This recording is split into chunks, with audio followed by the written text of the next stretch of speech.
Darkwater by W.E.B. Du Bois. I the shadow of years I was born by a golden river and in the shadow of two great hills, 5 years after the Emancipation Proclamation.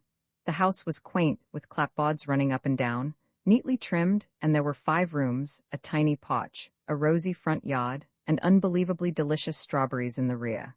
A South Carolinian, lately come to the Berkshire Hills, owned all this, tall, thin, and black, with golden earrings, and given to religious trances. We were his transient tenants for the time. My own people were part of a great clan. Fully 200 years before, Tom Burgot had come through the Western Pass from the Hudson with his Dutch captor, Coenriet Burgot, sullen in his slavery and achieving his freedom by volunteering for the revolution at a time of sudden alarm. His wife was a little, black, Bantu woman who never became reconciled to this strange land. She clasped her knees and rocked and crooned, Dubana Koba, Jean me, Ben Danuli, Ben Dali. Tom died about 1787, but of him came many sons, and one, Jack, who helped in the War of 1812. Of Jack and his wife, Violet, was born a mighty family, splendidly named, Hollow and Ira, Chloe, Lucinda, Maria, and Othello. I dimly remember my grandfather, Othello, or Uncle Tallow, a brown man, strong-voiced and redolent with tobacco, who sat stiffly in a great high chair because his hip was broken. He was probably a bit lazy and given to wassail. At any rate, grandmother had a shrewish tongue and often berated him. This grandmother was Sarah, Aunt Sally, a stern, tall, Dutch African woman, beak-nosed but beautiful-eyed and golden-skinned. 10 or more children were theirs, of whom the youngest was Mary, my mother. Mother was dark, shining bronze, with a tiny ripple in her black hair, black-eyed, with a heavy, kind face. She gave one the impression of infinite patience, but a curious determination was concealed in her softness. The family were small farmers on Egremont Plain, between Great Barrington and Sheffield, Massachusetts.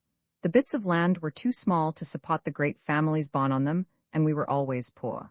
I never remember being cold or hungry, but I do remember that shoes and coal, and sometimes flour, caused mother moments of anxious thought in winter, and a new suit was an event. At about the time of my birth, economic pressure was transmuting the family generally from farmers to hired help. Some revolted and migrated westward, others went cityward as cooks and barbers. Mother worked for some years at house service in Great Barrington, and after a disappointed love episode with a cousin who went to California, she met and married Alfred Du Bois and went to town to live by the Golden River where I was born. Alfred, my father, must have seemed a splendid vision in that little valley under the shelter of those mighty hills. He was small and beautiful of face and feature, just tinted with the sun, his curly hair chiefly revealing his kinship to Africa. In nature he was a dreamer, romantic, indolent, kind, unreliable. He had in him the making of a poet, an adventurer, or a beloved vagabond, according to the life that closed round him, and that life gave him all too little. His father, Alexander Du Bois, cloaked under a stern, austere demeanor a passionate revolt against the world. He too was small, but squarish. I remember him as I saw him first in his home in New Bedford, white hair close cropped, a seamed, hard face but high in tone, with a gray eye that could twinkle or glare. Long years before him, Louis Roman Fautine drove 2 Huguenots, Jacques and Louis Du Bois, into wild Ulster County, New York. One of them in the 3rd or 4th generation had a descendant, Dr. James Du Bois, a gay, rich bachelor who made his money in the Bahamas, where he and the Gilberts had plantations. There he took a beautiful little mulatto slave as his mistress, and 2 sons were born, Alexander in 1803 and John, later. They were fine, straight, clear-eyed boys, white enough to pass. He brought them to America and put Alexander in the celebrated Cheshire School in Connecticut. Here he often visited him, but one last time fell dead. He left no will, and his relations made short shrift of these sons. They gathered in the property, apprenticed grandfather to a shoemaker, then dropped him. Grandfather took his bitter dose like a thoroughbred. Wild as was his inner revolt against this treatment, he uttered no word against the thieves and made no plea. He tried his fortunes here and in Haiti, where, during his short, restless sojourn, my own father was born. Eventually, grandfather became chief steward on the passenger boat between New York and New Haven. Later he was a small merchant in Springfield, and finally he retired and ended his days at New Bedford. Always he held his head high, took no insults, made few friends. He was not a Negro, he was a man, yet the current was too strong even for him. Then even more than now a colored man had colored friends or none at all, lived in a colored world or lived alone. A few fine, strong, black men gained the heart of this silent, bitter man in New York and New Haven. If he had scant sympathy with their social clannishness, he was with them in fighting discrimination. So, when the white Episcopalians of Trinity Parish, New Haven, showed plainly that they no longer wanted black folks as fellow Christians, he led the revolt which resulted in St. Luke's Parish, and was for years its senior warden. He lies dead in the Grove Street Cemetery, beside Jehudi Ashmun. Beneath his sternness was a very human man. Slyly he wrote poetry, stilted, pleading things from a soul astray. He loved women in his masterful way, marrying 3 beautiful wives in succession and clinging to each with a certain desperate, even if unsympathetic, affection. As a father he was, naturally, a failure, hard, domineering, unyielding. His 4 children reacted characteristically. One was until past middle life a thin spinster, the mental image of her father. One died. One passed over into the white world, and her children's children are now white, with no knowledge of their Negro blood. The 4th, my father, bent before grandfather, but did not break, better if he had. He yielded and flared back, asked forgiveness and forgot why, became the harshly held favorite, who ran away and rioted and roamed and loved and married my brown mother. So with some circumstance having finally gotten myself born, with a flood of Negro blood, a strain of French, a bit of Dutch, but thank God, no Anglo-Saxon, I come to the days of my childhood. They were very happy. Early we moved back to Grandfather Burgott's home. I barely remember its stone fireplace, big kitchen, and delightful woodshed. Then this house passed to other branches of the clan, and we moved to rented quarters in town, to one delectable place, upstairs, with a wide yard full of shrubbery, and a brook, to another house abutting a railroad, with infinite interests and astonishing playmates, and finally back to the quiet street on which I was born down a long lane, and in a homely, cozy cottage, with a living room, a tiny sitting room, a pantry, and 2 attic bedrooms. Here Mother and I lived until she died, in 1884, for Father early began his restless wanderings. I last remember urgent letters for us to come to New Milford, where he had started a barber shop. Later he became a preacher. But Mother no longer trusted his dreams, and he soon faded out of our lives into silence. From the age of 5 until I was 16, I went to a school on the same grounds, down a lane, into a widened yard, with a big chokecherry tree and 2 buildings, wood and brick. Here I got acquainted with my world and soon had my criterions of judgment. Wealth had no particular lure. On the other hand, the shadow of wealth was about us. That river of my birth was golden because of the woolen and paper waste that soiled it. The gold was theirs, not ours, but the gleam and glint was for all. To me it was all in order, and I took it philosophically. I cordially despised the poor Irish and South Germans, who slaved in the mills, and annexed the rich and well-to-do as my natural companions. Of such is the kingdom of snobs. Most of our townfolk were, naturally, the well-to-do, shading downward, but seldom reaching poverty. As playmate of the children, I saw the homes of nearly everyone, except a few immigrant New Yorkers, of whom none of us approved. The homes I saw impressed me, but did not overwhelm me. Many were bigger than mine, with newer and shinier things, but they did not seem to differ in kind. I think I probably surprised my hosts more than they me, for I was easily at home and perfectly happy, and they looked to me just like ordinary people, while my brown face and frizzled hair must have seemed strange to them. Yet I was very much one of them. I was a center and sometimes the ladder of the town gang of boys. We were noisy, but never very bad, and, indeed, my mother's quiet influence came in here, as I realize now. She did not try to make me perfect. To her I was already perfect. She simply warned me of a few things, especially saloons. In my town the saloon was the open door to hell. The best families had their drunkards and the worst had little else. Very gradually, I cannot now distinguish the steps, though here and there I remember a jump or a jolt.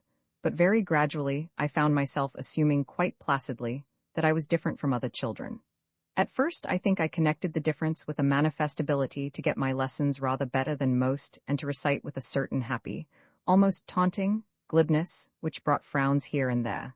Then, slowly, I realized that some folks, a few, even several, actually considered my brown skin a misfortune. Once or twice I became painfully aware that some human beings even thought it a crime. I was not for a moment daunted, although, of course, there were some days of secret tears. Rather, I was spurred to tireless effort. If they beat me at anything, I was grimly determined to make them sweat for it. Once I remember challenging a great, hard farmer boy to battle, when I knew he could whip me, and he did. But ever after, he was polite. As time flew, I felt not so much disowned and rejected as rather drawn up into higher spaces and made part of a mightier mission. At times, I almost pitied my pale companions, who were not of the Lord's anointed, and who saw in their dreams no splendid quests of golden fleeces. Even in the matter of girls, my peculiar fantasy asserted itself. Naturally, it was in our town voted bad form for boys of 12 and 14 to show any evident weakness for girls. We tolerated them loftily, and now and then they played in our games, when I joined in quite as naturally as the rest. It was when strangers came, or summer boarders, or when the oldest girls grew up that my sharp senses noted little hesitancies in public and searchings for possible public opinion. Then I flamed. I lifted my chin and strode off to the mountains, where I viewed the world at my feet and strained my eyes across the shadow of the hills. I was graduated from high school at 16, and I talked of Wendell Phillips. This was my first sweet taste of the world's applause. There were flowers and upturned faces, music and marching, and there was my mother's smile. She was lame then, and a bit drawn, but very happy. It was her great day, and that very year she lay down with a sigh of content and has not yet awakened. I felt a certain gladness to see her at last, at peace, for she had worried all her life. Of my own loss I had then little realization. That came only with the after years. Now it was the choking gladness and solemn feel of wings. At last, I was going beyond the hills and into the world that beckoned steadily. There came a little pause, a singular pause. I was given to understand that I was almost too young for the world. Harvard was the goal of my dreams, but my white friends hesitated and my colored friends were silent.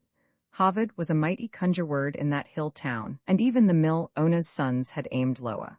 Finally, it was tactfully explained that the place for me was in the South among my people. A scholarship had been already arranged at Fisk, and my summer earnings would pay the fare. My relatives grumbled, but after a twinge I felt a strange delight. I forgot, or did not thoroughly realize, the curious irony by which I was not looked upon as a real citizen of my birth town, with a future and a career, and instead was being sent to a far land among strangers who were regarded as, and in truth were, mine own people. Ah, the wonder of that journey, with its faint spice of adventure, as I entered the land of slaves, the never-to-be-forgotten marvel of that first supper at Fisk with the world colored, and opposite two of the most beautiful beings God ever revealed to the eyes of 17. I promptly lost my appetite, but I was deliriously happy. As I peer back through the shadow of my years, seeing not too clearly, but through the thickening veil of wish and afterthought, I seem to view my life divided into four distinct parts: the age of miracles, the days of disillusion, the discipline of work and play, and the second miracle age. The age of miracles began with Fisk and ended with Germany. I was bursting with the joy of living. I seemed to ride in conquering might. I was captain of my soul and master of fate. I willed to do, it was done. I wished, the wish came true. Now and then out of the void flashed the great sod of hate to remind me of the battle. I remember once in Nashville, brushing by accident against a white woman on the street. Politely and eagerly, I raised my hat to apologize. That was 35 years ago. From that day to this, I have never knowingly raised my hat to a southern white woman. I suspect that beneath all of my seeming triumphs, there were many failures and disappointments, but the realities loomed so large that they swept away even the memory of other dreams and wishes. Consider, for a moment, how miraculous it all was to a boy of 17, just escaped from a narrow valley. I willed and lo. My people came dancing about me, riotous in color, gay in laughter, full of sympathy, need, and pleading. Darkly delicious girls, colored girls, sat beside me and actually talked to me while I gazed in tongue-tied silence or babbled in boastful dreams. Boys with my own experiences and out of my own world, who knew and understood, wrought out with me great remedies. I studied eagerly under teachers who bent in subtle sympathy, feeling themselves some shadow of the veil, and lifting it gently that we darker souls might peer through to other worlds. I willed and lo. I was walking beneath the elms of Harvard, the name of allurement, the college of my youngest, wildest visions. I needed money, scholarships and prizes fell into my lap. Not all I wanted or strove for, but all I needed to keep in school. Commencement came, and standing before governor, president, and grave, gowned men, I told them certain astonishing truths, waving my arms and breathing fast. They applauded with what now seems to me uncalled-for fervor, but then, I walked home on pink clouds of glory. I asked for a fellowship and got it. I announced my plan of studying in Germany, but Harvard had no more fellowships for me. A friend, however, told me of the Slater Fund and how the Bois was looking for colored men worth educating. No thought of modest hesitation occurred to me. I rushed at the chance. The trustees of the Slater Fund excused themselves politely. They acknowledged that they had in the past looked for colored boys of ability to educate, but being unsuccessful, they had stopped searching. I went at them hammer and tongs. I plied them with testimonials and mid-year and final mocks. I intimated plainly, impudently, that they were stalling. In vain did the chairman, ex-President Hayes, explain and excuse. I took no excuses and brushed explanations aside. I wonder now that he did not brush me aside too, as a conceited meddler, but instead he smiled and surrendered. I crossed the ocean in a trance. Always I seemed to be saying, "It is not real, I must be dreaming. I can live it again," the little Dutch ship, the blue waters, the smell of new-mown hay, Holland and the Rhine. I saw the Wartburg and Berlin, I made the Hausreise and climbed the Brocken. I saw the Hansa towns and the cities and Dorfs of South Germany. I saw the Alps at Bern, the cathedral at Milan, Florence, Rome, Venice, Vienna, and Pest. I looked on the boundaries of Russia, and I sat in Paris and London.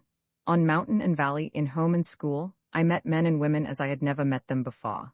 Slowly they became, not white folks, but folks. The unity beneath all life clutched me. I was not less fanatically a Negro, but Negro meant a greater, broader sense of humanity and world fellowship. I felt myself standing, not against the world, but simply against American narrowness and color prejudice, with the greater, finer world at my back urging me on. I builded great castles in Spain and lived therein. I dreamed and loved and wandered and sang. Then, after 2 long years, I dropped suddenly back into nigger, hating America. My days of disillusion were not disappointing enough to discourage me. I was still upheld by that fund of infinite faith, although dimly about me, I saw the shadow of disaster. I began to realize how much of what I had called will and ability was sheer luck. Suppose my good mother had preferred a steady income from my child labor rather than bank on the precarious dividend of my higher training. Suppose that pompous old village judge, whose dignity we often ruffled and whose apples we stole, had had his way and sent me while a child to a reform school to learn a trade? Suppose Principal Hosmer had been born with no faith in darkies, and instead of giving me Greek and Latin, had taught me carpentry and the making of tin pans. Suppose I had missed a Harvard scholarship. Suppose the Slater Bois had then, as now, distinct ideas as to where the education of Negroes should stop. Suppose and suppose. As I sat down calmly on flat earth and looked at my life, a certain great fear seized me. Was I the masterful captain, or the pawn of laughing sprites? Who was I to fight a world of color prejudice? I raise my hat to myself when I remember that, even with these thoughts, I did not hesitate or waver, but just went doggedly to work, and therein lay whatever salvation I have achieved. First came the task of earning a living. I was not nice or hard to please. I just got down on my knees and begged for work, anything and anywhere. I wrote to Hampton, Tuskegee, and a dozen other places. They politely declined with many regrets. The trustees of a backwoods Tennessee town considered me, but were eventually afraid. Then, suddenly, Wilberforce offered to let me teach Latin and Greek at $750 a year. I was overjoyed. I did not know anything about Latin and Greek, but I did know of Wilberforce. The breath of that great name had swept the water and dropped into southern Ohio, where Southerners had taken their cure at Tawawa Springs, and where white Methodists had planted a school. Then came the little bishop, Daniel Payne, who made it a school of the African Methodists. This was the school that called me, and when reconsidered offers from Tuskegee and Jefferson City followed, I refused. I was so thankful for that first offer. I went to Wilberforce with high ideals. I wanted to help to build a great university. I was willing to work night as well as day. I taught Latin, Greek, English, and German. I helped in the discipline, took part in the social life, begged to be allowed to lecture on sociology, and began to write books. But I found myself against a stone wall. Nothing stirred before my impatient pounding, or if it stirred, it soon slept again. Of course, I was too impatient. The snarl of years was not to be undone in days. I set at solving the problem before I knew it. Wilberforce was a colored church school. In it were mingled the problems of poorly prepared pupils, an inadequately equipped plant, the natural politics of bishoprics, and the provincial reactions of a country town loaded with traditions. It was my first introduction to a Negro world, and I was at once marvelously inspired and deeply depressed. I was inspired with the children. Had I not rubbed against the children of the world, and did I not find here the same eagerness, the same joy of life, the same brains as in New England, France, and Germany?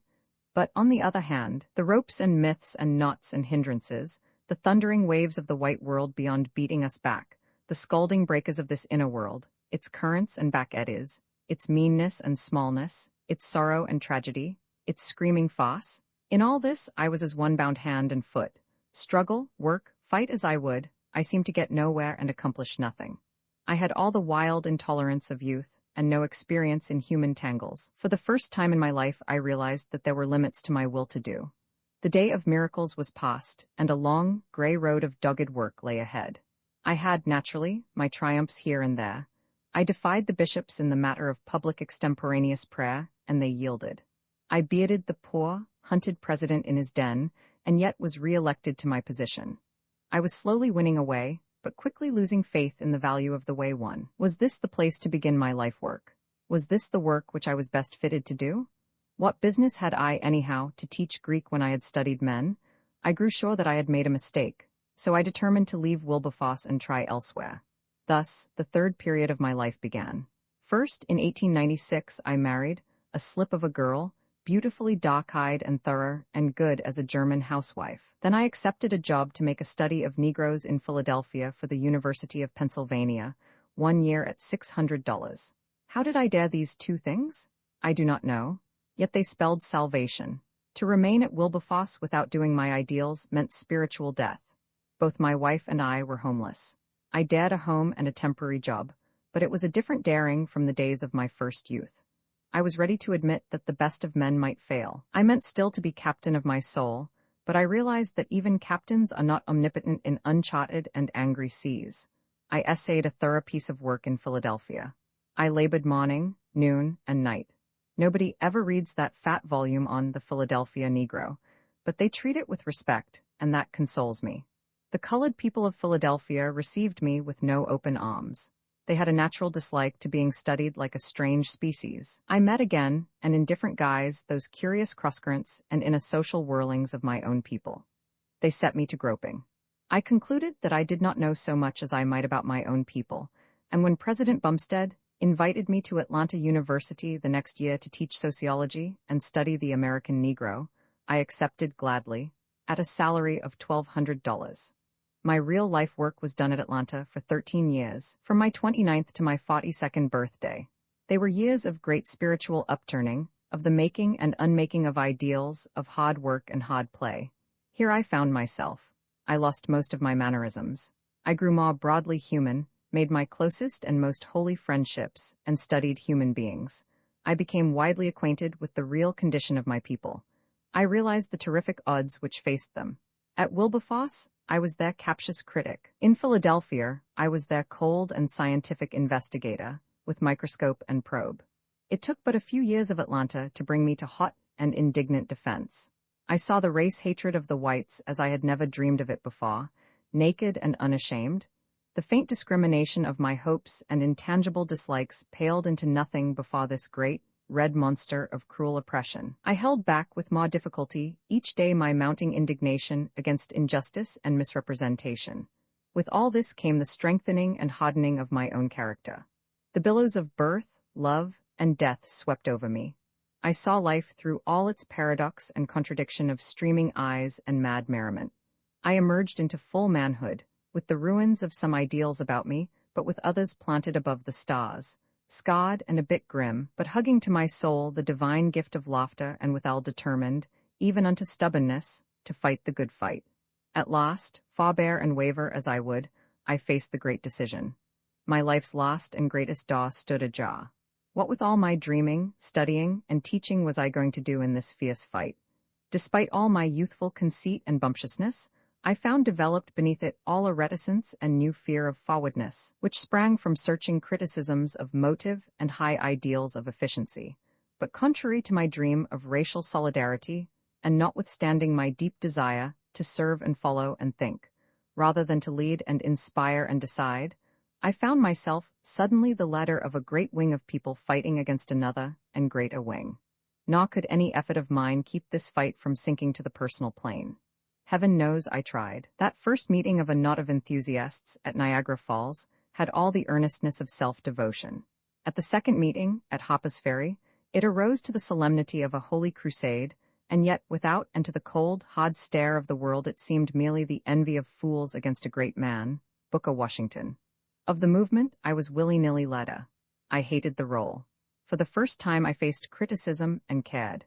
Every ideal and habit of my life was cruelly misjudged. I who had always overstriven to give credit for good work, who had never consciously stooped to envy, was accused by honest colored people of every sort of small and petty jealousy, while white people said I was ashamed of my race and wanted to be white. And this of me, whose one life fanaticism had been belief in my Negro blood. Away back in the little years of my boyhood, I had sold the Springfield Republican and written for Mr. Fortune's Globe. I dreamed of being an editor myself someday. I am an editor. In the great, slashing days of college life, I dreamed of a strong organization to fight the battles of the Negro race. The National Association for the Advancement of Colored People is such a body, and it grows daily. In the dark days at Wilberforce, I planned a time when I could speak freely to my people and of them, interpreting between two worlds. I am speaking now. In the study at Atlanta, I grew to fear lest my radical beliefs should so hurt the college that either my silence or the institution's ruin would result. Powers and principalities have not yet curbed my tongue, and Atlanta still lives.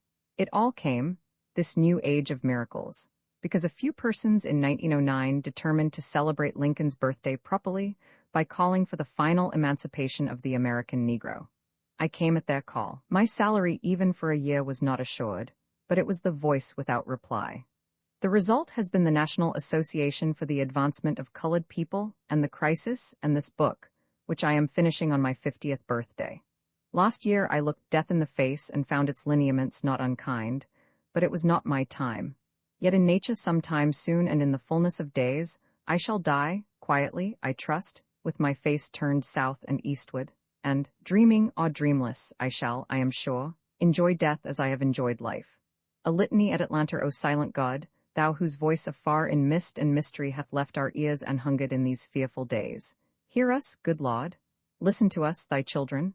Our faces dark with doubt are made a mockery in thy sanctuary.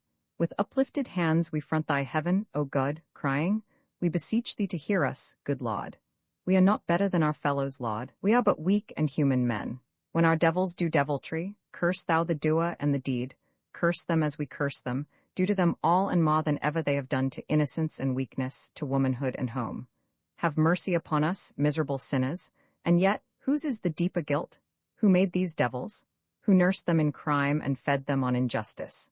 Who ravished and debauched their mothers and their grandmothers? Who bought and sold their crime and waxed fat and rich on public iniquity? Thou knowest, good God. Is this thy justice, O Father, that guile be easier than innocence and the innocent be crucified for the guilt of the untouched guilty? Justice, O Judge of men, wherefore do we pray? Is not the God of the fathers dead? Have not seers seen in heaven's halls thine hearsed and lifeless form stalk amidst the black and rolling smoke of sin, where all along bow bitter forms of endless dead? Awake, thou that sleepest, thou art not dead, but flown afar, up hills of endless light, through blazing corridors of suns, where worlds do swing of good and gentle men, of women strong and free, far from the cozenage, black hypocrisy, and chaste prostitution of this shameful speck of dust. Turn again, O Lord, leave us not to perish in our sin.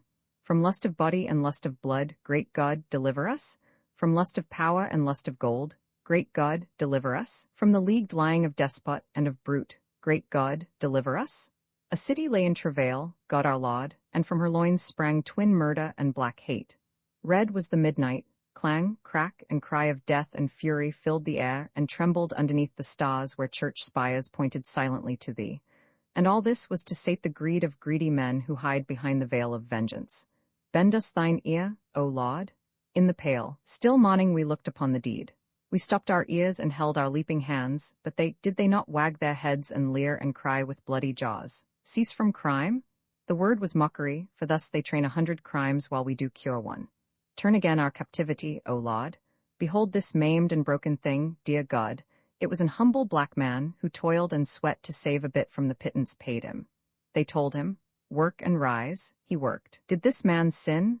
Nay, but someone told how someone said another did. one whom he had never seen nor known.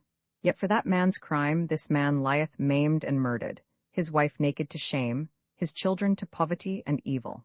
Hear us, O heavenly Father. Doth not this justice of hell stink in thy nostrils, O God? How long shall the mounting flood of innocent blood roar in thine ears and pound in our hearts for vengeance? Pile the pale frenzy of blood-crazed brutes, who do such deeds, high on thine altar, Jehovah Jireh, and burn it in hell forever and forever. Forgive us, good Lord, we know not what we say. Bewildered we are and passion-tossed, mad with the madness of a mobbed and mocked and murdered people. Straining at the arm-posts of thy throne, we raise our shackled hands and charge thee, God, by the bones of our stolen fathers, by the tears of our dead mothers, by the very blood of thy crucified Christ. What meaneth this? Tell us the plan. Give us the sign. Keep not thou silent, O God. Sit not longer blind, Lord God, deaf to our prayer and dumb to our dumb suffering.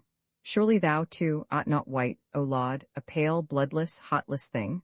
Ah, Christ of all the pities, forgive the thought, forgive these wild, blasphemous words. Thou art still the God of our black fathers, and in thy soul's soul sit some soft darkenings of the evening, some shadowings of the velvet night. But whisper, speak, call, great God, for thy silence is white terror to our hearts. The way, O God, show us the way and point us the path. Whither? North is greed and south is blood, within the coward and without the liar. Whither? To death? Amen. Welcome, dark sleep, whither? To life. But not this life, dear God, not this.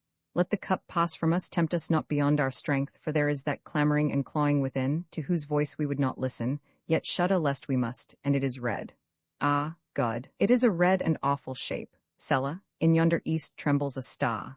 Vengeance is mine, I will repay, saith the Lord. Thy will, O Lord, be done. Kyrie eleison. Lord, we have done these pleading, wavering words. We beseech thee to hear us, good Lord. We bow our heads and hearken soft to the sobbing of women and little children. We beseech thee to hear us, good Lord. Our voices sink in silence and in night. Hear us, good Lord. In night, O God of a godless land. Amen. In silence, O silent God. Selah. The comet he stood a moment on the steps of the bank, watching the human river that swirled down Broadway.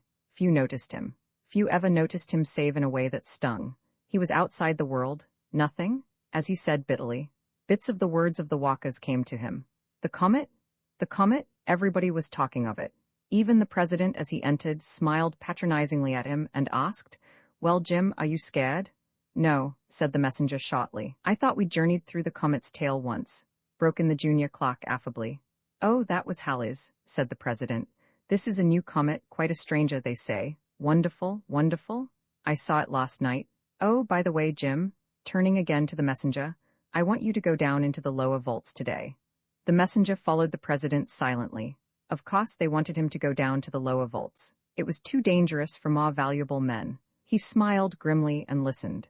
"Everything of value has been moved out since the water began to seep in," said the president.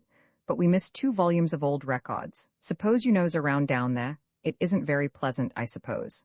"Not very," said the messenger, as he walked out. "Well, Jim, the tail of the new comet hits us at noon this time," said the vault clerk as he passed over the keys. But the messenger passed silently down the stairs. Down he went beneath Broadway, where the dim light filtered through the feet of hurrying men, down to the dark basement beneath, down into the blackness and silence beneath that lowest cavern. Here, with his dark lantern, he groped in the bowels of the earth, under the world. He drew a long breath as he threw back the last great iron door and stepped into the fetid slime within. Here at last was peace, and he groped moodily forward. A great rat leaped past him and cobwebs crept across his face. He felt carefully around the room, shelf by shelf, on the mudded floor, and in crevice and corner. Nothing. Then he went back to the far end, where somehow the wall felt different. He sounded and pushed and pried. Nothing. He started away. Then something brought him back. He was sounding and working again when suddenly the whole black wall swung as on mighty hinges, and blackness yawned beyond. He peered in. It was evidently a secret vault, some hiding place of the old bank unknown in newer times. He entered hesitatingly. It was a long, narrow room with shelves, and at the far end, an old iron chest. On a high shelf lay the 2 missing volumes of records and others. He put them carefully aside and stepped to the chest. It was old, strong, and rusty. He looked at the vast and old-fashioned lock and flashed his light on the hinges. They were deeply encrusted with rust. Looking about, he found a bit of iron and began to pry. The rust had eaten 100 years, and it had gone deep. Slowly, wearily, the old lid lifted, and with a last, low groan lay bare its treasure, and he saw the dull sheen of gold. Boom! A low, grinding, reverberating crash struck upon his ear. He started up and looked about. All was black and still. He groped for his light and swung it about him. Then he knew the great stone door had swung too. He forgot the gold and looked death squarely in the face. Then with a sigh he went methodically to work. The cold sweat stood on his forehead, but he searched, pounded, pushed, and worked until after what seemed endless hours his hand struck a cold bit of metal and the great door swung again harshly on its hinges, and then, striking against something soft and heavy, stopped. He had just room to squeeze through. There lay the body of the vault clock, cold and stiff. He stared at it, and then felt sick and nauseated. The air seemed unaccountably foul, with a strong, peculiar odor. He stepped forward, clutched at the air, and fell fainting across the copse.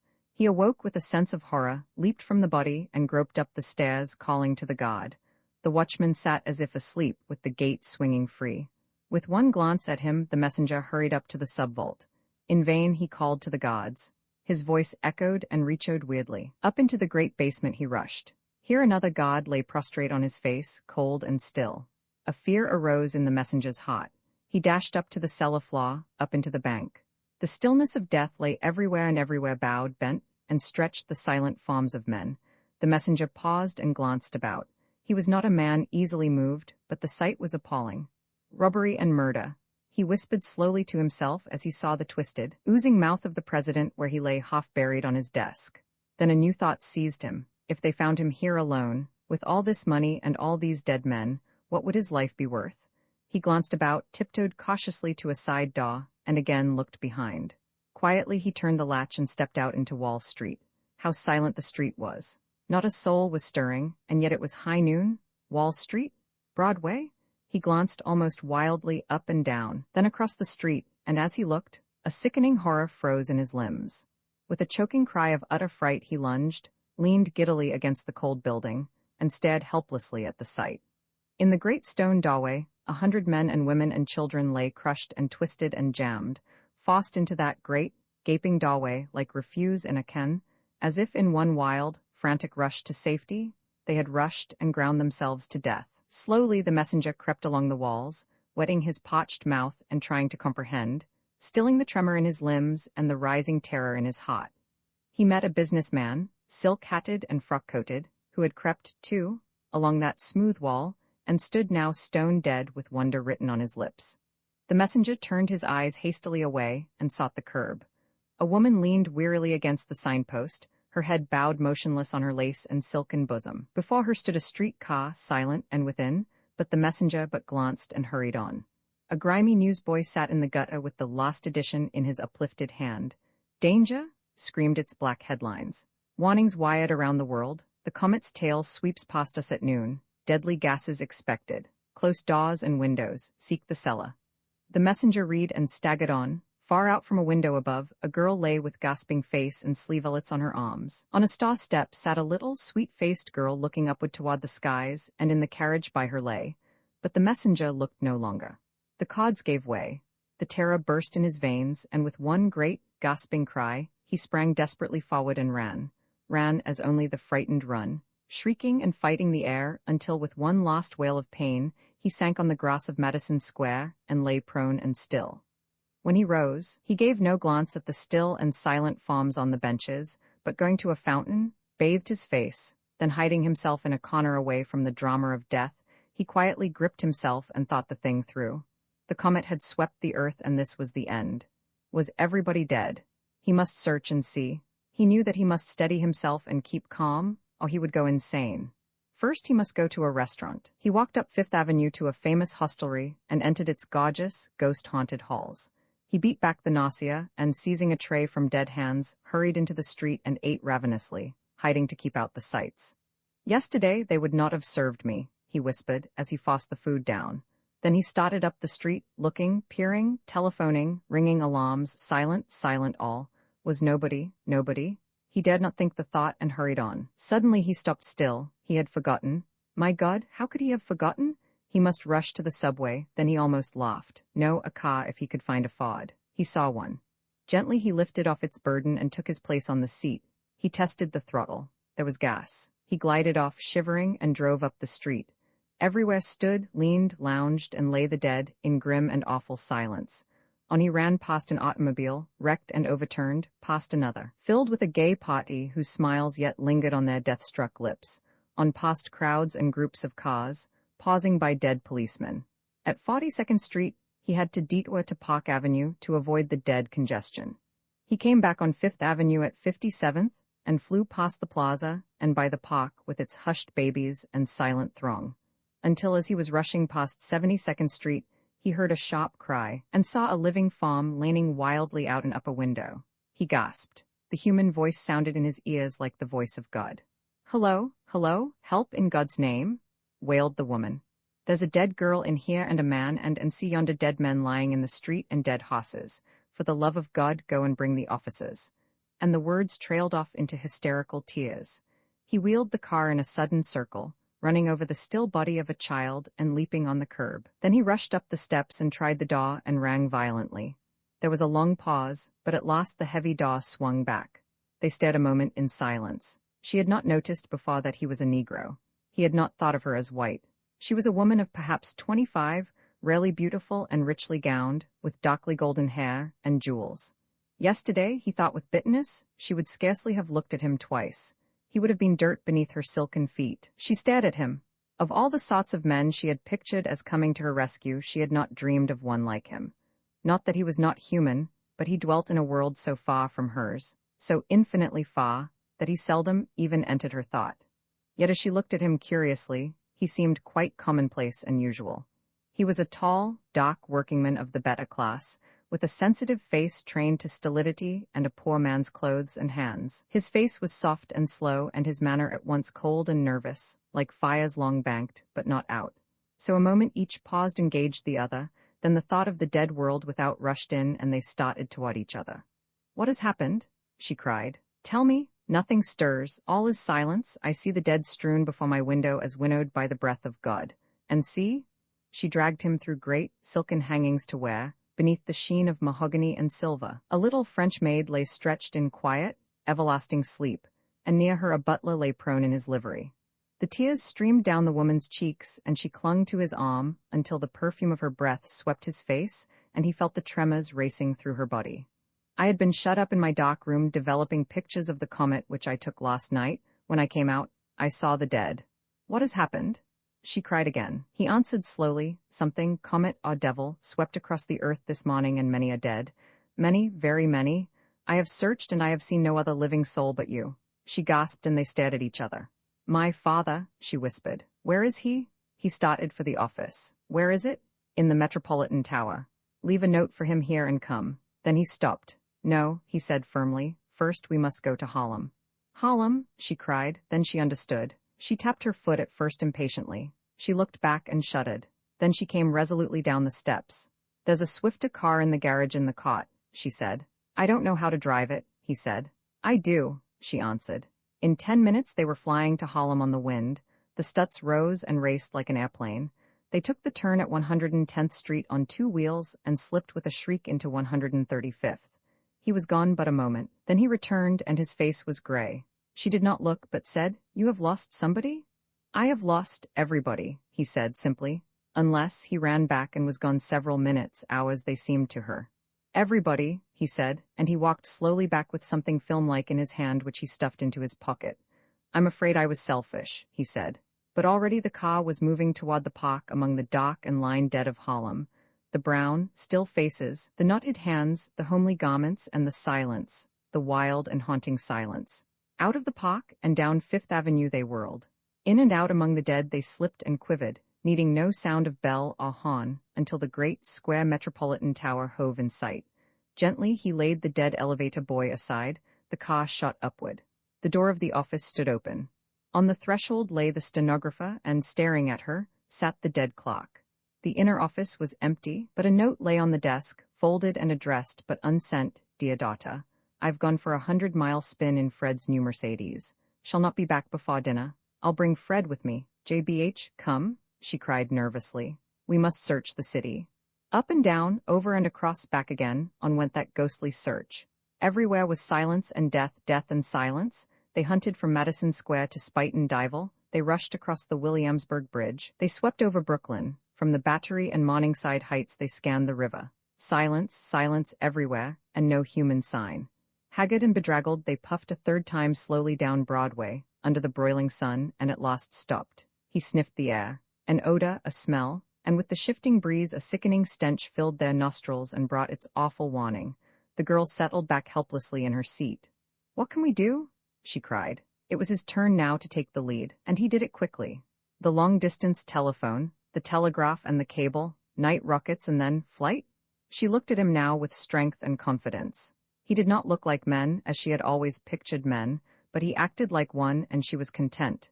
In 15 minutes they were at the central telephone exchange. As they came to the door, he stepped quickly before her and pressed her gently back as he closed it. She heard him moving to and fro, and knew his burdens, the poor little burdens he bore. When she entered, he was alone in the room. The grim switchboard flashed its metallic face in cryptic, sphinx-like immobility. She seated herself on a stool and donned the bright earpiece.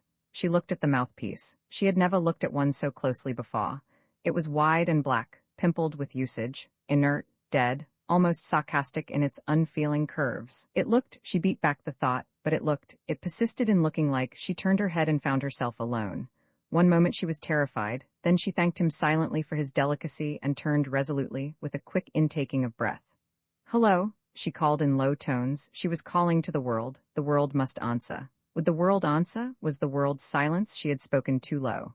"Hello," she cried, full-voiced. She listened. Silence. Her heart beat quickly. She cried in clear, distinct, loud tones. "Hello, hello, hello?"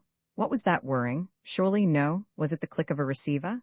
She bent close, she moved the pegs in the holes and called until her voice rose almost to a shriek and her heart hammered. It was as if she had heard the last flicker of creation, and the evil was silence. Her voice dropped to a sob. She sat stupidly staring into the black and sarcastic mouthpiece, and the thought came again. Hope lay dead within her. Yes, the cable and the rockets remained, but the world? She could not frame the thought or say the word. It was too mighty, too terrible. She turned toward the door with a new fear in her heart. For the first time she seemed to realize that she was alone in the world with a stranger, with something more than a stranger, with a man alien in blood and culture, unknown, perhaps unknowable. It was awful.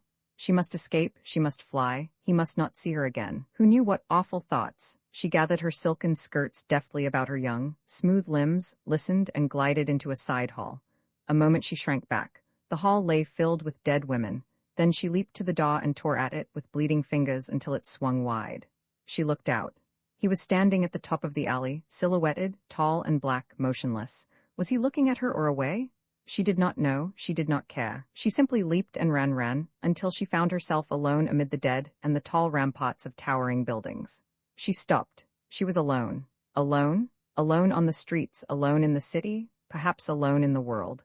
There crept in upon her the sense of deception, of creeping hands behind her back, of silent, moving things she could not see, of voices hushed in fearsome conspiracy. She looked behind and sideways, started at strange sounds and heard still stranger, until every nerve within her stood sharp and quivering, stretched to scream at the barest touch.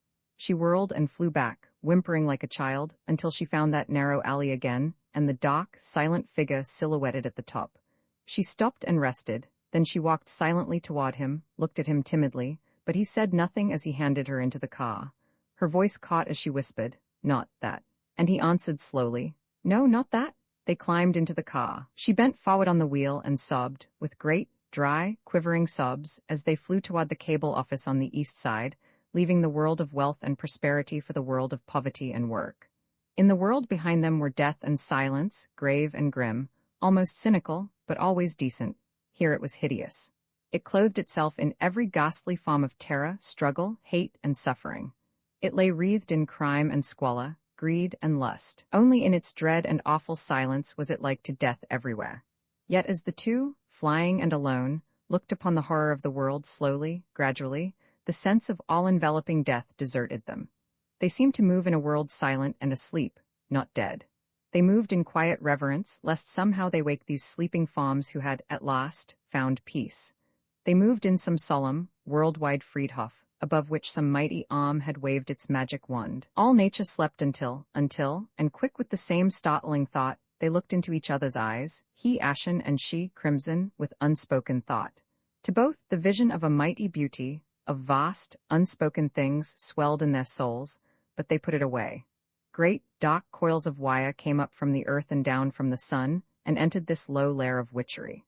The gathered lightnings of the world centered here, binding with beams of light the ends of the earth. The Dawes gaped on the gloom within. He paused on the threshold.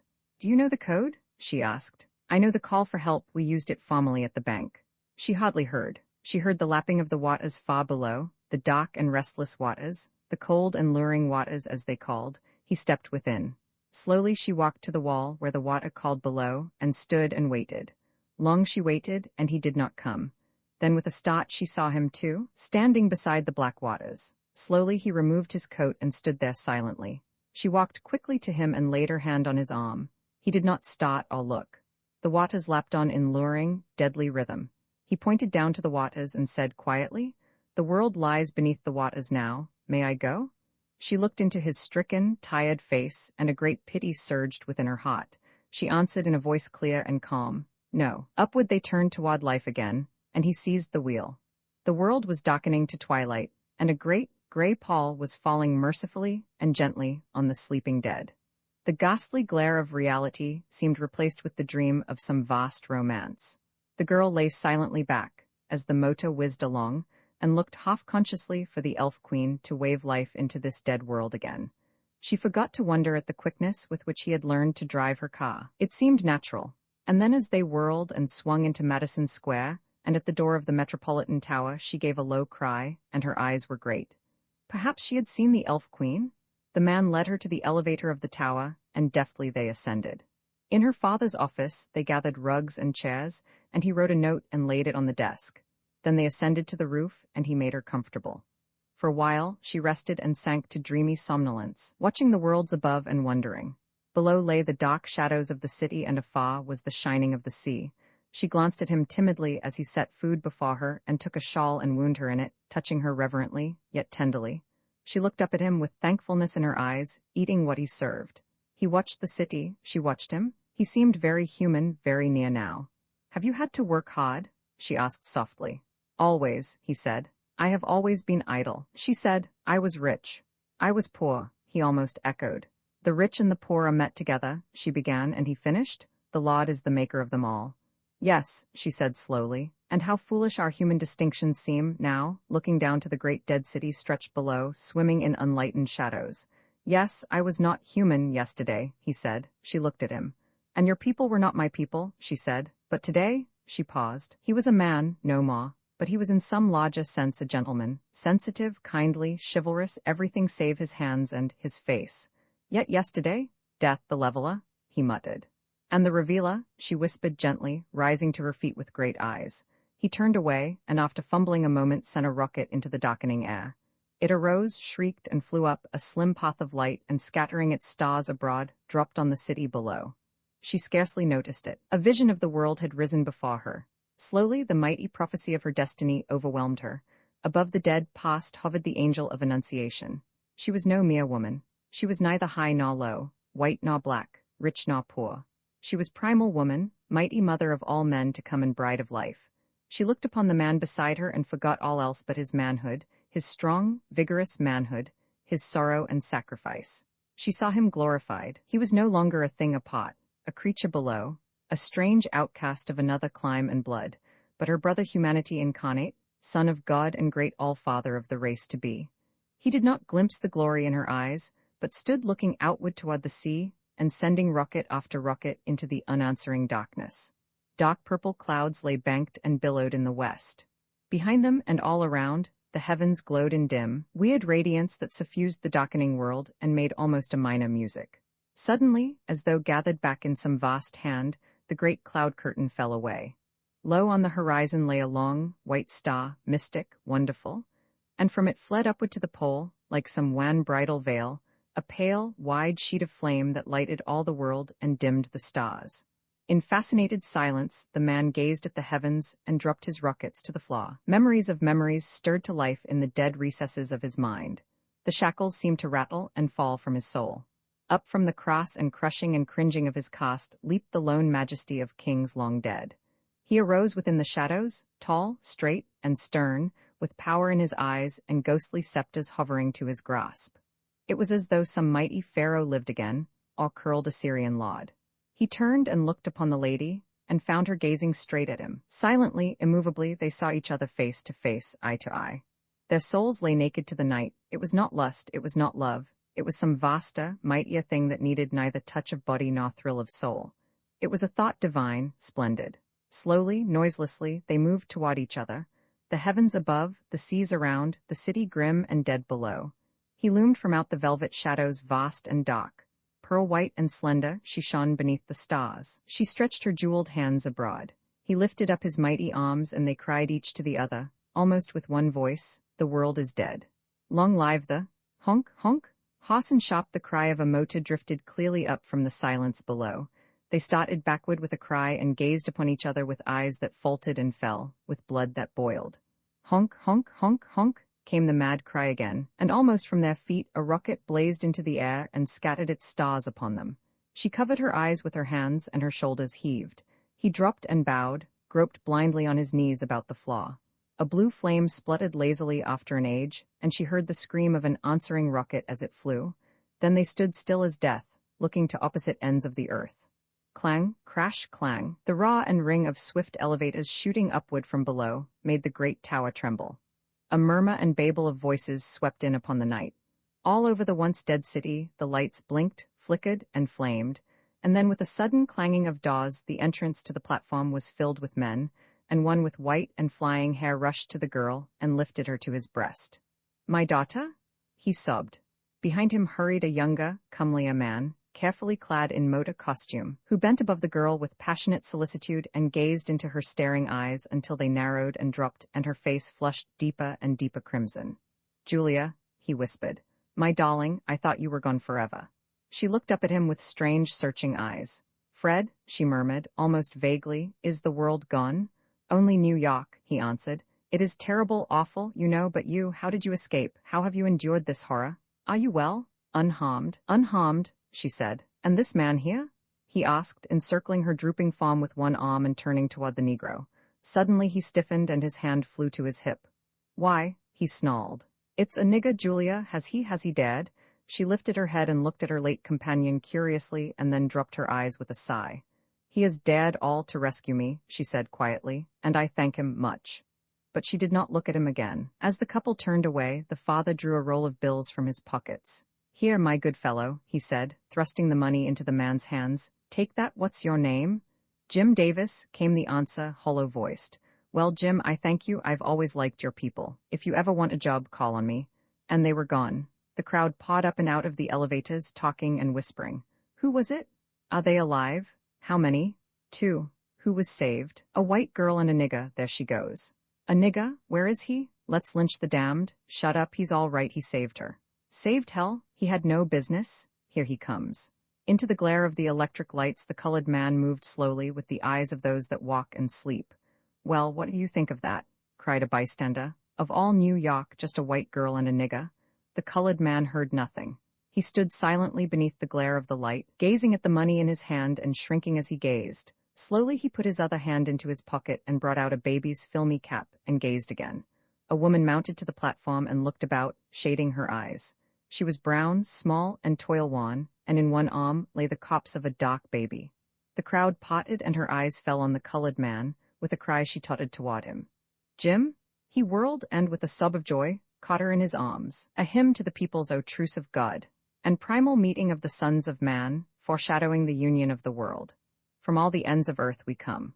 Old night, the eldest sister of the day, mother of dawn in the golden east, meets in the misty twilight with her brood, pale and black, tawny, red and brown, the mighty human rainbow of the world, spanning its wilderness of storm.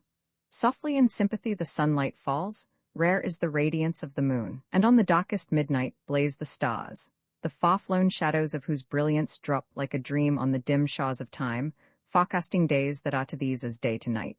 So sit we all as one. So, gloomed in tall and stone-swathed groves, the Buddha walks with Christ, and Alcoran and Bible both be holy, almighty word.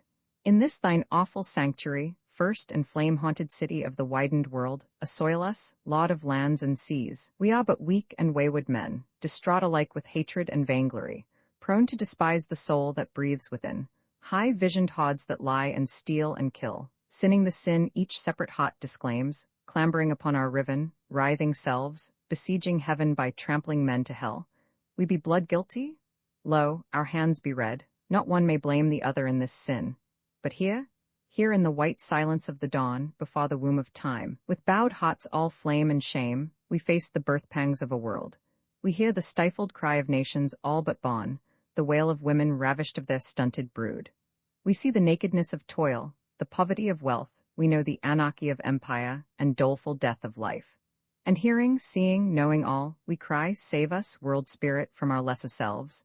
Grant us that war and hatred cease, reveal our souls in every race and hue. Help us, O human God, in this thy truce, to make humanity divine. Roman 2. The souls of white folk high in the tower, where I sit above the loud complaining of the human sea. I know many souls that toss and whirl and pass, but none there are that intrigue me more than the souls of white folk. Of them I am singularly clairvoyant.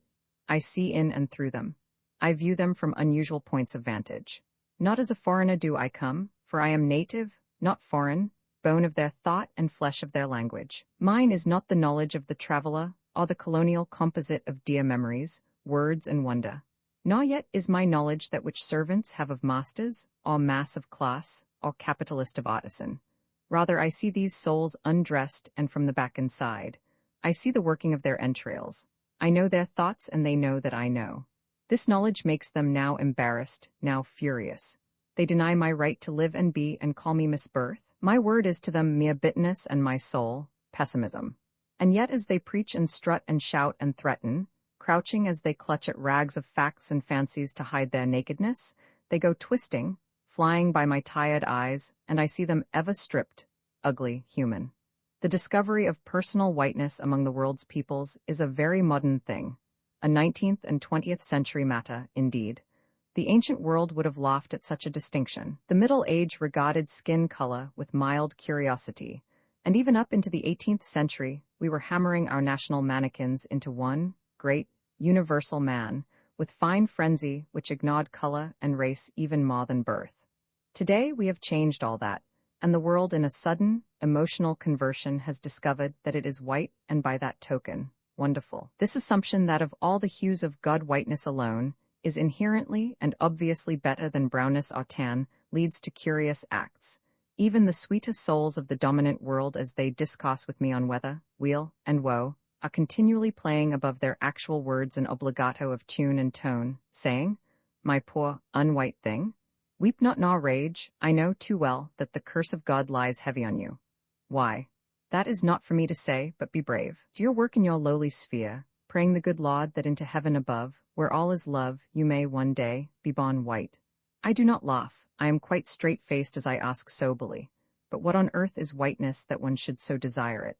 Then always, somehow, someway, silently but clearly, I am given to understand that whiteness is the ownership of the earth forever and ever. Amen. Now, what is the effect on a man or a nation when it comes passionately to believe such an extraordinary dictum as this?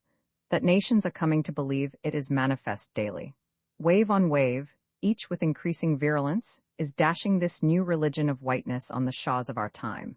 Its first effects are funny.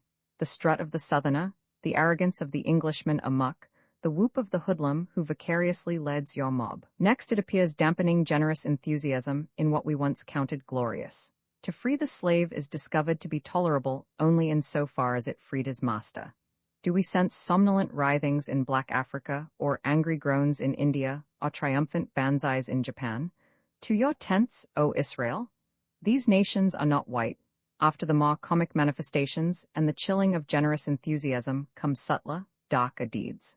Everything considered, the title to the universe claimed by white folk is faulty. It ought, at least, to look plausible.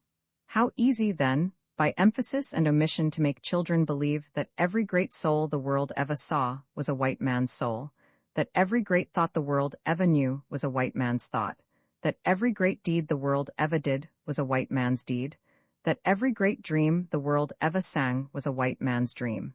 In fine, that if from the world were dropped everything that could not fairly be attributed to white folk, the world would, if anything, be even greater, truer, better than now. And if all this be a lie, is it not a lie in a great cause? Here it is that the comedy verges to tragedy. The first minor note is struck, all unconsciously, by those worthy souls in whom consciousness of high descent brings burning desire to spread the gift abroad, the obligation of nobility to the ignoble. Such sense of duty assumes two things: a real possession of the heritage and its frank appreciation by the humble born. So long then, as humble black folk, voluble with thanks, receive barrels of old clothes from lordly and generous whites, there is much mental peace and moral satisfaction. But when the black man begins to dispute the white man's title to certain alleged bequests of the fathers in wage and position, authority and training, and when his attitude toward charity is sullen anger rather than humble jollity, when he insists on his human right to swagger and swear and waste, then the spell is suddenly broken, and the philanthropist is ready to believe that Negroes are impudent, that the South is right, and that Japan wants to fight America. After this, the descent to hell is easy.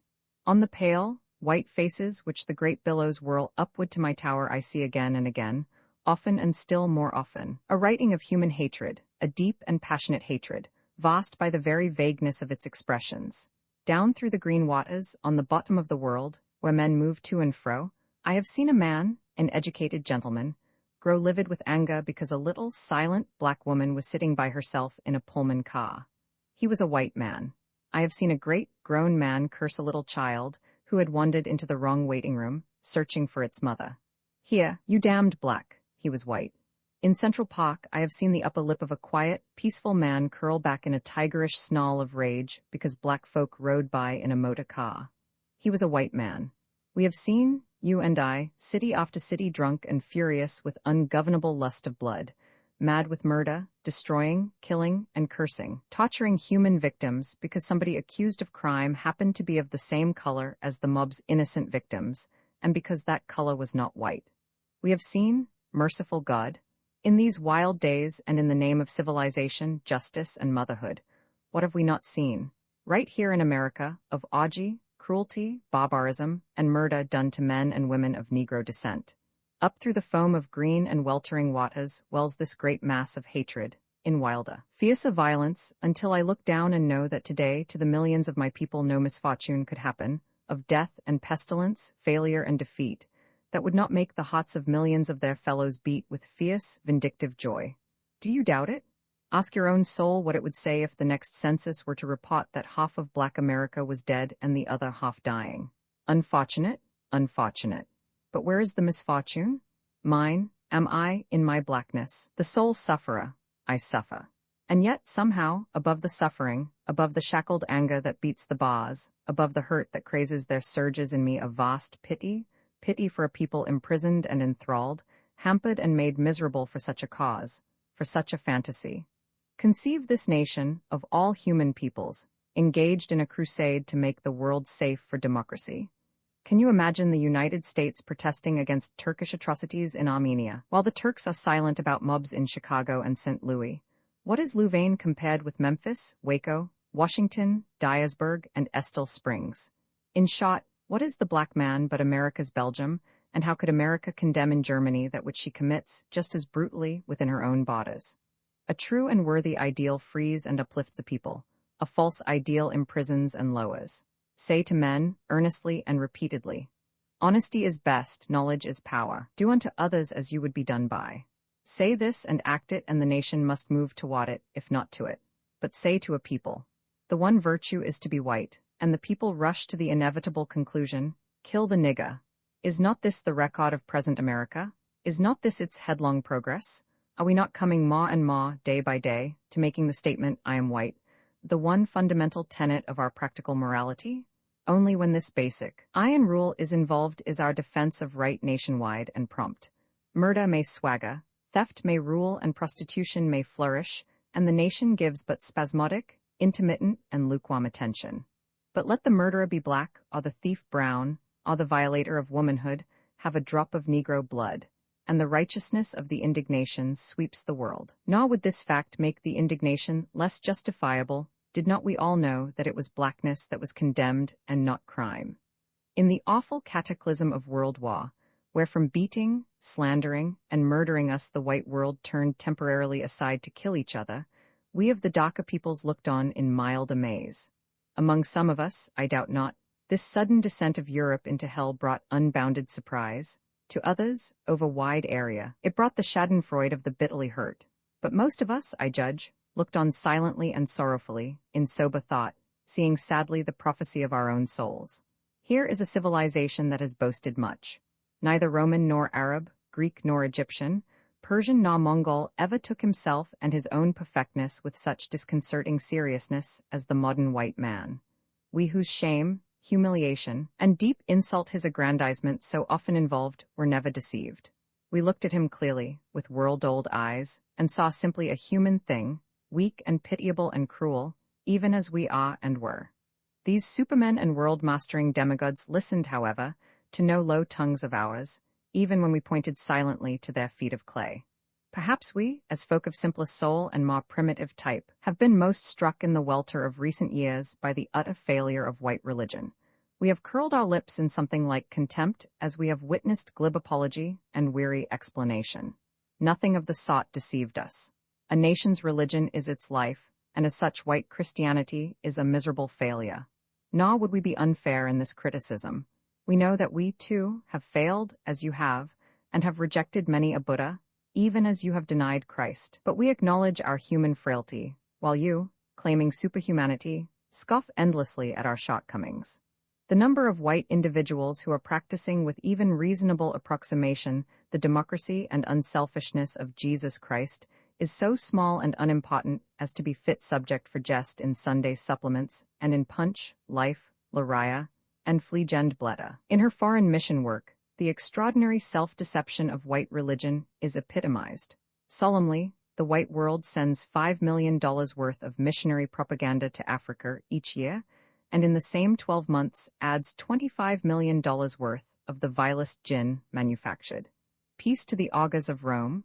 We may, however, grant without argument that religious ideals have always far outrun their very human devotees. Let us, then, turn to more mundane matters of honor and fairness. The world today is trade. The world has turned shopkeeper. History is economic history. Living is earning a living. Is it necessary to ask how much of high emprise and honorable conduct has been found here? Something, to be sure.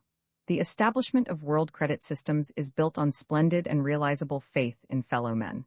But it is, after all, so low and elementary a step that sometimes it looks merely like honor among thieves. For the revelations of highway robbery and low cheating in the business world, and in all its great modern centers, have raised in the hearts of all true men in our day an exceeding great cry for revolution in our basic methods and conceptions of industry and commerce.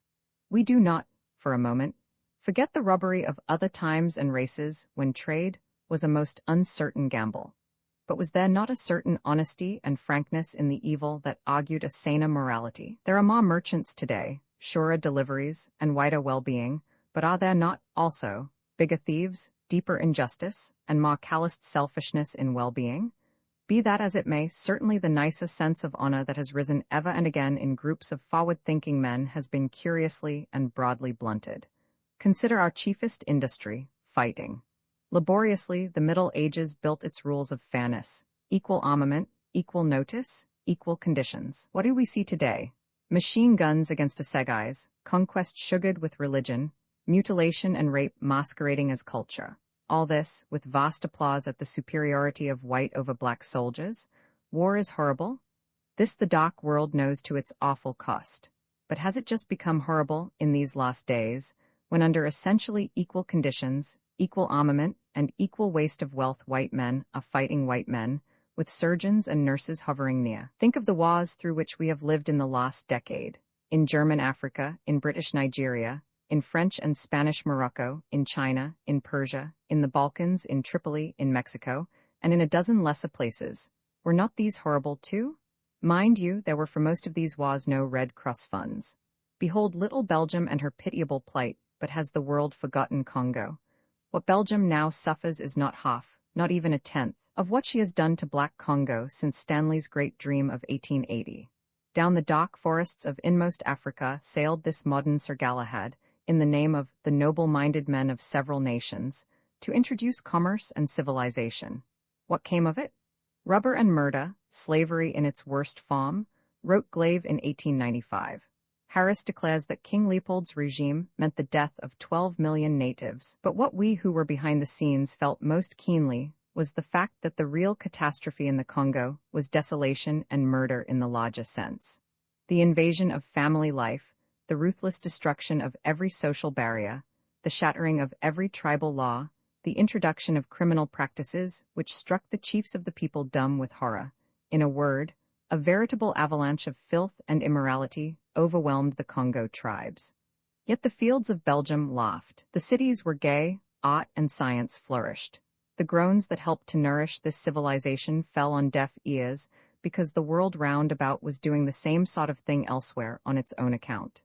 As we saw the dead dimly through rifts of battle smoke and heard faintly the cursings and accusations of blood brothers, we Dhaka men said, "This is not Europe gone mad. This is not aberration nor insanity. This is Europe. This seeming terrible is the real soul of white culture, back of all culture, stripped and visible today. This is where the world has arrived, these dark and awful depths, and not the shining and ineffable heights of which it boasted. Here is whither the might and energy of modern humanity has really gone. But may not the world cry back at us and ask, what better thing have you to show? What have you done or would do better than this if you had today the world rule? Paint with all riot of hateful colors the thin skin of European culture. Is it not better than any culture that arose in Africa or Asia? It is. Of this there is no doubt and never has been, but why is it better? Is it better because Europeans are better, nobler, greater, and more gifted than other folk? It is not. Europe has never produced, and never will in our day, bring forth a single human soul who cannot be matched and overmatched in every line of human endeavor by Asia and Africa. Run the gamut, if you will, and let us have the Europeans who in sober truth overmatch Nefertari, Mohammed, Ramesses and Askia, Confucius, Buddha, and Jesus Christ. If we could scan the calendar of thousands of lesser men, in like comparison, the result would be the same, but we cannot do this because of the deliberately educated ignorance of white schools by which they remember Napoleon and forget Sonny Ali. The greatness of Europe has lain in the width of the stage on which she has played her part, the strength of the foundations on which she has builded, and a natural, human ability no whit greater, if as great, than that of other days and races. In other words, the deeper reasons for the triumph of European civilization lie quite outside and beyond Europe, back in the universal struggles of all mankind. Why, then, is Europe great? Because of the foundations which the mighty past have furnished her to build upon. The iron trade of ancient, black Africa, the religion and empire building of yellow Asia, the art and science of the Dago, Mediterranean Shah, east, south, and west, as well as north. And where she has builded securely upon this great past, and learned from it, she has gone forward to greater and more splendid human triumph. But where she has ignored this past and forgotten and sneered at it, she has shown the cloven hoof of poor, crucified humanity. She has played, like other empires gone, the world fool? If then, European triumphs in culture have been greater, so, too, may her failures have been greater. How great a failure, and a failure in what does the world war betoken? Was it national jealousy of the sort of the 17th century? But Europe has done more to break down national barriers than any preceding culture. Was it fear of the balance of power in Europe? Hardly, save in the half-Asiatic problems of the Balkans. What, then, does Hauptmann mean when he says, "Our jealous enemies forged an iron ring about our breasts, and we knew our breasts had to expand, that we had to split asunder this ring or else we had to cease breathing. But Germany will not cease to breathe, and so it came to pass that the iron ring was forced apart." Whither is this expansion? What is that breath of life, thought to be so indispensable to a great European nation? Manifestly, it is expansion overseas. It is colonial aggrandizement which explains, and alone adequately explains, the world war. How many of us today fully realize the current theory of colonial expansion, of the relation of Europe, which is white, to the world which is black and brown and yellow? Bluntly put, that theory is this. It is the duty of white Europe to divide up the Dhaka world and administer it for Europe's good. This Europe has largely done. The European world is using black and brown men for all the uses which men know. Slowly but surely white culture is evolving the theory that darkies are born beasts of burden for white folk. It were silly to think otherwise, cries the cultured world, with stronger and shriller accord. The supporting arguments grow and twist themselves in the mouths of merchant, scientist, soldier, traveler, writer, and missionary. Darker peoples are dark in mind as well as in body, of dark, uncertain, and imperfect descent, of frailer, cheaper stuff. They are cowards in the face of mosses and maxims. They have no feelings, aspirations, and loves. They are fools, illogical idiots, half devil and half child. Such as they are, civilization must naturally raise them, but soberly and in limited ways. They are not simply dark white men. They are not men in the sense that Europeans are men. To the very limited extent of their shallow capacities, lift them to be useful to whites, to raise cotton, gather rubber, fetch ivory, dig diamonds, and let them be paid what men think they are worth, white men who know them to be well-nigh worthless. Such degrading of men by men is as old as mankind and the invention of no one race or people. Ever have men striven to conceive of their victims as different from the victors, endlessly different, in soul and blood, strength and cunning, race and lineage. It has been left, however, to Europe and to modern days to discover the eternal worldwide mock of meanness, color. Such is the silent revolution that has gripped modern European culture in the late 19th and 20th centuries. Its zenith came in Boxer times. White supremacy was all but worldwide. Africa was dead, India conquered, Japan isolated, and China prostrate, while white America wetted her sod from mongrel Mexico and mulatto South America, lynching her own Negroes the while. Temporary halt in this program was made by Little Japan, and the white world immediately sensed the peril of such yellow presumption. What sort of a world would this be if yellow men must be treated white? Immediately the eventual overthrow of Japan became a subject of deep thought and intrigue, from St. Petersburg to San Francisco, from the key of heaven to the little brother of the poor. The using of men for the benefit of masters is no new invention of modern Europe. It is quite as old as the world. But Europe proposed to apply it on a scale and with an elaborateness of detail of which no former world ever dreamed. The imperial width of the thing, the heaven-defying audacity, makes its modern newness. The scheme of Europe was no sudden invention, but a way out of long-pressing difficulties. It is plain to modern white civilization that the subjection of the white working classes cannot much longer be maintained. Education, political power, and increased knowledge of the technique and meaning of the industrial process are destined to make a more and more equitable distribution of wealth in the near future. The day of the very rich is drawing to a close, so far as individual white nations are concerned. But there is a loophole. There is a chance for exploitation on an immense scale for inordinate profit, not simply to the very rich, but to the middle class and to the laborers. This chance lies in the exploitation of darker peoples. It is here that the golden hand beckons. Here are no labor unions or votes or questioning onlookers or inconvenient consciences. These men may be used down to the very bone and shot and maimed in punitive expeditions when they revolt. In these dark lands, industrial development may repeat in exaggerated form every horror of the industrial history of Europe, from slavery and rape to disease and maiming, with only one test of success: dividends. This theory of human culture and its aims has worked itself through wop and woof of our daily thought with a thoroughness that few realize. Everything great, good, efficient, fair, and honorable is white. Everything mean, bad, blundering, cheating, and dishonorable is yellow. A bad taste is brown, and the devil is black. The changes of this theme are continually rung in picture and story, in newspaper heading and moving picture, in sermon and school book, until, of course, the king can do no wrong. A white man is always right, and a black man has no rights which a white man is bound to respect. There must come the necessary despisings and hatreds of these savage half-men, this unclean canaille of the world, these dogs of men. All through the world this gospel is preaching. It has its literature, it has its secret propaganda, and above all, it pays.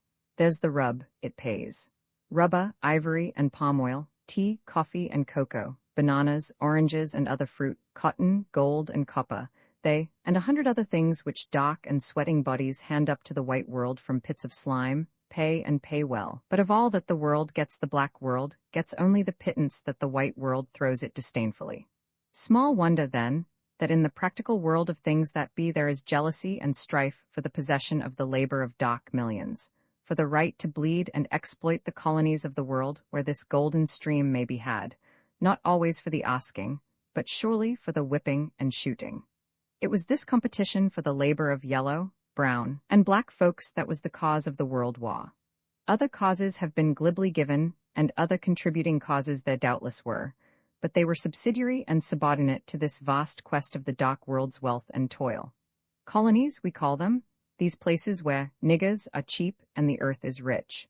They are those outlands where, like a swarm of hungry locusts, white masters may settle to be served as kings, wield the lash of slave drivers, rape girls and wives, grow as rich as Croesus and send homeward a golden stream. They belt the earth, these places, but they cluster in the tropics, with its darkened peoples. In Hong Kong and Annam, in Borneo and Rhodesia, in Sierra Leone and Nigeria, in Panama and Havana. These are the El Dorados toward which the world powers stretch itching palms. Germany, at last one and united and secure on land, looked across the seas, and seeing England with sources of wealth, ensuring a luxury and power which Germany could not hope to rival by the slower processes of exploiting her own peasants and working men, especially with these workers half in revolt, immediately built her navy and entered into a desperate competition for possession of colonies of darker peoples. To South America, to China, to Africa, to Asia Minor, she turned like a hound quivering on the leash, impatient, suspicious, irritable, with bloodshot eyes and dripping fangs, ready for the awful word. England and France crouched watchfully over their bones, growling and wary, but gnawing industriously, while the blood of the dark world whetted their greedy appetites. In the background, shut out from the highway to the seven seas, sat Russia and Austria, snarling and snapping at each other, and at the lost Mediterranean gate to the El Dorado, where the sick man enjoyed bad health, and where millions of serfs in the Balkans, Russia and Asia offered a feast to greed well nigh as great as Africa. The fateful day came. It had to come. The cause of war is preparation for war, and of all that Europe has done in a century, there is nothing that has equaled in energy, thought, and time her preparation for wholesale murder. The only adequate cause of this preparation was conquest and conquest, not in Europe, but primarily among the darker peoples of Asia and Africa. Conquest, not for assimilation and uplift, but for commerce and degradation. For this, and this mainly, did Europe gird herself at frightful cost for war. The red day dawned when the tinder was lighted in the Balkans, and Austro-Hungary seized a bit, which brought her a step nearer to the world's highway. She seized one bit and poised herself for another. Then came that curious chorus of challenges, those leaping suspicions, raking all causes for distrust and rivalry and hatred, but saying little of the real and greatest cause. Each nation felt its deep interests involved. But how? Not surely in the death of Ferdinand the Warlike, not surely in the old, half-forgotten revanche for Alsace-Lorraine, not even in the neutrality of Belgium. No, but in the possession of land overseas, in the right to colonies, the chance to levy endless tribute on the Dhaka world, on coolies in China, on starving peasants in India, on black savages in Africa, on dying South Sea Islanders, on Indians of the Amazon, all this and nothing more. Even the broken reed on which we had rested high hopes of eternal peace, the Guild of the Laborers, the front of that very important movement for human justice on which we had builded most, even this flew like a straw before the breath of King and Kaiser. Indeed, the flying had been foreshadowed when in Germany and America, international socialists had all but read yellow and black men out of the kingdom of industrial justice. Subtly had they been bribed, but effectively. Were they not lordly whites, and should they not share in the spoils of rape? High wages in the United States and England might be the skillfully manipulated result of slavery in Africa and of peonage in Asia. With the dog-in-the-manger theory of trade, with the determination to reap inordinate profits, and to exploit the weakest to the utmost, there came a new imperialism.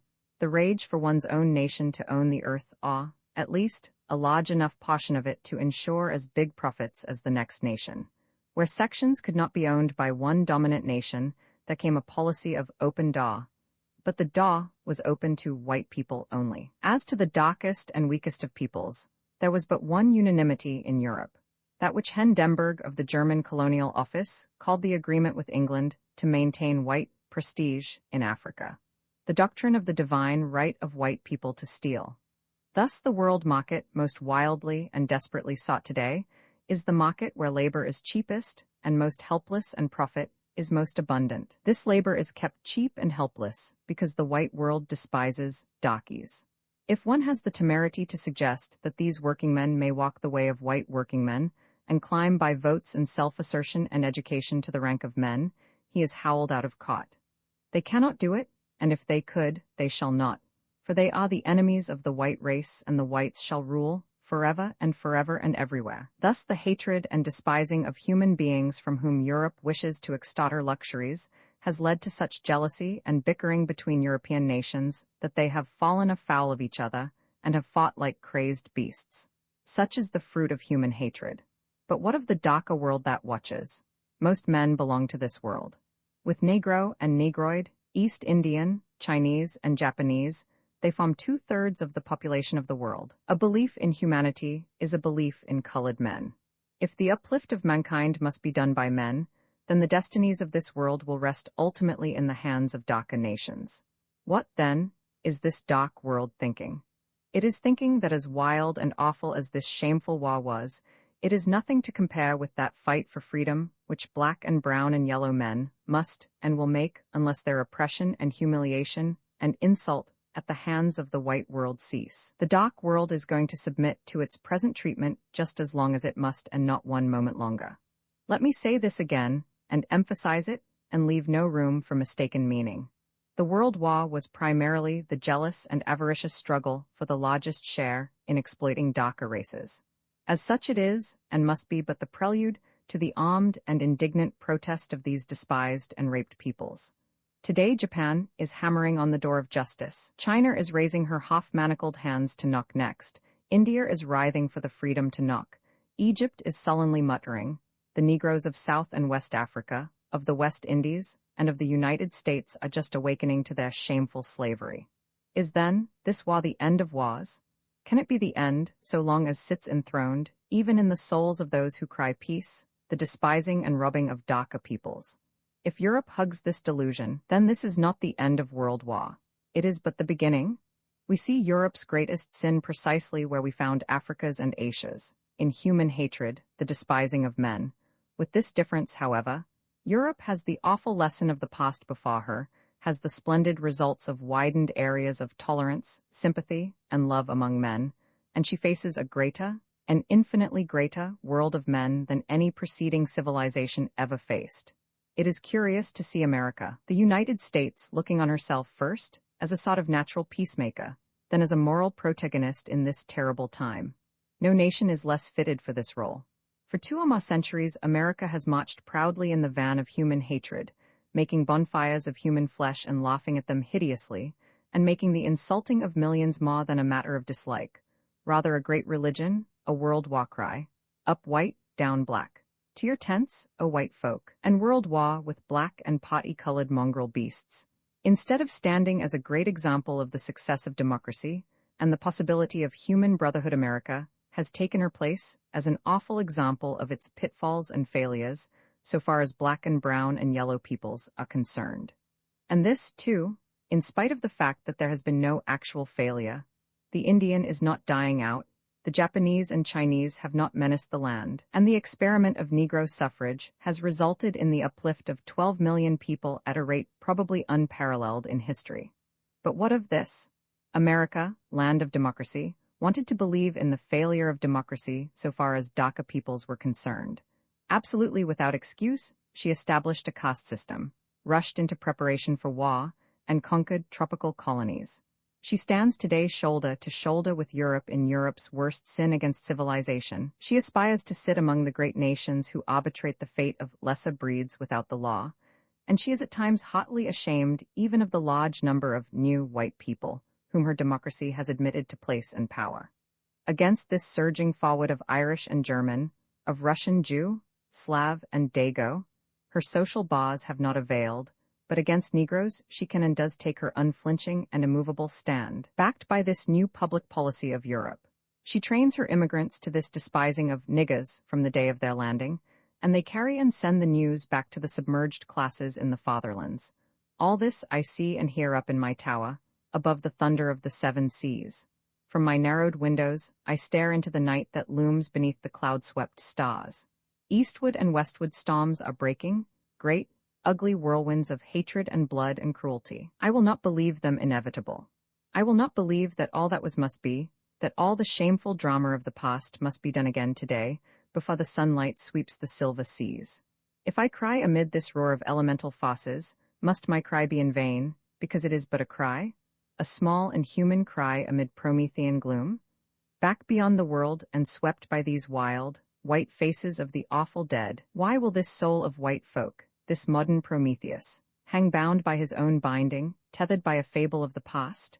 I hear his mighty cry reverberating through the world, I am white. Well and good, O Prometheus, divine thief, is not the world wide enough for two colors, for many little shinings of the sun?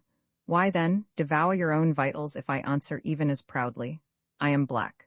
The riddle of the Sphinx, dark daughter of the lotus, leaves that watch the southern sea. One spirit of a prisoned soul, a panting to be free, the muttered music of thy streams, the whisper of the deep, have kissed each other in God's name and kissed a world to sleep.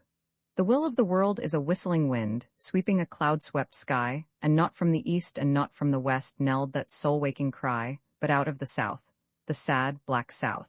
It screamed from the top of the sky, crying, "Awake, O ancient race!" Wailing, "O woman, arise!" And crying and sighing and crying again as a voice in the midnight cries. But the burden of white men bore her back, and the white world stifled her sighs. The white world's vermin and filth, all the dirt of London, all the scum of New York, valiant spoilers of women and conquerors of unarmed men, shameless breeders of bastards, drunk with the greed of gold, baiting their blood-stained hooks with cant for the souls of the simple, bearing the white man's burden of liquor and lust and lies. Unthankful we wince in the east, unthankful we wail from the westward, unthankfully thankful we curse in the unwon wastes of the wild. I hate them, oh, I hate them well, I hate them, Christ, as I hate hell. If I were God, I'd sound their knell this day, who raised the fools to their glory, but black men of Egypt and Ind, Ethiopia's sons of the evening, Indians and yellow Chinese, Arabian children of morning, and mongrels of Rome and Greece. Ah, well, and they that raised the boasters shall drag them down again, down with the theft of their thieving and murder and mocking of men, down with their barter of women and laying and lying of creeds, down with their cheating of childhood and drunken orgies of war, down, down, deep down, till the devil's strength be shorn, till some dim, dark David, a-hoeing of his con, and married maiden, mother of God, bid the black Christ be born. Then shall our burden be manhood, be it yellow, or black, or white, and poverty and justice and sorrow. The humble and simple and strong shall sing with the sons of morning and daughters of evensong. Black mother of the iron hills that wad the blazing sea, wild spirit of a storm-swept soul, a struggling to be free, where neath the bloody finger marks thy riven bosom quakes, thicken the thunders of God's voice and lo, a world awakes. Roman 3, the hands of Ethiopia, semper novi quid ex Africa, cried the Roman proconsul, and he voiced the verdict of 40 centuries. Yet there are those who would write world history and leave out of account this most marvelous of continents. Particularly, today most men assume that Africa is far afield from the center of our burning social problems, and especially from our problem of world war. Always Africa is giving us something new, or some metempsychoses of a world-old thing. On its black bosom arose one of the earliest, if not the earliest, of self-protecting civilizations, which grew so mightily that it still furnishes superlatives to thinking and speaking men. Out of its darker and more remote forest fastnesses came, if we may credit many recent scientists, the first welding of iron, and we know that agriculture and trade flourished there when Europe was a wilderness. Nearly every human empire that has arisen in the world, material and spiritual, has found some of its greatest crises on this continent of Africa, from Greece to Great Britain.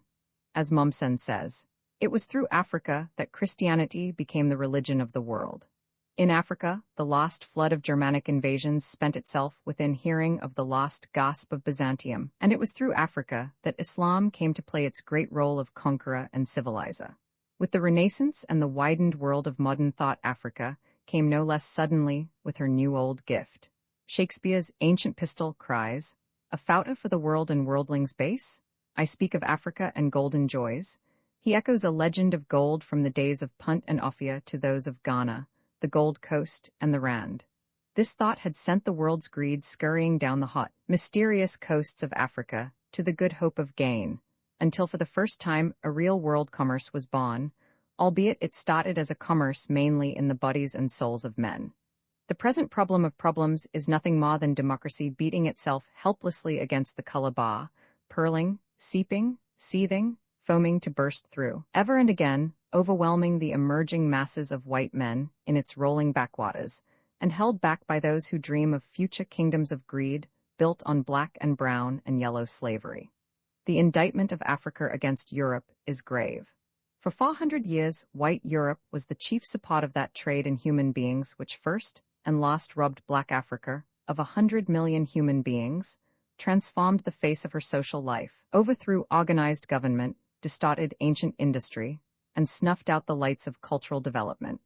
Today, instead of removing laborers from Africa to distant slavery, industry built on a new slavery approaches Africa to deprive the natives of their land, to force them to toil, and to reap all the profit for the white world. It is scarcely necessary to remind the reader of the essential facts underlying these broad assertions. A recent law of the Union of South Africa assigns nearly 250 million acres of the best of natives land to 1.5 million whites, and leaves 36 million acres of swamp and marsh for 4.5 million blacks. In Rhodesia, over 90 million acres have been practically confiscated. In the Belgian Congo, all the land was declared the property of the state. Slavery, in all but name, has been the foundation of the cocoa industry in St. Thome and St. Principe and in the mines of the Rand. Gin has been one of the greatest of European imports, having increased 50% in 10 years and reaching a total of at least $25 million a year today. Negroes of ability have been carefully gotten rid of, deposed from authority, kept out of positions of influence, and discredited in their people's eyes, while a caste of white overseers and governing officials has appeared everywhere. Naturally, the picture is not all lurid. David Livingstone has had his successes, and Europe has given Africa something of value in the beginning of education and industry. Yet the balance of iniquity is desperately large, but worse than that, it has aroused no world protest. A great Englishman, familiar with African problems for a generation, says frankly today, "There does not exist any real international conscience to which you can appeal." Moreover, that treatment shows no certain signs of abatement. Today in England, the Empire Resources Development Committee proposes to treat African colonies as crown estates, and by intensive scientific exploitation of both land and labor, to make these colonies pay the English national debt after the war. German thinkers, knowing the tremendous demand for raw material which would follow the war, had similar plans of exploitation. It is the clear, common sense of the African situation, says H.G. Wells, that while these precious regions of raw material remain divided up between a number of competitive European imperialisms, each resolutely set upon the exploitation of its possessions to its own advantage and the disadvantage of the others, there can be no permanent peace in the world. It is impossible.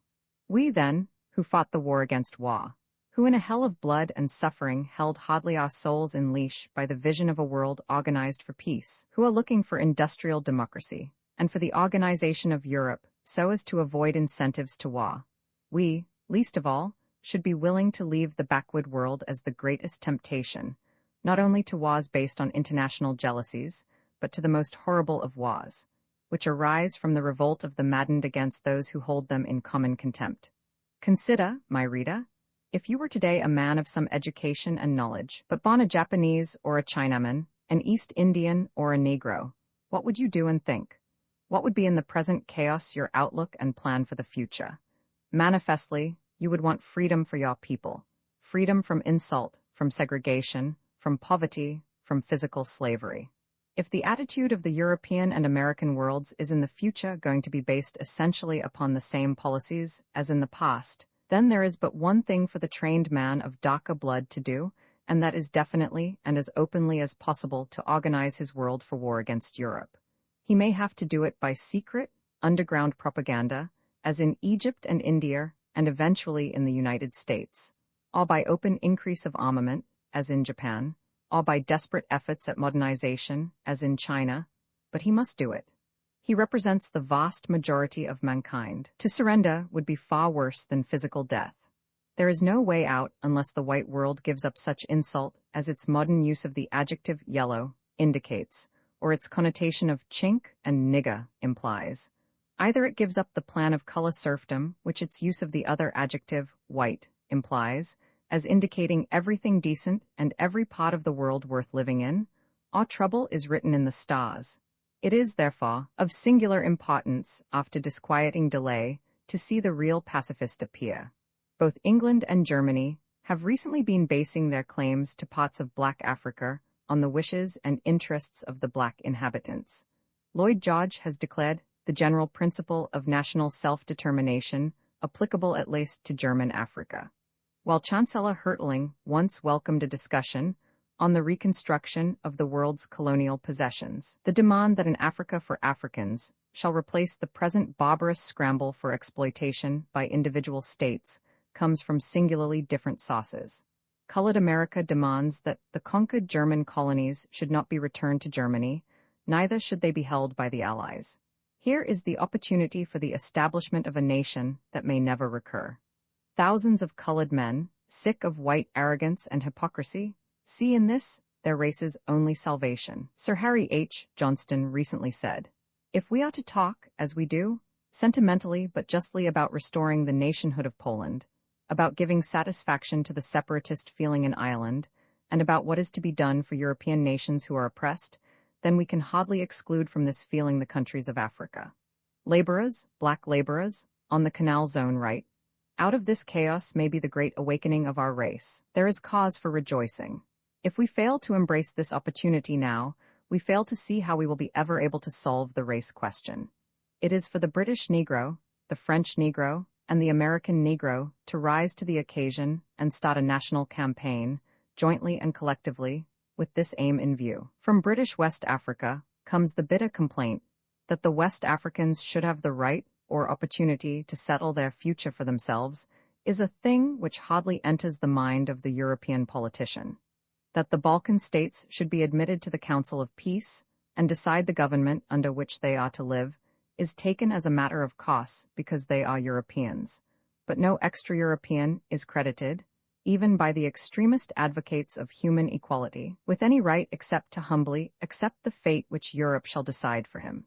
Here, then, is the danger and the demand, and the real pacifist will seek to organize, not simply the masses in white nations, guarding against exploitation and profiteering, but will remember that no permanent relief can come but by including in this organization the lowest and the most exploited races in the world. World philanthropy, like national philanthropy, must come as uplift and prevention, and not merely as alleviation and religious conversion. Reverence for humanity, as such, must be installed in the world, and Africa should be the talisman. Black Africa, including British, French, Belgian, Portuguese, Italian, and Spanish possessions, and the independent states of Abyssinia and Liberia, and leaving out of account Egypt and North Africa, on the one hand, and South Africa, on the other, has an area of 8,200,000 square miles, and a population well over 100 million of black men, with less than 100,000 whites. Commercial exploitation in Africa has already larger results to show than most people realize. Annually, $200 million worth of goods was coming out of Black Africa before the World War, including a third of the world's supply of rubber, a quarter of all of the world's cocoa, and practically all of the world's cloves, gum arabic, and palm oil. In exchange, there was being returned to Africa 100 millions in cotton cloth, 25 millions in iron and steel, and as much in foods, and probably 25 millions in liquors. Here are the beginnings of a modern industrial system. Iron and steel for permanent investment, bound to yield large dividends, cloth as the cheapest exchange for invaluable raw material, liquor to tickle the appetites of the natives and render the alienation of land and the breakdown of customary law easier, eventually forced and contract labor under white drivers to increase and systematize the production of raw materials. These materials are capable of indefinite expansion. Cotton may yet challenge the southern United States. Fruits and vegetables, hides and skins, lumber and dyestuffs, coffee and tea, grain and tobacco, and fibers of all sorts can easily follow organized and systematic toil. Is it a paradise of industry we thus contemplate? It is much more likely to be a hell. Under present plans there will be no voice or law or custom to protect labor, no trades unions, no 8-hour laws, no factory legislation, nothing of that great body of legislation built up in modern days to protect mankind from sinking to the level of beasts of burden. All the industrial deviltry, which civilization has been driving to the slums and the backwaters, will have a voiceless continent to conceal it. If the slave cannot be taken from Africa, slavery can be taken to Africa. Who are the folk who live here? They are brown and black, curly and crisp-haired, short and tall and long-headed. Out of them in days without date flowed the beginnings of Egypt. Among them rose, later, centers of culture at Ghana, Mel, and Timbuktu. Kingdoms and empires flourished in Songhai and Zimbabwe, and art and industry in Yoruba and Benin. They have fought every human calamity in its most hideous form, and yet today they hold some similar vestiges of a mighty past.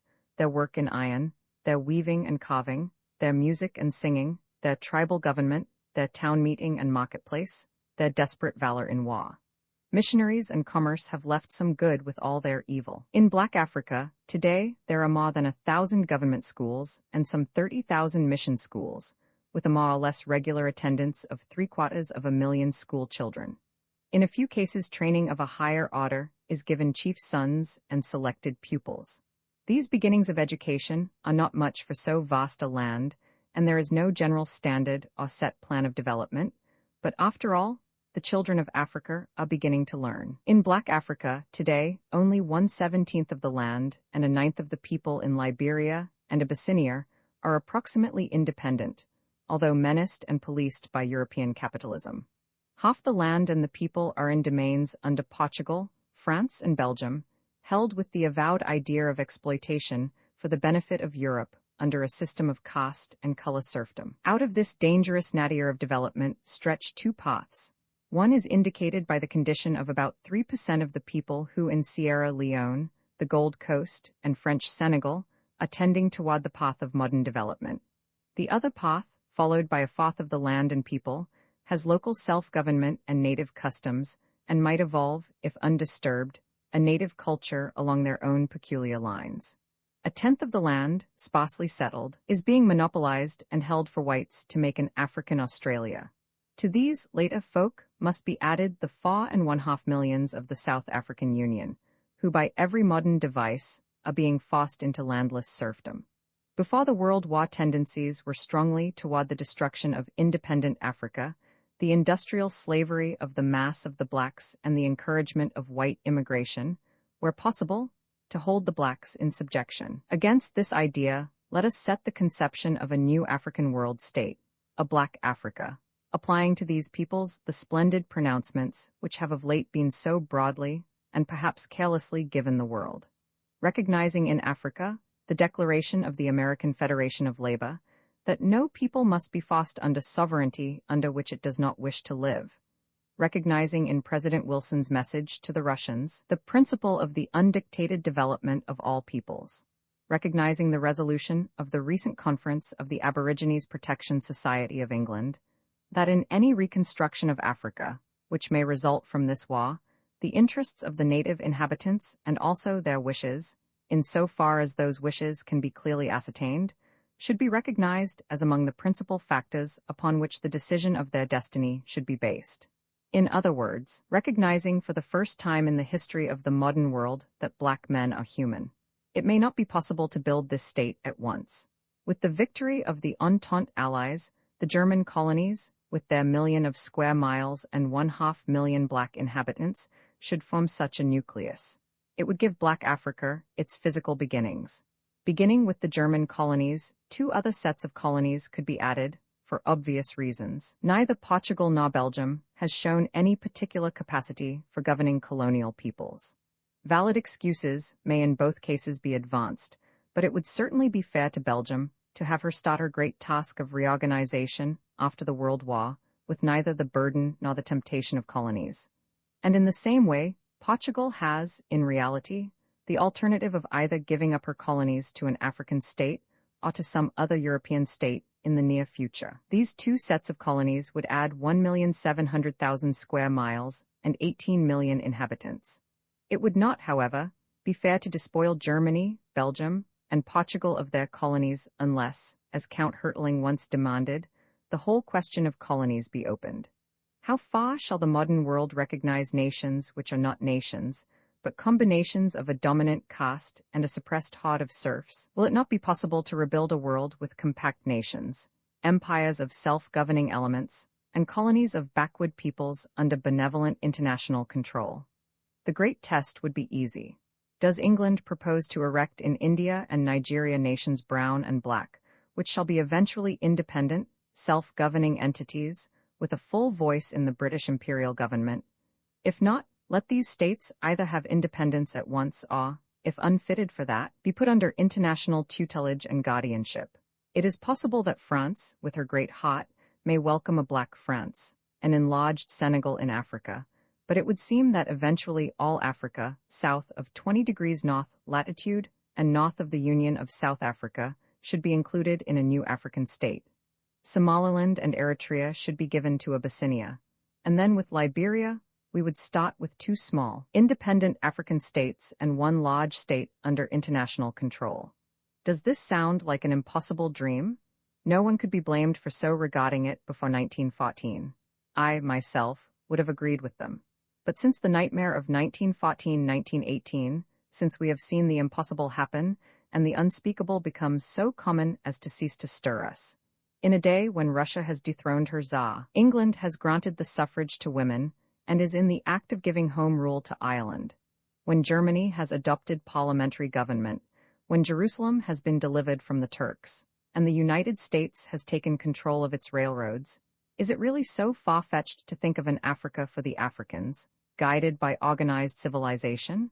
No one would expect this new state to be independent and self-governing from the start. Contrary, however, to present schemes for Africa, the world would expect independence and self-government as the only possible end of the experiment. At first, we can conceive of no better way of governing this state than through that same international control by which we hope to govern the world for peace. A curious and instructive parallel has been drawn by Simon Strunsky. Just as the common ownership of the Northwest Territory helped to weld the colonies into the United States, so could not joint and benevolent domination of Africa and of other backward parts of the world be a cornerstone upon which the future federation of the world could be built. From the British Labour Party comes this declaration.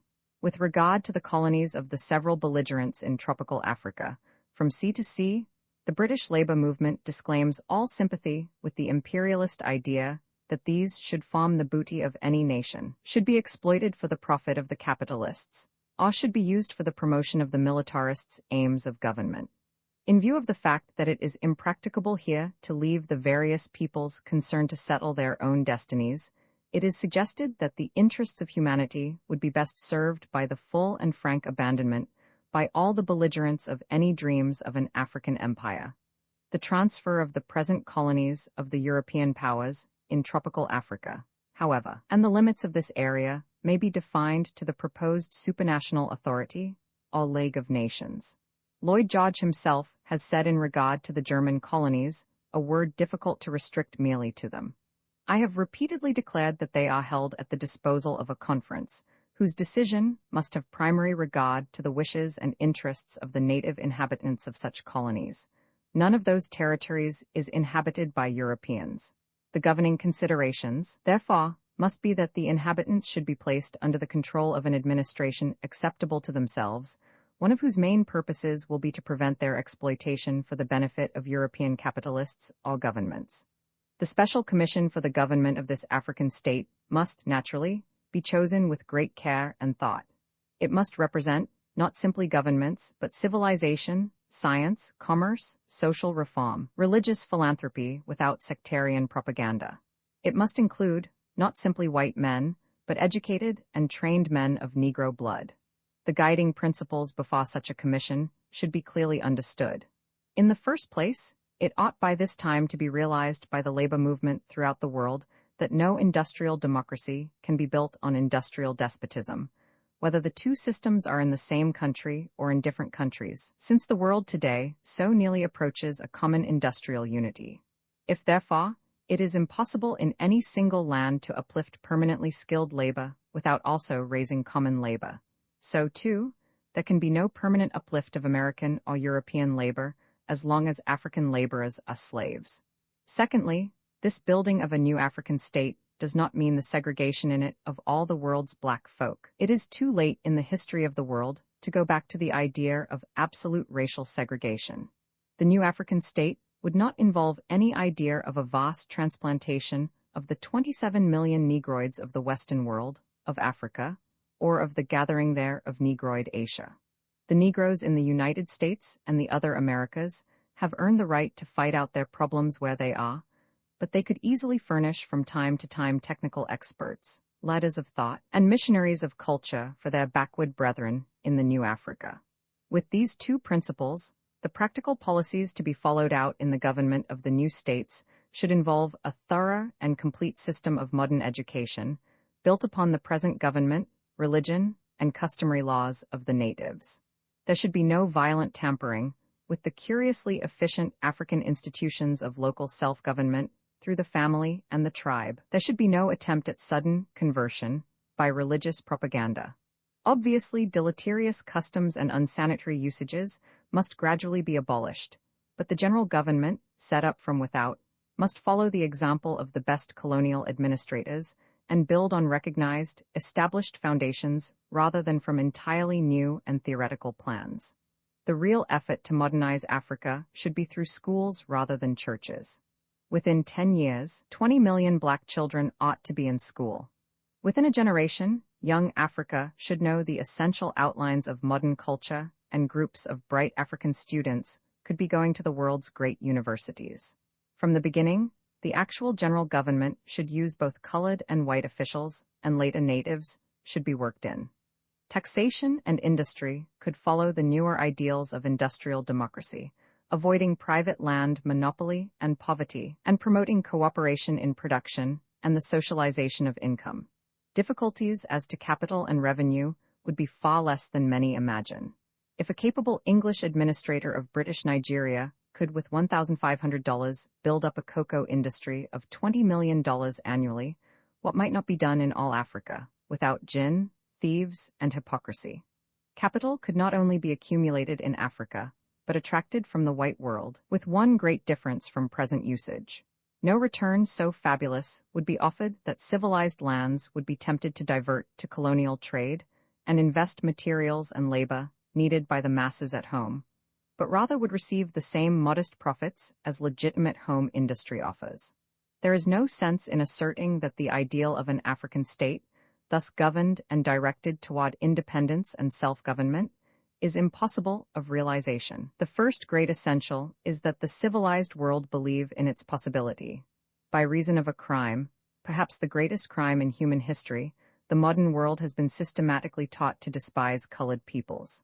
Men of education and decency ask, and ask seriously, if it is really possible to uplift Africa. Are Negroes human, or, if human, developed far enough to absorb, even under benevolent tutelage, any appreciable part of modern culture? Has not the experiment been tried in Haiti and Liberia, and failed? One cannot ignore the extraordinary fact that a world campaign beginning with the slave trade and ending with the refusal to capitalize the word Negro, leading through a passionate defense of slavery by attributing every bestiality to blacks, and finally culminating in the evident modern profit which lies in degrading blacks. All this has unconsciously trained millions of honest, modern men into the belief that black folk are subhuman. This belief is not based on science, else it would be held as a postulate of the most tentative kind, ready at any time to be withdrawn in the face of facts. The belief is not based on history, for it is absolutely contradicted by Egyptian, Greek, Roman, Byzantine, and Arabian experience, nor is the belief based on any careful survey of the social development of men of Negro blood today, in Africa and America. It is simply passionate, deep-seated heritage, and as such can be moved by neither argument nor fact. Only faith in humanity will lead the world to rise above its present color prejudice. Those who do believe in men, who know what black men have done in human history, who have taken pains to follow even superficially the story of the rise of the Negro in Africa, the West Indies, and the Americas of our day, know that our modern contempt of Negroes rests upon no scientific foundation worth a moment's attention. It is nothing more than a vicious habit of mind. It could as easily be overthrown as our belief in war, as our international hatreds, as our old conception of the status of women, as our fear of educating the masses, and as our belief in the necessity of poverty. We can, if we will, inaugurate on the dark continent a last great crusade for humanity. With Africa redeemed, Asia would be safe and Europe indeed triumphant. I have not mentioned North and South Africa, because my eye was centered on the main mass of the Negro race. Yet it is clear that for the development of Central Africa, Egypt should be free and independent, there along the highway to a free and independent India. While Morocco, Algeria, Tunis, and Tripoli must become a part of Europe, with modern development and home rule. South Africa, stripped of its black serfs and their lands, must admit the resident natives and colored folk to its body politic as equals. The hands which Ethiopia shall soon stretch out unto God are not mere hands of helplessness and supplication, but rather are they hands of pain and promise, hard, gnawed, and muscled for the world's real work. They are hands of fellowship for the half-submerged masses of a distempered world. They are hands of helpfulness for an agonized God. 20 centuries before Christ, a great cloud swept over seas and settled on Africa, darkening and well-nigh blotting out the culture of the land of Egypt. For 500 years it rested there, until a black woman, Queen Nefertari, the most venerated figure in Egyptian history, rose to the throne of the pharaohs and redeemed the world and her people. 20 centuries after Christ, Black Africa, prostrated, raped, and shamed, lies at the feet of the conquering Philistines of Europe. Beyond the awful sea a black woman is weeping and waiting, with her sons on her breast. What shall the end be? The world-old and fearful things, war and wealth, murder and luxury. Or shall it be a new thing, a new peace and a new democracy of all races, a great humanity of equal men? Semper novi quid ex Africa? The princess of the Hither Isles, her soul was beautiful, wherefore she kept it veiled in lightly laced humility and fear, out of which peered anxiously, and anon the white and blue and pale gold of her face, beautiful as daybreak or as the laughing of a child. She sat in the Hither Isles, well-walled between the this and now, upon a low and silver throne, and leaned upon its arm-posts, sadly looking upward toward the sun. Now the Hither Isles are flat and cold and swampy, with drear-drab light and all manner of slimy, creeping things, and piles of dirt and clouds of flying dust, and sodded scraping and feeding and noise. She hated them, and ever, as her hands and busy feet swept back the dust, and slime her soul sat silver-throned, staring toward the great hill to the westward, which shone so brilliant golden beneath the sunlight and above the sea. The sea moaned, and with it moaned the princess' soul, for she was lonely, very, very lonely, and full weary of the monotone of life. So she was glad to see a moving in yonder kingdom on the mountainside, where the sun shone warm, and when the king of yonder kingdom, silken in robe and golden-crowned and wadded by his hound, walked down along the restless waters and sat beside the arm-post of her throne, she wondered why she could not love him and fly with him up the shining mountain-side, out of the dirt and dust that nested between the this and now. She looked at him and tried to be glad, for he was bonny and good to look upon, this king of yonder kingdom, tall and straight, thin-lipped and white and tawny.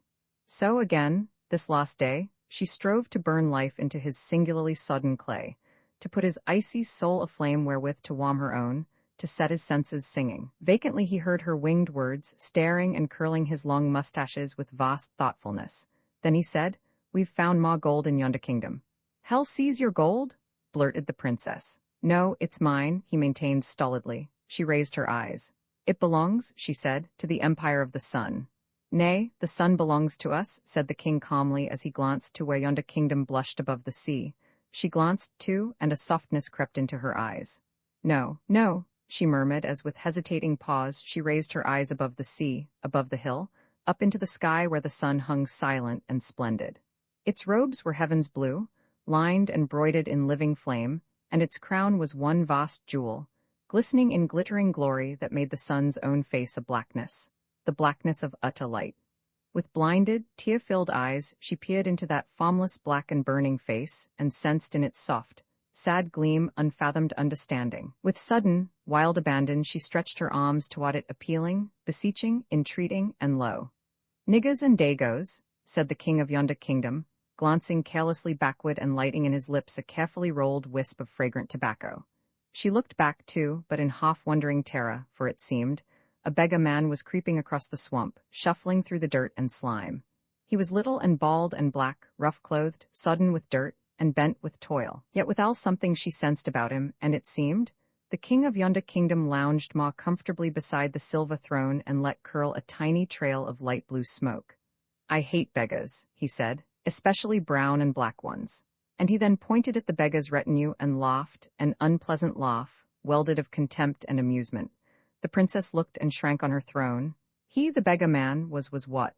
But his retinue, that squalid, sotted, potty-colored band of vacant, dull-faced filth and viciousness, was writhing over the land, and he and they seemed almost crouching underneath the scorpion lash of one tall skeleton that looked like death, and the twisted woman whom men called pain. Yet they all walked as one. The king of yonder kingdom laughed, but the princess shrank on her throne, and the king on seeing her thus took a gold piece from out of his purse and tossed it carelessly to the passing throng. She watched it with fascinated eyes, how it rose and sailed and whirled and struggled in the air, then seemed to burst, and upward flew its light and sheen and downward dropped its dross. She glanced at the king, but he was lighting a match. She watched the dross wallow in the slime, but the sunlight fell on the back of the beggar's neck, and he turned his head. The beggar passing afar turned his head and the princess straightened on her throne. He turned his head and she shivered forward on her silver seat. He looked upon her full and slow, and suddenly she saw within that formless black and burning face the same soft, glad gleam of utter understanding, seen so many times before. She saw the suffering of endless years and endless love that softened it. She saw the burning passion of the sun, and with it the cold, unbending duty deeds of upper air. All she had seen and dreamed of seeing in the rising, blazing sun she saw now again, and with it myriads more of human tenderness, of longing, and of love. So then, she knew, she rose as to a dream come true with solemn face and waiting eyes. With her rose the king of yonder kingdom almost eagerly. "You'll come?" he cried. "You'll come and see my gold?" And then in sudden generosity he added, "You'll have a golden throne up there when we marry." But she, looking up and on with radiant face, answered softly, "I come." So down and up and on they mounted, the black beggar man and his cavalcade of death and pain, and then a space, and then a lone, black hound that nosed and whimpered as he ran, and then a space, and then the king of yonder kingdom in his robes, and then a space, and lost the princess of the hither isles, with face set sunward and love-light in her eyes. And so they marched and struggled on and up through endless years and spaces, and ever the black beggar looked back past death and pain toward the maid, and ever the maid strove forward with love-lit eyes, but ever the great and silken shoulders of the king of yonder kingdom arose between the princess and the sun like a cloud of storms. Now, finally, they neared unto the hillside's topmost shoulder, and there most eagerly the king bent to the bowels of the earth and bared its golden entrails. All green and gray and rusted while the princess strained her pitiful eyes aloft to where the beggar, set twixt death and pain, whirled his slim back against the glory of the setting sun, and stood sombre in his grave majesty, enhallowed and transfigured, outstretching his long arms, and around all heaven glittered jewels in a cloth of gold. A while the princess stood and moaned in mad amaze, then with one wilful wrench she bared the white flowers of her breast, and snatching forth her own red heart, held it with one hand aloft, while with the other she gathered close her robe, and poised herself. The king of yonder kingdom looked upward quickly, curiously, still fingering the earth, and saw the offer of her bleeding heart. "It's a Negro," he growled darkly. "It may not be." The woman quivered. "It's a nigger?" he repeated fiercely. "It's neither god nor man, but a nigger?" The princess stepped forward. The king grasped his sword and looked north and east. He raised his sword and looked south and west. "I seek the sun," the princess sang, and started into the west. "Never," cried the king of yonder kingdom, "for such were blasphemy and defilement and the making of all evil." So, raising his great sword, he struck with all his might, and more. Down hissed the blow, and it bit that little, white, hot-holding hand until it flew armless and disbodied up through the sunlit air. Down hissed the blow, and it clove the whimpering hound until his last shriek shook the stars. Down hissed the blow, and it rent the earth. It trembled, fell apart, and yawned to a chasm wide as earth from heaven, deep as hell, and empty, cold, and silent. On yonder distant shore blazed the mighty empire of the sun in warm and blissful radiance, while on this side, in shadows cold and dark, gloomed the hither isles and the hill that once was golden, but now was green and slimy dross. All below was the sad and moaning sea, while between the here and there flew the severed hand and dripped the bleeding heart. Then up from the soul of the princess welled a cry of dark despair. such a cry as only babe-raped mothers know and murdered loves. Poised on the crumbling edge of that great nothingness, the princess hung, hungering with her eyes and straining her fainting ears against the awful splendor of the sky. Out from the slime and shadows groped the king, thundering, "Back, don't be a fool!" But down through the thin ether thrilled the still and throbbing warmth of heaven's sun, whispering, "Leap." And the princess leapt. Roman 4 of work and wealth. For 15 years I was a teacher of youth. They were years out of the fullness and bloom of my younger manhood. They were years mingled of half-breathless work, of anxious self-questionings, of planning and replanning, of disillusion, awe-mounting wonder. The teacher's life is a double one. He stands in a certain fear. He tends to be stilted, almost dishonest, veiling himself before those awful eyes. Not the eyes of Almighty God are so straight, so penetrating, so all-seeing as the wonder-swept eyes of youth. You walk into a room. To the left is a tall window, bright with colors of crimson and gold and sunshine. Here are rows of books and there is a table. Sombre blackboards clothe the walls to the right, and beside your desk is the delicate ivory of a nobly cast head. But you see nothing of this. You see only a silence and eyes, fringed, soft eyes, hard eyes, eyes great and small, eyes here so poignant with beauty that the sob struggles in your throat, eyes there so hard with sorrow that laughter wells up to meet and beat it back, eyes through which the mockery and ridicule of hell, or some pulse of high heaven, may suddenly flash. Ah, that mighty pause before the class, that orison and benediction, how much of my life it has been and made. I fought earnestly against posing before my class. I tried to be natural and honest and frank, but it was a bit hard. What would you say to a soft brown face, aureoled in 1,000 ripples of gray-black hair, which knells suddenly? Do you trust white people? You do not, and you know that you do not, much as you want to. Yet you rise and lie and say you do. You must say it for her salvation and the world's. You repeat that she must trust them, that most white folks are honest, and all the while you are lying and every level, silent eye that knows you are lying, and miserably you sit and lie on, to the greater glory of God. I taught history and economics and something called sociology at Atlanta University, where, as our Mr. Webster used to say, we professors occupied settees and not mere chairs. I was fortunate with this teaching in having vivid in the minds of my pupils a concrete social problem of which we all were parts, and which we desperately desired to solve. There was little danger, then, of my teaching or of their thinking becoming purely theoretical. Work and wage were thrilling realities to us all. What did we study?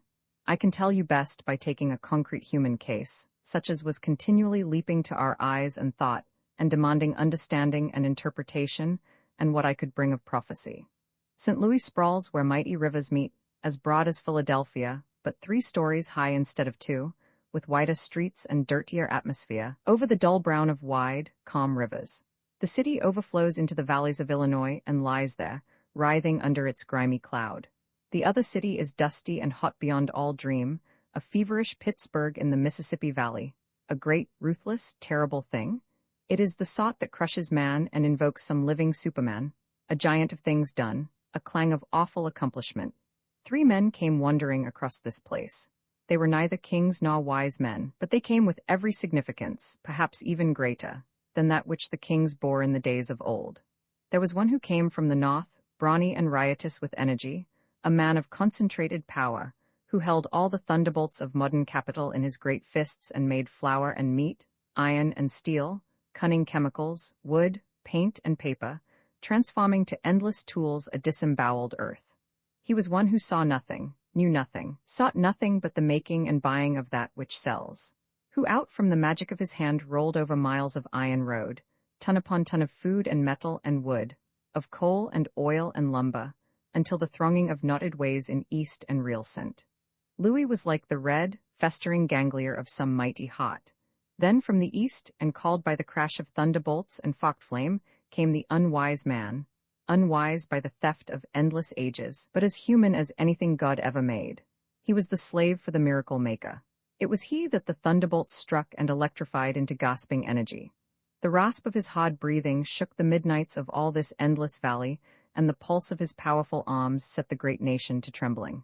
And then, at last, out of the south, like a still, small voice, came the 3rd man, black, with great eyes and greater memories, hesitantly eager, and yet with the infinite softness and ancient calm which come from that eternal race, whose history is not the history of a day, but of endless ages. Here, surely, was fit meeting place for these curiously intent fosses, for these epoch-making and age-twisting fosses, for these human feet on their superhuman errands. Yesterday, I rode in East St. Louis.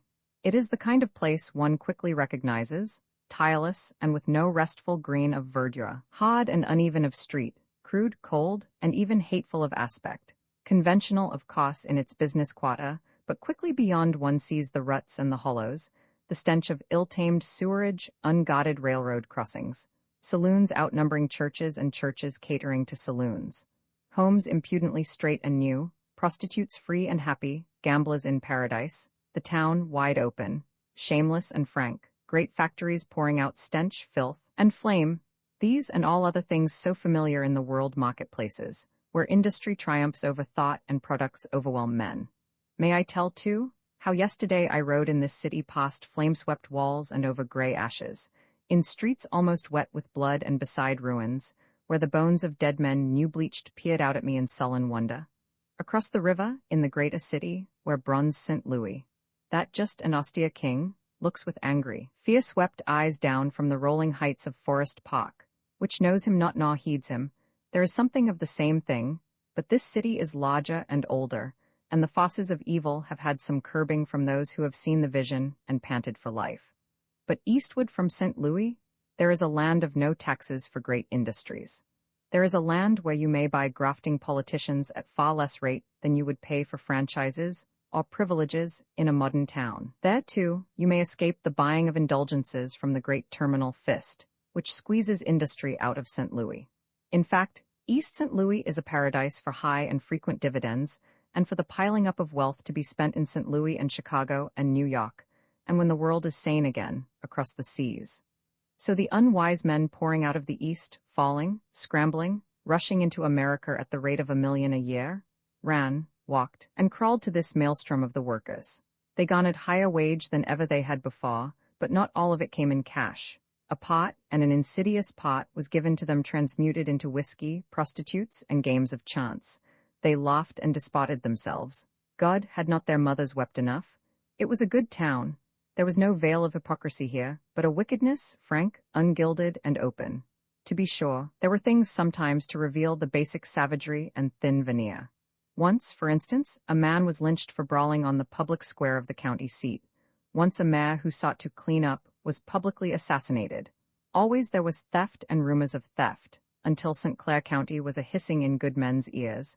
But always, too, there were good wages and jolly hoodlums and unchecked wassail of Saturday nights. Gamblers, big and little, rioted in East St. Louis. The little gamblers used cards and roulette wheels and filched the weekly wage of the workers. The greater gamblers used meat and iron and undid the foundations of the world. All the gods of chance flaunted their wild raiment here, above the brown flood of the Mississippi. Then the world changed. Then civilization, built for culture, rebuilt itself for willful murder in Europe, Asia, America, and the southern seas. Hands that made food made powder, and iron for railways was iron for guns. The wants of common men were forgotten before the groan of giants. Streams of gold, lost from the world's workers, filtered and trickled into the hands of gamblers, and put new power into the thunderbolts of East St. Louis. Wages had been growing before the World War. Slowly but remorselessly, the skilled and intelligent, banding themselves, had threatened the coffers of the mighty, and slowly the mighty had disgorged. Even the common workers, the poor and unlettered, had again and again gripped the sills of the city walls and pulled themselves to their chins. But alas, there were so many hands and so many mouths, and the feet of the disinherited kept coming across the wet paths of the sea to this old El Dorado. War brought subtle changes. Wages stood still while prices fattened. It was not that the white American worker was threatened with starvation, but it was what was, after all, a more important question, whether or not he should lose his front room and victrola, and even the dream of a Ford car. There came a whirling and scrambling among the workers. They fought each other. They climbed on each other's backs. The skilled and intelligent, banding themselves even better than before, bargained with the men of might and held them by bitter threats. The less skilled and more ignorant seethed at the bottom and tried, as of old, to bring it about that the ignorant and unlettered should learn to stand together against both capital and skilled labor. It was here that there came out of the east a beam of unearthly light, a triumph of possible good and evil so strange that the workers hardly believed it. Slowly, they saw the gates of Ellis Island closing. Slowly, the footsteps of the yearly million men became fainter and fainter, until the stream of immigrants overseas was stopped by the shadow of death at the very time when new murder opened new markets over all the world to American industry. And the giants with the thunderbolts stamped and raged and peered out across the world and called for men and evermore, men.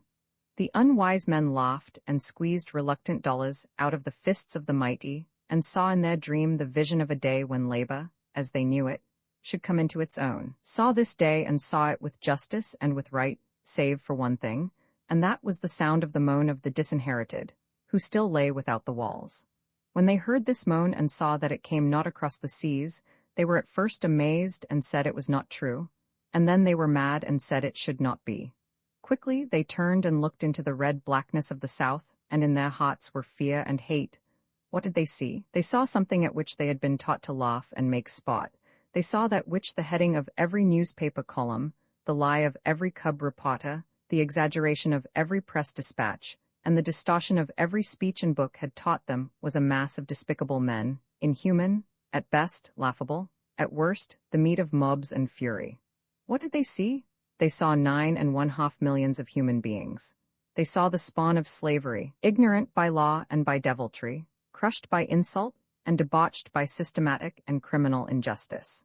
They saw a people whose helpless women have been raped by thousands, and whose men lynched by hundreds in the face of a sneering world.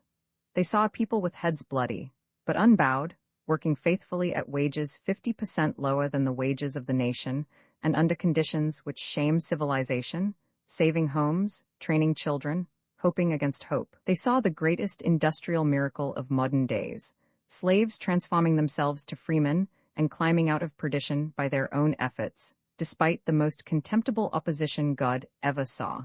They saw all this, and what they saw the distraught employers of America saw too. The North called to the South. A scream of rage went up from the cotton monopolists and industrial barons of the New South. Who was this who dared to interfere with their labor? Who sought to own their black slaves but they? Who honored and loved niggers as they did? They mobilized all the machinery of modern oppression. Taxes, city ordinances, licenses, state laws, municipal regulations, wholesale police arrests, and of course, the peculiarly Southern method of the mob and the lyncher. They appealed frantically to the United States government. They groveled on their knees and shed wild tears at the suffering of their poor, misguided black friends, and yet, despite this, the Northern employers simply had to offer $2 and $3 a day, and from 1/4 to 1/2 million dock workers arose and pawed themselves into the North. They went to the mines of West Virginia, because war needs coal. They went to the industries of New Jersey and Pennsylvania, because war needs ships and iron. They went to the automobiles of Detroit and the load carrying of Chicago, and they went to East St. Louis. Now there came fear in the hearts of the unwise men. It was not that their wages were lowered. They went even higher. They received, not simply, a living wage, but a wage that paid for some of the decencies, and, in East St. Louis, many of the indecencies of life. What they feared was not deprivation of the things they were used to and the shadow of poverty, but rather the definite death of their rising dreams. But if fear was newborn in the hearts of the unwise men, the black man was born in a house of fear. To him poverty of the ugliest and straightest type was father, mother, and blood brother. He was slipping stealthily northward to escape hunger and insult, the hand of oppression, and the shadow of death. Here then, in the wide valley which Father Marquette saw peaceful and golden, lazy with fruit and river, half asleep beneath the nod of God, here then was staged every element for human tragedy, every element of the modern economic paradox. Ah, that hot, wide plain of East St. Louis is a gripping thing. The rivers are dirty with sweat and toil and lip, like lakes along the low and burdened shaws. Flatboats ramble and thread among them, and above the steamers' bridges swing on great arches of steel, striding with mighty grace from shaw to shaw. Everywhere are brick kennels, tall, black and red chimneys, tongues of flame. The ground is littered with cars and iron, tracks and trucks, boxes and crates, metals and coal and rubber. Nature-defying cranes, grim elevators rise above pile on pile of black and grimy lumber. And ever below is the water, wide and silent, gray-brown and yellow. This is the stage for the tragedy. The armored might of the modern world urged by the bloody needs of the world once, fevered today by a fabulous vision of gain and needing only hands, hands, hands, fear of loss and greed of gain in the hearts of the giants, the clustered cunning of the modern workman, skilled as artificer and skilled in the rhythm of the habit of work, tasting the world's good and panting for more, fear of poverty and hate of scabs in the hearts of the workers, the dumb yearning in the hearts of the oppressed, the echo of laughter heard at the foot of the pyramids, the faithful, plodding slouch of the laborers, fear of the shadow of death in the hearts of black men.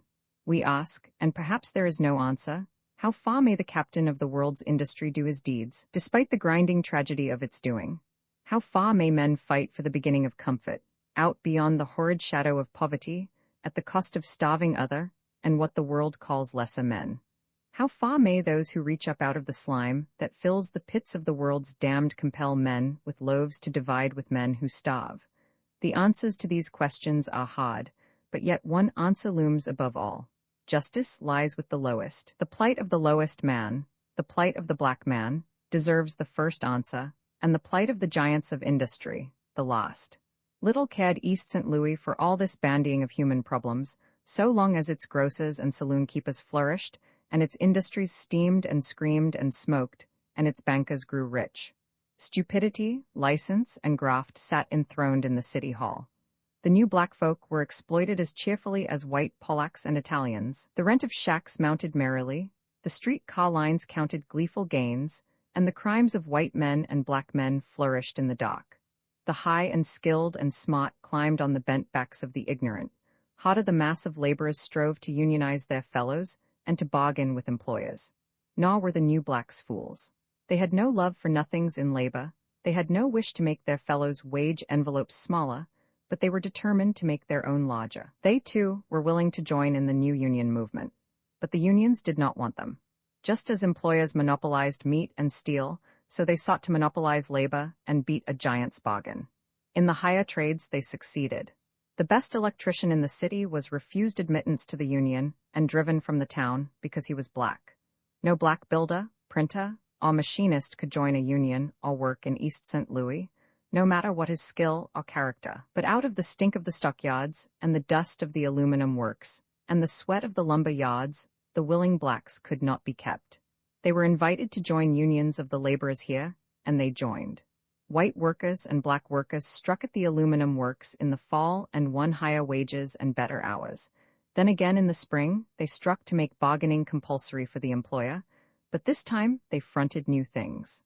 The conflagration of Bois had spread to America. Government and Cot stepped in and ordered no hesitation, no strikes, the work must go on. Deeper was the call for workers. Black men pawed in and red anger flamed in the hearts of the white workers. The anger was against the wielders of the thunderbolts, but here it was impotent because employers stood with the hand of the government before their faces. It was against entrenched union labor, which had risen on the backs of the unskilled and unintelligent, and on the backs of those whom, for any reason of race or prejudice or chicane, they could beat beyond the bars of competition. And finally, the anger of the mass of white workers was turned toward these new black interlopers, who seemed to come to spoil their last dream of a great monopoly of common labor. These angers flamed, and the union leaders, fearing their fury and knowing their own guilt, not only in the larger and subtler matter of bidding their way to power across the weakness of their less fortunate fellows, but also conscious of their part in making East St. Louis, a miserable town of liquor and lust, leaped quickly toward the gathering thunder from their own heads. The thing they wanted was even at their hands. Here were black men, guilty not only of bidding for jobs which white men could have held at war prices, even if they could not fill, but also guilty of being black. It was at this blackness that the unions pointed the accusing finger. It was here that they committed the unpardonable crime. It was here that they entered the shadow of hell, where suddenly, from a fight for wage and protection against industrial oppression, East St. Louis became the center of the oldest and nastiest form of human oppression, race hatred. The whole situation lent itself to this terrible transformation. Everything in the history of the United States, from slavery to Sunday supplements, from disfranchisement to resident segregation, from Jim Crow cause to a Jim Crow Army draft, All this history of discrimination and insult festered to make men think and willing to think that the venting of their unbridled anger against 12 million humble, upstriving workers was a way of settling the industrial tangle of the ages. It was the logic of the broken plate, which, seared of old across its pattern, cracks never again, save along the old destruction. So hell flamed in East St. Louis. The white men drove even black Union men out of their unions, and when the black men, beaten by night and assaulted, flew to arms and shot back at the marauders, 5,000 rioters arose and surged like a crested storm wave from noonday until midnight. They killed and beat and murdered. They dashed out the brains of children and stripped off the clothes of women. They drove victims into the flames and hanged the helpless to the lighting poles. Fathers were killed before the faces of mothers. Children were burned. Heads were cut off with axes. Pregnant women crawled and spawned in dark, wet fields. Thieves went through houses and firebrands followed. Bodies were thrown from bridges, and rocks and bricks flew through the air. The Negroes fought. They grappled with the mob like beasts at bay. They drove them back from the thickest cluster of their homes and piled the white dead on the street. But the cunning mob caught the black men between the factories and their homes, where they knew they were armed only with their dinner pails. Firemen, policemen, and militiamen stood with hanging hands or even joined eagerly with the mob. It was the old world horror come to life again. All that Jews suffered in Spain and Poland, all that peasants suffered in France and Indians in Calcutta, all that aroused human deviltry had accomplished in ages past they did in East St. Louis, while the rags of 6,000 half-naked black men and women fluttered across the bridges of the calm Mississippi. The white South laughed. It was infinitely funny. The niggers who had gone north to escape slavery and lynching had met the fury of the mob which they had fled. Delegations rushed north from Mississippi and Texas, with suspicious timeliness and with great-hearted offers to take these workers back to a lesser hell. The man from Greensville, Mississippi, who wanted 1,000 got 6 because, after all, the end was not so simple. No, the end was not simple. On the contrary, the problem raised by East St. Louis was curiously complex. The ordinary American, tired of the persistence of the Negro problem, sees only another anti-Negro mob and wonders, not when we shall settle this problem, but when we shall be well rid of it. The student of social things sees another milepost in the triumphant march of Union labor. He is sorry that blood and rapine should mock its march. But what will you? War is life. Despite these smug reasonings, the bare facts were these. East St. Louis, a great industrial center, lost 5,000 laborers, good, honest, hard-working laborers. It was not the criminals, either black or white, who were driven from East St. Louis. They are still there. They will stay there. But half the honest black laborers were gone. The crippled ranks of industrial organization in the mid-Mississippi Valley cannot be recruited from Ellis Island, because in Europe men are dead and maimed, and restoration, when restoration comes, will raise a European demand for labor such as this age has never seen. The vision of industrial supremacy has come to the giants who lead American industry and finance, but it can never be realized unless the laborers are here to do the work. The skilled laborers, the common laborers, the willing laborers, the well-paid laborers. The present forces, organized however cunningly, are not large enough to do what America wants. But there is another group of laborers, 12 million strong, the natural heirs, by every logic of justice, to the fruits of America's industrial advance. They will be used simply because they must be used. But their using means East St. Louis. Eastward from St. Louis lie great centers, like Chicago, Indianapolis, Detroit, Cleveland, Pittsburgh, Philadelphia, and New York. In every one of these and in lesser centers, there is not only the industrial unrest of war and revolutionized work, but there is the call for workers, the coming of black folk, and the deliberate effort to divert the thoughts of men, and particularly of working men, into channels of race hatred against blacks. In every one of these centers, what happened in East St. Louis has been attempted, with more or less success. Yet the American Negroes stand today as the greatest strategic group in the world. Their services are indispensable, their temper and character are fine, and their souls have seen a vision more beautiful than any other mass of workers. They may win back culture to the world if their strength can be used with the forces of the world that make for justice, and not against the hidden hates that fight for barbarism. For fight they must and fight they will. Rising on wings, we cross again the rivers of St. Louis, winding and threading between the towers of industry that threaten and drown the towers of God. Far, far beyond, we sight the green of fields and hills, but ever below lies the river, blue, brownish-gray, touched with the hint of hidden gold. Drifting through half-flooded lowlands, with shanties and crops and stunted trees, past struggling khan and straggling village, we rush toward the battle of the Marne and the West, from this dread battle of the East. Westward, dear God, the fire of thy mad world crimsons our heaven. Our answering hell rolls eastward from St. Louis. Here, in microcosm, is the sort of economic snarl that arose continually for me and my pupils to solve. We could bring to its unraveling little of the scholarly aloofness and academic calm of most white universities. To us this thing was life and hope and death. How should we think such a problem through, not simply as Negroes, but as men and women of a new century, helping to build a new world? And first of all, here is no simple question of race antagonism. There are no races, in the sense of great, separate, pure breeds of men, differing in attainment, development, and capacity. There are great groups, now with common history, now with common interests, now with common ancestry. More and more common experience and present interest drive back the common blood, and the world today consists, not of races, but of the imperial commercial group of master capitalists, international and predominantly white. The national middle classes of the several nations, white, yellow, and brown, with strong blood bonds, common languages, and common history. The international laboring class of all colors. The backward, oppressed groups of nature folk, predominantly yellow, brown, and black. Two questions arise from the work and relations of these groups: how to furnish goods and services for the wants of men, and how equitably and sufficiently to satisfy these wants. There can be no doubt that we have passed in our day from a world that could hardly satisfy the physical wants of the mass of men, by the greatest effort, to a world whose technique supplies enough for all, if all can claim their right. Our great ethical question today is therefore, how may we justly distribute the world's goods to satisfy the necessary wants of the mass of men? What hinders the answer to this question? Dislikes, jealousies, hatreds, undoubtedly like the race hatred in East St. Louis, the jealousy of English and German, the dislike of the Jew and the Gentile. But these are, after all, surface disturbances, sprung from ancient habit, more than from present reason. They persist and are encouraged because of deeper, mightier currents. If the white working men of East St. Louis felt sure that Negro workers would not and could not take the bread and cake from their mouths, their race hatred would never have been translated into murder.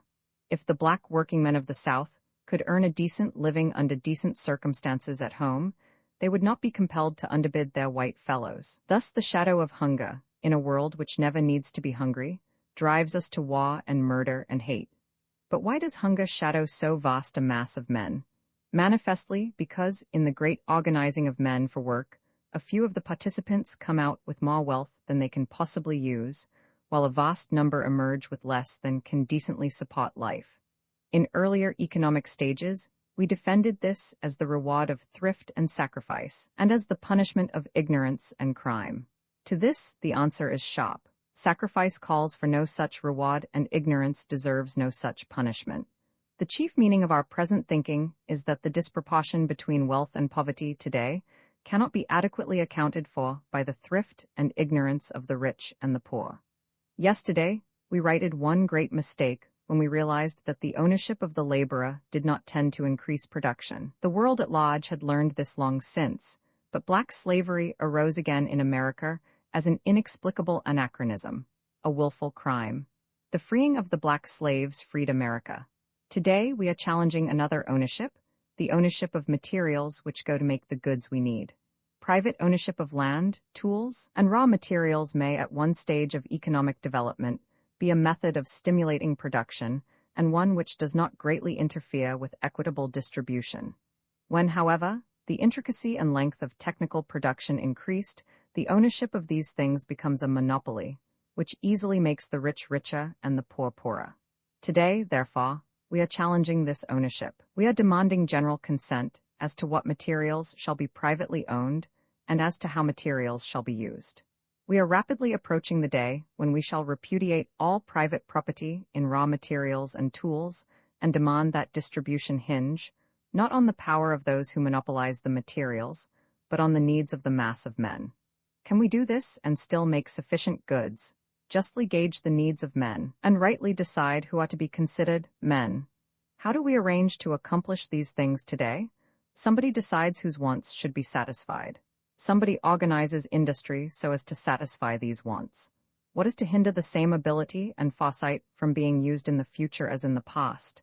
The amount and kind of human ability necessary need not be decreased. It may even be vastly increased, with proper encouragement and rewards. Are we today evoking the necessary ability? On the contrary, it is not the inventor, the manager, and the thinker who today are reaping the great rewards of industry, but rather the gambler and the highwayman. Rightly organized industry might easily save the gambler's profit and the monopolist's interest, and by paying a more discriminating reward in wealth and honor, bring to the service of the state more ability and sacrifice than we can today command. If we do away with interest and profit, consider the savings that could be made, but above all, think how great the revolution would be when we ask the mysterious somebody to decide in the light of public opinion whose wants should be satisfied. This is the great and real revolution that is coming in future industry. But this is not the need of the revolution, nor indeed, perhaps, its real beginning. What we must decide sometime is who ought to be considered men. Today, at the beginning of this industrial change, we are admitting that economic classes must give way. The laborer's hire must increase, the employer's profit must be curbed. But how far shall this change go? Must it apply to all human beings and to all work throughout the world? Certainly not. We seek to apply it slowly, and with some reluctance to white men, and more slowly, and with greater reserve to white women. But black folk and brown, and for the most part yellow folk, we have widely determined, shall not be among those whose needs must justly be heard, and whose wants must be ministered to in the great organization of world industry. In the teaching of my classes, I was not willing to stop with showing that this was unfair. Indeed, I did not have to do this. They knew through bitter experience its rank injustice, because they were black. What I had to show was that no real reorganization of industry could be permanently made with the majority of mankind left out. These disinherited darker peoples must either share in the future industrial democracy or overturn the world. Of course, the foundation of such a system must be a high, ethical ideal. We must really envisage the wants of humanity. We must want the wants of all men. We must get rid of the fascination for exclusiveness. Here, in a world full of folk, men are lonely. The rich are lonely. We are all frantic for fellow souls, yet we shut souls out and bar the ways and bolster up the fiction of the elect and the superior when the great mass of men is capable of producing larger and larger numbers for every human height of attainment. To be sure, there are differences between men and groups, and there will ever be, but they will be differences of beauty and genius and of interest, and not necessarily of ugliness, imbecility, and hatred. The meaning of America is the beginning of the discovery of the crowd. The crowd is not so well trained as a Versailles garden party of Louis Roman XIV, but it is far better trained than the sans-culottes, and it has infinite possibilities. What a world this will be when human possibilities are freed, when we discover each other, when the stranger is no longer the potential criminal and the certain inferior. What hinders our approach to the ideals outlined above? Our profit from degradation, our colonial exploitation, our American attitude toward the Negro. Think again of East St. Louis. Think back of that to slavery and Reconstruction. Do we want the wants of American Negroes satisfied? Most certainly not. And that negative is the greatest hindrance today to the reorganization of work and redistribution of wealth, not only in America, but in the world. All humanity must share in the future industrial democracy of the world. For this, it must be trained in intelligence and in appreciation of the good and the beautiful. Present big business, that science of human wants, must be perfected by eliminating the price paid for waste, which is interest, and for chance, which is profit, and making all income a personal wage for service rendered by the recipient, by recognizing no possible human service as great enough to enable a person to designate another as an idler, or as a worker at work which he cannot do. Above all, industry must minister to the wants of the many and not to the few, and the Negro, the Indian, the Mongolian, and the South Sea Islander must be among the many as well as Germans, Frenchmen, and Englishmen. In this coming socialization of industry, we must guard against that same tyranny of the majority that has mocked democracy in the making of laws. There must, for instance, persist in this future economics a certain minimum of machine-like work and prompt obedience and submission. This necessity is a simple corollary from the hard facts of the physical world. It must be accepted with the comforting thought that its routine need not demand 12 hours a day or even 8. With work for all and all at work, probably from 3 to 6 hours would suffice, and leave abundant time for leisure, exercise, study, and avocations. But what shall we say of work where spiritual values and social distinctions enter? Who shall be artists and who shall be servants in the world to come? Or shall we all be artists and all serve? The second coming 3 bishops sat in San Francisco, New Orleans, and New York, peering gloomily into 3 flickering fires, which cast and recast shuddering shadows on book-lined walls. 3 letters lay in their laps, which said, "And thou, Valdosta, in the land of Georgia, art not least among the princes of America, for out of thee shall come a governor who shall rule my people." The white bishop of New York scowled and impatiently threw the letter into the fire. "Valdosta?" he thought. "That's where I go to the governor's wedding of little Marguerite, my white flower." Then he forgot the writing in his musing, but the paper flared red in the fireplace. "Valdosta?" said the black bishop of New Orleans, turning uneasily in his chair. "I must go down there. Those colored folk are acting strangely. I don't know where all this unrest and moving will lead to. Then there's poor Lucy," and he threw the letter into the fire, but eyed it suspiciously as it flamed green. "Stranger things than that have happened," he said slowly, "and ye shall hear of wars and rumors of wars, for nation shall rise against nation and kingdom against kingdom." In San Francisco, the priest of Japan, abroad to study strange lands, sat in his lacquer chair, with face like soft yellow and wrinkled parchment. Slowly, he wrote in a great and golden book. "I have been strangely bidden to the Val d'Aosta, where one of those religious cults that swarm here will welcome a prophet. I shall go and report to Kyoto." So in the dim waning of the day before Christmas 3 bishops met in Valdosta and saw its mills and storehouses, its wide-throated and sandy streets, in the mellow glow of a crimson sun. The governor glared anxiously up the street as he helped the Bishop of New York into his car and welcomed him graciously. "I am troubled," said the governor, "about the niggers. They are acting queerly. I'm not certain, but Fleming is back of it." "Fleming?" "Yes, he's running against me next term for governor. He's a firebrand, wants niggers to vote and all that. Pardon me a moment, there's a darky I know." And he hurried to the black bishop, who had just descended from the Jim Crow car, and clasped his hand cordially. They talked in whispers. "Search diligently," said the governor in parting, "and bring me word again." Then returning to his guest, "You will excuse me, won't you?" he asked, "but I am sorely troubled. I never saw niggers act so. They're leaving by the hundreds, and those who stay are getting impudent. They seem to be expecting something. What's the crowd, Jim?" The chauffeur said that there was some sort of Chinese official in town, and everybody wanted to glimpse him. He drove around another way. It all happened very suddenly. The Bishop of New York, in full canonicals for the early wedding, stepped out on the rear balcony of his mansion, just as the dying sun lit crimson clouds of glory in the east and burned the west. "Fire!" yelled a wag in the surging crowd that was gathering to celebrate a southern Christmas Eve. All laughed and ran. The Bishop of New York did not understand. He peered around. Was it that dark, little house in the far backyard that flamed? Forgetful of his robes, he hurried down, a brave, white figure in the sunset. He found himself before an old, black, rickety stable. He could hear the mules stamping within. No, it was not fire. It was the sunset glowing through the cracks. Behind the hut its glory rose toward God like flaming wings of cherubim. He paused until he heard the faint wail of a child. Hastily he entered. A white girl crouched before him, down by the very mule's feet with a baby in her arms, a little mite of a baby that wailed weakly. Behind mother and child stood a shadow. The Bishop of New York turned to the right, inquiringly, and saw a black man in bishop's robes that faintly reached his own. He turned away to the left and saw a golden Japanese in golden garb. Then he heard the black man mutter behind him.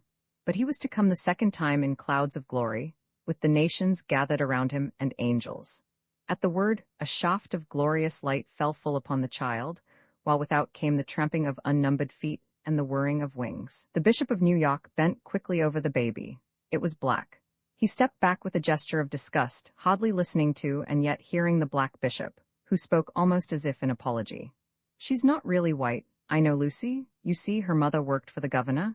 The white bishop turned on his heel and nearly trod on the yellow priest, who knelt with bowed head before the pale mother and offered incense and a gift of gold. Out into the night rushed the Bishop of New York. The wings of the cherubim were folded black against the stars. As he hastened down the front staircase, the governor came rushing up the street steps. "We are late," he cried nervously. "The bride awaits." He hurried the bishop to the waiting limousine, asking him anxiously, "Did you hear anything? Do you hear that noise? The crowd is growing strangely on the streets and there seems to be a fire over toward the east. I never saw so many people here. I fear violence, a mob, a lynching, I fear hark. What was that which he too heard beneath the rhythm of unnumbered feet? Deep in his heart a wonder grew. What was it? Ah, he knew, it was music, some strong and mighty chord. It rose higher as the brilliantly lighted church split the night and swept radiantly toward them.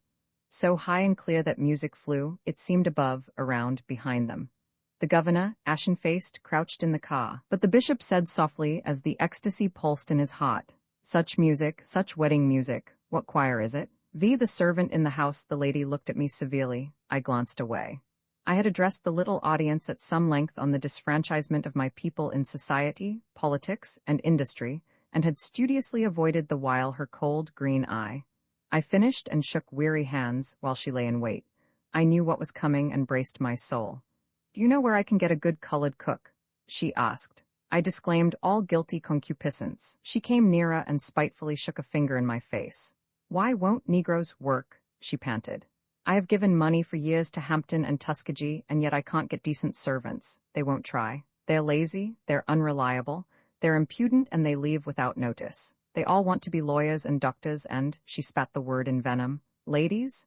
God forbid," I answered solemnly, and then being of gentle birth, and unminded to strike a defenseless female of uncertain years, I ran home and wrote a chapter in my book, and this is it.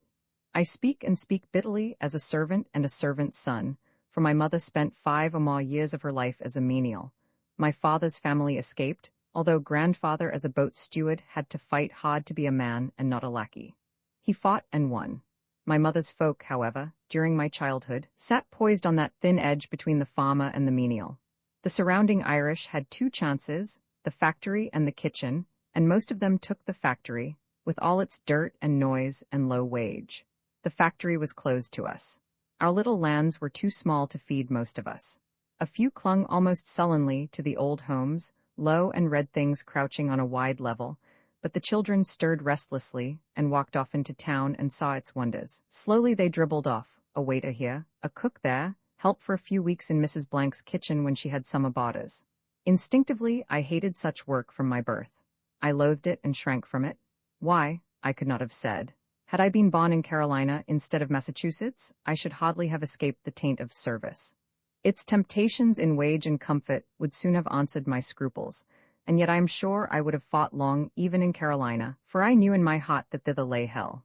I mowed lawns on contract, did chores that left me my own man, sold papers, and peddled tea, anything to escape the shadow of the awful thing that lurked to grip my soul. Once and once only, I felt the sting of its talons. I was 20 and had graduated from Fisk with a scholarship for Harvard. I needed, however, travel money and clothes and a bit to live on until the scholarship was due. Fotson was a fellow student in winter and a waiter in summer. He proposed that the Glee Club Quartet of Fisk spend the summer at the hotel in Minnesota where he worked, and that I go along as business manager to arrange for engagements on the journey back. We were all eager, but we knew nothing of table waiting. "Never mind," said Fotson. "You can stand around the dining room during meals and carry out the big wooden trays of dirty dishes. Thus you can pick up knowledge of waiting and earn good tips and get free board." I listened askance, but I went. I entered that broad and blatant hotel at Lake Minnetonka with distinct forebodings. The flamboyant architecture, the great verandas, rich furniture, and rich addresses awed us mightily. The long loft reserved for us, with its clean little cots, was reassuring. The work was not difficult, but the meals? There were no meals. At first, before the guests ate, a dirty table in the kitchen was hastily strewn with uneatable scraps. We novices were the only ones who came to eat, while the guests' dining room, with its savors and sights, set our appetites on edge. After a while, even the pretense of meals for us was dropped. We were sure we were going to starve when Doug, one of us, made a startling discovery. The waiters stole their food, and they stole the best. We gulped and hesitated. Then we stole, too, at least. They stole and I shared, and we all fattened, for the dainties were marvelous. You slipped a bit here and hid it there. You cut off extra portions and gave false orders. You dashed off into darkness and hid in corners and ate and ate. It was nasty business. I hated it. I was too cowardly to steal much myself, and not coward enough to refuse what others stole. Our work was easy, but insipid. We stood about and watched overdressed people gauge. For the most part, we were treated like furniture and were supposed to act the wooden part. I watched the waiters even more than the guests. I saw that it paid to amuse and to cringe.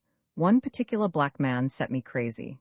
He was intelligent and deft, but one day I caught sight of his face as he served a crowd of men. He was playing the clown, crouching, grinning, assuming a broad dialect when he usually spoke good English. It was a heartbreaking sight, and he made more money than any waiter in the dining room. I did not mind the actual work or the kind of work, but it was the dishonesty and deception, the flattery and cajolery, the unnatural assumption that worker and diner had no common humanity. It was uncanny. It was inherently and fundamentally wrong. I stood staring and thinking, while the other boys hustled about. Then I noticed one fat hog, feeding at a heavily gilded trough, who could not find his waiter. He beckoned me. It was not his voice, for his mouth was too full. It was his way, his air, his assumption. Thus Caesar ordered his legionaries or Cleopatra her slaves. Dogs recognized the gesture. I did not. He may be beckoning yet for all I know, for something froze within me. I did not look his way again. Then and there I disowned menial service for me and my people. I would work my hands off for an honest wage, but for tips and hand-me-outs, never. Fotzen was a pious, honest fellow, who regarded tips as in the nature of things, being to the manner born, but the hotel that summer in other respects rather astonished even him. He came to us much flurried one night and got us to help him with a memorial to the absentee proprietor, telling of the wild and gay doings of midnights in the rooms and corridors among tired businessmen and their prostitutes. We listened wide-eyed and eager, and wrote the filth out manfully. The proprietor did not thank Fotzen. He did not even answer the letter. When I finally walked out of that hotel and out of menial service forever, I felt as though, in a field of flowers, my nose had been held unpleasantly long to the worms and manure at their roots. "Cursed be Canaan," cried the Hebrew priests. "A servant of servants shall he be unto his brethren." With what characteristic complacency did the slaveholders assume that Canaanites were Negroes and their brethren white? Are not Negroes servants? Ergo, upon such spiritual myths was the anachronism of American slavery built, and this was the degradation that once made menial servants the aristocrats among colored folk. House servants secured some decencies of food and clothing and shelter. They could more easily reach their master's ear. Their personal abilities of character became known, and bonds grew between slave and master, which strengthened from friendship to love, from mutual service to mutual blood. Naturally out of this, the West Indian servant climbed out of slavery into citizenship, for few West Indian masters, fewer Spanish or Dutch, were callous enough to sell their own children into slavery. Not so with English and Americans. With a harshness and indecency seldom paralleled in the civilized world, white masters on the mainland sold their mulatto children, half-brothers and half-sisters, and their own wives in all but name, into life slavery by the hundreds and thousands. They originated a special branch of slave trading for this trade, and the white aristocrats of Virginia and the Carolinas made more money by this business during the 18th and 19th centuries than in any other way. The clang of the door of opportunity thus knelled in the ears of the colored house servant world, the whole face of Negro advancement, as on some great pivot. The movement was slow, but vast. When emancipation came, before and after 1863, the house servant still held advantages. He had whatever education the race possessed, and his white father, no longer able to sell him, often helped him with land and protection. Notwithstanding this, the lure of house service for the Negro was gone. The path of salvation for the emancipated host of black folk lay no longer through the kitchen door, with its wide hall and pillared veranda and flowered yard beyond. It lay, as every Negro soon knew and knows, in escape from menial serfdom. In 1860, 98% of the Negroes were servants and serfs. In 1880, 30% were servants and 65% were serfs. The percentage of servants then rose slightly and fell again, until 21% were in service in 1910, and doubtless, much less than 20% today. This is the measure of our rise, but the Negro will not approach freedom until this hateful badge of slavery and medievalism has been reduced to less than 10%. Not only are less than a fifth of our workers servants today, but the character of their service has been changed. The million menial workers among us include 300,000 upper servants, skilled men and women of character, like hotel waiters, Pullman porters, janitors, and cooks, who had they been white, could have called on the great labor movement to lift their work out of slavery, to standardize their hours, to define their duties, and to substitute a living, regular wage for personal largesse in the shape of tips, old clothes, and cold leavings of food. But the labor movement turned their backs on those black men when the white world dinned in their ears. Negroes are servants. Servants are Negroes. They shut the door of escape to factory and trade in their fellows' faces and battened down the hatches, lest the 300,000 should be workers equal in pay and consideration with white men. But if the upper servants could not escape to modern, industrial conditions, how much the more did they press down on the bodies and souls of 700,000 washerwomen and household drudges, ignorant, unskilled offal of a millionaire industrial system. Their pay was the lowest and their hours the longest of all workers. The personal degradation of their work is so great that any white man of decency would rather cut his daughter's throat than let her grow up to such a destiny. There is throughout the world, and in all races, no greater source of prostitution than this grade of menial service. And the Negro race in America has largely escaped this destiny simply because its innate decency leads black women to choose irregular and temporary sexual relations with men they like rather than to sell themselves to strangers. To such sexual morals is added in the nature of self-defense, that revolt against unjust labor conditions which expresses itself in soldiering, sullenness, petty pilfering, unreliability, and fast and fruitless changes of masters. Indeed, here among American Negroes we have exemplified the last and worst refuge of industrial caste. Menial service is an anachronism, the refuse of medieval barbarism. Why then, does it linger? Why are we silent about it? Why in the minds of so many decent and upseeing folks does the whole Negro problem resolve itself into the matter of their getting a cook or a maid? No one knows better than I the capabilities of a system of domestic service at its best. I have seen children who were spiritual sons and daughters of their masters, girls who were friends of their mistresses, and old servants honored and revered.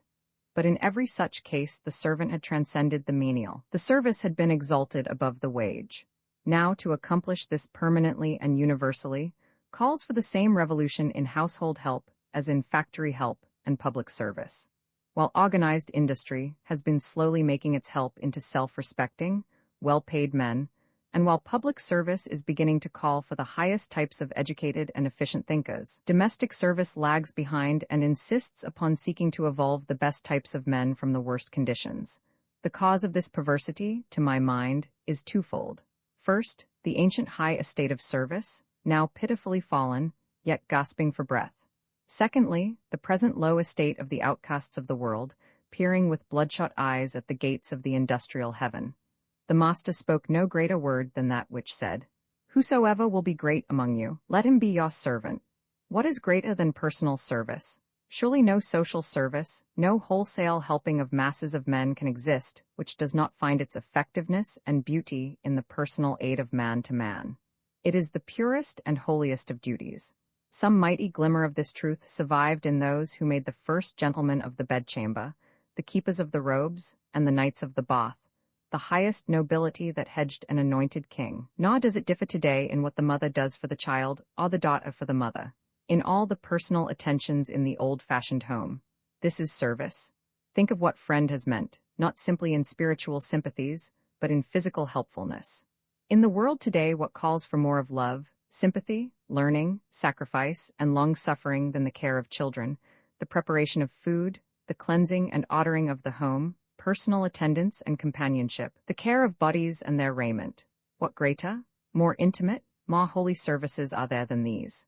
And yet we are degrading these services and loathing them and scoffing at them and spitting upon them first, by turning them over to the lowest and least competent and worst trained classes in the world, and then by yelling like spoiled children if our babies are neglected, our biscuits sodden, our homes dirty, and our baths unpawed. Let one suggest that the only cure for such deeds is in the uplift of the doer, and our rage is even worse and less explicable. We will call them by their first names, thus blaspheming a holy intimacy. We will confine them to back doors. We will insist that their meals be no gracious ceremony, nor even a restful sprawl, but usually a hasty, heckled gulp amid garbage. We exact not a natural, but a purchased deference, and we leave them naked to insult by our children and by our husbands. I remember a girl, how pretty she was, with the crimson flooding the old ivory of her cheeks and her gracious plumpness. She had come to the valley during the summer to do housework. I met and walked home with her, in the thrilling shadows, to an old village home I knew well. Then as I turned to leave, I learned that she was there alone in that house for a weekend, with only one young white man to represent the family. Oh, he was doubtless a gentleman, and all that, but for the first time in my life, I saw what a snare the fowler was spreading at the feet of the daughters of my people, baited by church and state. Not alone is the hurt thus offered to the lowly. Society and science suffer. The unit which we seek to make the center of society, the home, is deprived of the help of scientific invention and suggestion. It is only slowly and by the utmost effort that some small foothold has been gained for the vacuum cleaner, the washing machine, the power tool, and the chemical reagent. In our frantic effort to preserve the lost vestiges of slavery and medievalism, we not only set out faces against such improvements, but we seek to use education and the power of the state to train the servants who do not naturally appear. Meantime, the wild rush from house service, on the part of all who can scramble or run, continues. The rules of the labor union are designed, not simply to raise wages, but to guard against any likeness between artisan and servant. There is no essential difference in ability and training between a subway guard and a Pullman potter, but between their union cards lies a whole world. Yet we are silent. Menial service is not a social problem. It is not really discussed. There is no scientific program for its reform. There is but one panacea: escape, get yourselves and your sons and daughters out of the shadow of this awful thing, hire servants, but never be one. Indeed, subtly but surely the ability to hire at least a maid is still civilization's patent to respectability, while a man is the first word of aristocracy. All this is because we still consciously and unconsciously hold to the manure theory of social organization. We believe that at the bottom of organized human life, there are necessary duties and services which no real human being ought to be compelled to do. We push below this mudsill the derelicts and half-men, whom we hate and despise, and seek to build above it democracy. On such foundations is reared a theory of exclusiveness, a feeling that the world progresses by a process of excluding from the benefits of culture the majority of men, so that a gifted minority may blossom. Through this daw, the modern democrat arrives to the place where he is willing to allot 2 able-bodied men and 2 fine horses to the task of helping one wizened beldam to take the morning air. Here the absurdity ends. Here all honest minds turn back and ask, is menial service permanent or necessary? Can we not transfer cooking from the home to the scientific laboratory, along with the laundry? Cannot machinery, in the hands of self-respecting and well-paid artisans, do our cleaning, sewing, moving, and decorating? Cannot the training of children become an even greater profession than the attending of the sick? And cannot personal service and companionship be coupled with friendship and love where it belongs, and whence it can never be divorced without degradation and pain? In fine, can we not, black and white, rich and poor, look forward to a world of service without servants? A miracle, you say? True. And only to be performed by the immortal child. Jesus Christ in Texas. It was in Waco, Texas. The convict god laughed. I don't know, he said. I hadn't thought of that. He hesitated and looked at the stranger curiously. In the solemn twilight, he got an impression of unusual height and soft, dark eyes. Curious sort of acquaintance for the colonel, he thought. Then he continued aloud. But that nigger there is bad, a bond thief, and ought to be sent up for life. Got 10 years lost time. Here the voice of the promoter, talking within, broke in. He was bending over his figures, sitting by the colonel. He was slight, with a sharp nose. The convicts, he said, would cost us $96 a year and board. Well, we can squeeze this so that it won't be over $125 apiece. Now if these fellows are driven, they can build this line within 12 months. It will be running by next April. Freights will fall 50%. Why, man, you'll be a millionaire in less than 10 years. The colonel started. He was a thick, short man, with a clean-shaven face and a certain air of breeding about the lines of his countenance. The word millionaire sounded well to his ears. He thought a great deal. He almost heard the puff of the fearfully costly automobile that was coming up the road, and he said, I suppose we might as well hire them. Of course, answered the promoter. The voice of the tall stranger in the corner broke in here. It will be a good thing for them, he said, half in question. The colonel moved. The god makes strange friends, he thought to himself. What's this man doing here anyway? He looked at him, or rather looked at his eyes, and then somehow he felt a warming toward him. He said, "Well, at least it can't harm them, they're beyond that." "It will do them good, then," said the stranger again. The promoter shrugged his shoulders. "It will do us good," he said, but the colonel shook his head impatiently. He felt a desire to justify himself before those eyes, and he answered, "Yes, it will do them good, or at any rate it won't make them any worse than they are." Then he started to say something else, but here sure enough the sound of the automobile breathing at the gate stopped him and they all arose. "It is settled then," said the promoter. "Yes," said the colonel, turning toward the stranger again. "Are you going into town?" he asked with the southern courtesy of white men to white men in a country town. The stranger said he was. "Then come along in my machine, I want to talk with you about this." They went out to the car. The stranger as he went turned again to look back at the convict. He was a tall, powerfully built black fellow. His face was sullen, with a low forehead, thick, hanging lips and bitter eyes. There was revolt written about his mouth despite the hangdog expression. He stood bending over his pile of stones, pounding listlessly. Beside him stood a boy of 12, yellow, with a hunted, crafty look. The convict raised his eyes and they met the eyes of the stranger. The hammer fell from his hands. The stranger turned slowly toward the automobile, and the colonel introduced him. He had not exactly caught his name, but he mumbled something as he presented him to his wife and little girl, who were waiting. As they whirled away, the colonel started to talk, but the stranger had taken the little girl into his lap, and together they conversed in low tones all the way home. In some way, they did not exactly know how, they got the impression that the man was a teacher, and of course, he must be a foreigner. The long, cloak-like coat told this. They rode in the twilight through the lighted town, and at last drew up before the colonel's mansion, with its ghost-like pillars. The lady in the back seat was thinking of the guests she had invited to dinner, and was wondering if she ought not to ask this man to stay. He seemed cultured, and she supposed he was some acquaintance of the colonel's. It would be rather interesting to have him there, with the judge's wife and daughter and the rector. She spoke almost before she thought. "You will enter and rest a while?" The colonel and the little girl insisted.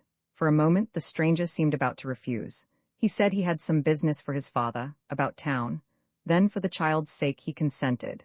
Up the steps they went and into the dark parlor where they sat and talked a long time. It was a curious conversation. Afterwards they did not remember exactly what was said, and yet they all remembered a certain strange satisfaction in that long, low talk. Finally, the nurse came for the reluctant child, and the hostess bethought herself, "We will have a cup of tea. You will be dry and tired." She rang and switched on a blaze of light. With one accord, they all looked at the stranger, for they had hardly seen him well in the glooming twilight. The woman started in amazement, and the colonel half rose in anger. Why, the man was a mulatto, surely. Even if he did not own the Negro blood, their practiced eyes knew it. He was tall and straight, and the coat looked like a Jewish gabardine. His hair hung in close curls far down the sides of his face, and his face was olive, even yellow. A peremptory order rose to the colonel's lips and froze there as he caught the stranger's eyes. Those eyes? Where had he seen those eyes before? He remembered them long years ago. The soft, tear-filled eyes of a brown girl. He remembered many things, and his face grew drawn and white. Those eyes kept burning into him, even when they were turned half away toward the staircase, where the white figure of the child hovered with her nurse and waved good night. The lady sank into her chair and thought, "What will the judge's wife say? How did the colonel come to invite this man here? How shall we be rid of him?" She looked at the colonel in reproachful consternation. Just then the door opened and the old butler came in. He was an ancient black man with tufted white hair, and he held before him a large silver tray filled with a china tea service. The stranger rose slowly and stretched forth his hands as if to bless the viands. The old man paused in bewilderment, tottered, and then with sudden gladness in his eyes dropped to his knees, and the tray crashed to the floor. "My Lord and my God," he whispered, but the woman screamed. "Mother's china." The doorbell rang. "Heavens, here is the dinner party," exclaimed the lady. She turned toward the door, but there in the hall, clad in her night clothes, was the little girl.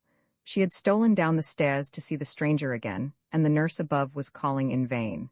The woman felt hysterical and scolded at the nurse, but the stranger had stretched out his arms, and with a glad cry the child nestled in them. They caught some words about the kingdom of heaven, as he slowly mounted the stairs with his little white burden. The mother was glad of anything to get rid of the interloper, even for a moment. The bell rang again, and she hastened toward the door, which the loitering black maid was just opening.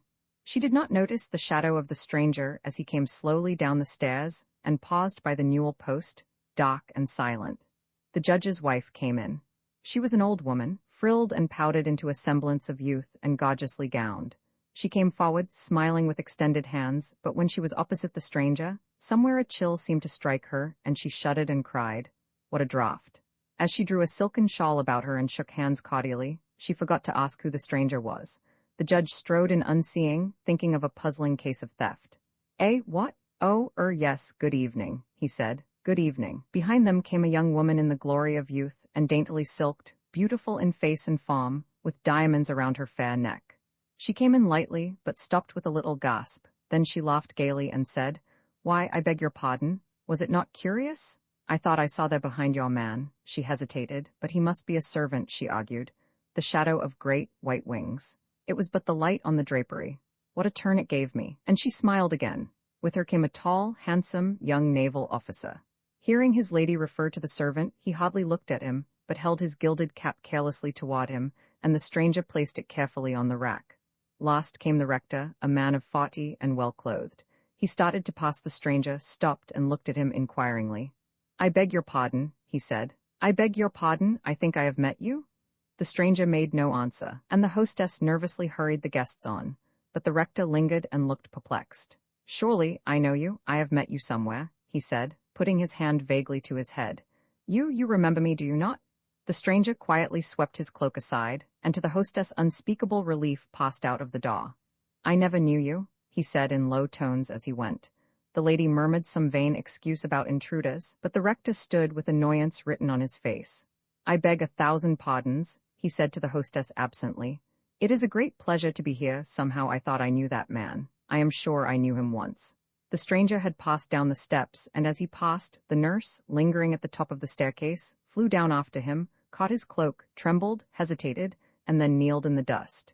He touched her lightly with his hand and said, "Go, and sin no more." With a glad cry, the maid left the house with its open door and turned north, running. The stranger turned eastward into the night.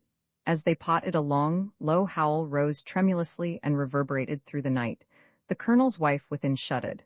"The bloodhounds?" she said. The rector answered carelessly, "Another one of those convicts escaped, I suppose. Really, they need severe measures." Then he stopped. He was trying to remember that stranger's name. The judge's wife looked about for the draught and arranged her shawl. The girl glanced at the white drapery in the hall, but the young officer was bending over her, and the fires of life burned in her veins. Howl after howl rose in the night, swelled, and died away. The stranger strode rapidly along the highway and out into the deep forest. There he paused and stood waiting, tall and still. A mile up the road behind a man was running, tall and powerful and black, with crime-stained face and convict stripes upon him, and shackles on his legs. He ran and jumped in little short steps, and his chains rang. He fell and rose again, while the howl of the hounds rang louder behind him. Into the forest he leapt and crept and jumped and ran, streaming with sweat. Seeing the tall form rise before him, he stopped suddenly, dropped his hands in sullen impotence, and sank panting to the earth. A greyhound shot out of the woods behind him, howled, whined and fawned before the stranger's feet. Hound after hound bayed, leapt and lay there, then silently, one by one, and with bowed heads, they crept backward toward the town. The stranger made a cup of his hands and gave the man water to drink, bathed his hot head, and gently took the chains and irons from his feet. By and by the convict stood up. Day was dawning above the treetops. He looked into the stranger's face, and for a moment a gladness swept over the stains of his face. "Why, you are a nigger, too," he said. Then the convict seemed anxious to justify himself. "I never had no chance," he said furtively. "Thou shalt not steal," said the stranger. The man bridled. "But how about them? Can they steal? Didn't they steal a whole year's work, and then when I stole to keep from starving?" He glanced at the stranger. "No, I didn't steal just to keep from starving. I stole to be stealing. I can't seem to keep from stealing. Seems like when I see things, I just must, but yes, I'll try." The convict looked down at his striped clothes, but the stranger had taken off his long coat. He had put it around him, and the stripes disappeared. In the opening morning, the black man started toward the low, log farmhouse in the distance, while the stranger stood watching him. There was a new glory in the day. The black man's face cleared up, and the farmer was glad to get him. All day the black man worked as he had never worked before. The farmer gave him some cold food. You can sleep in the barn, he said and turned away. How much do I get a day? Asked the black man. The farmer scowled. Now see here, said he. If you'll sign a contract for the season, I'll give you $10 a month. I won't sign no contract, said the black man doggedly. Yes, you will, said the farmer threateningly, or I'll call the convict guard. And he grinned. The convict shrank and slouched to the barn. As night fell, he looked out and saw the farmer leave the place. Slowly he crept out and sneaked toward the house. He looked through the kitchen door. No one was there, but the supper was spread as if the mistress had laid it and gone out. He ate ravenously. Then he looked into the front room and listened. He could hear low voices on the porch. On the table lay a gold watch. He gazed at it, and in a moment he was beside it. His hands were on it. Quickly he slipped out of the house and slouched toward the field. He saw his employer coming along the highway. He fled back in terror and around to the front of the house, when suddenly he stopped. He felt the great, dark eyes of the stranger, and saw the same dark, cloak-like coat where the stranger sat on the doorstep talking with the mistress of the house. Slowly, guiltily, he turned back, entered the kitchen, and laid the watch stealthily where he had found it. Then he rushed wildly back toward the stranger, with arms outstretched. The woman had laid supper for her husband, and going down from the house had walked out toward a neighbor's. She was gone but a little while, and when she came back she started to see a dark figure on the doorsteps under the tall, red oak. She thought it was the new Negro until he said in a soft voice, "Will you give me bread?" Reassured at the voice of a white man, she answered quickly in her soft southern tones, "Why, certainly." She was a little woman and once had been pretty, but now her face was drawn with work and care. She was nervous and always thinking, wishing, wanting for something. She went in and got him some cornbread and a glass of cool, rich buttermilk. Then she came out and sat down beside him. She began, quite unconsciously, to tell him about herself, the things she had done and had not done and the things she had wished for. She told him of her husband and this new farm they were trying to buy. She said it was hard to get niggers to work. She said they ought all to be in the chain gang and made to work. Even then some ran away. Only yesterday one had escaped and another the day before.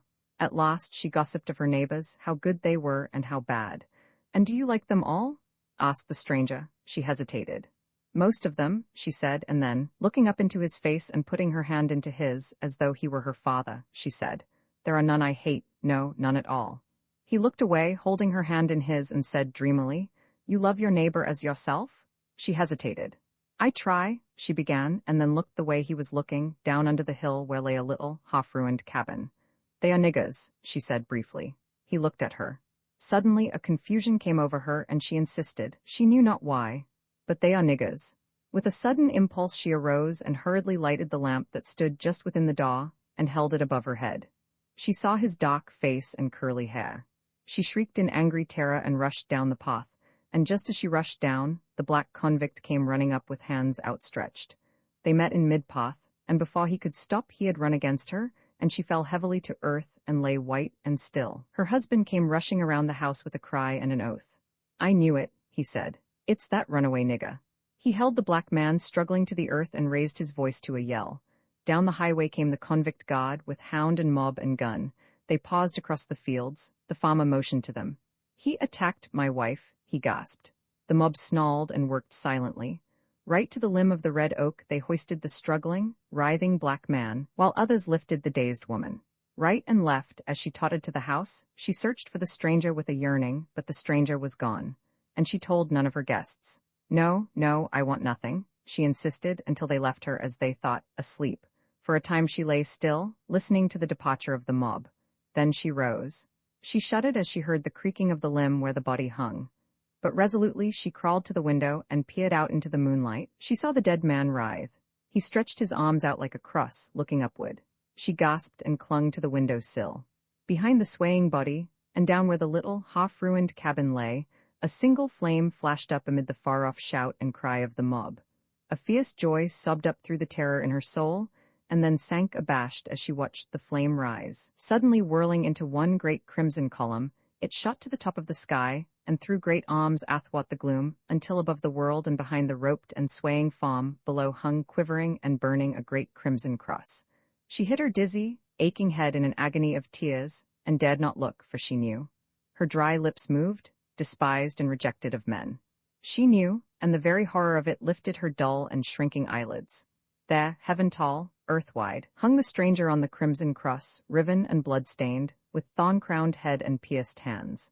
She stretched her arms and shrieked. He did not hear. He did not see.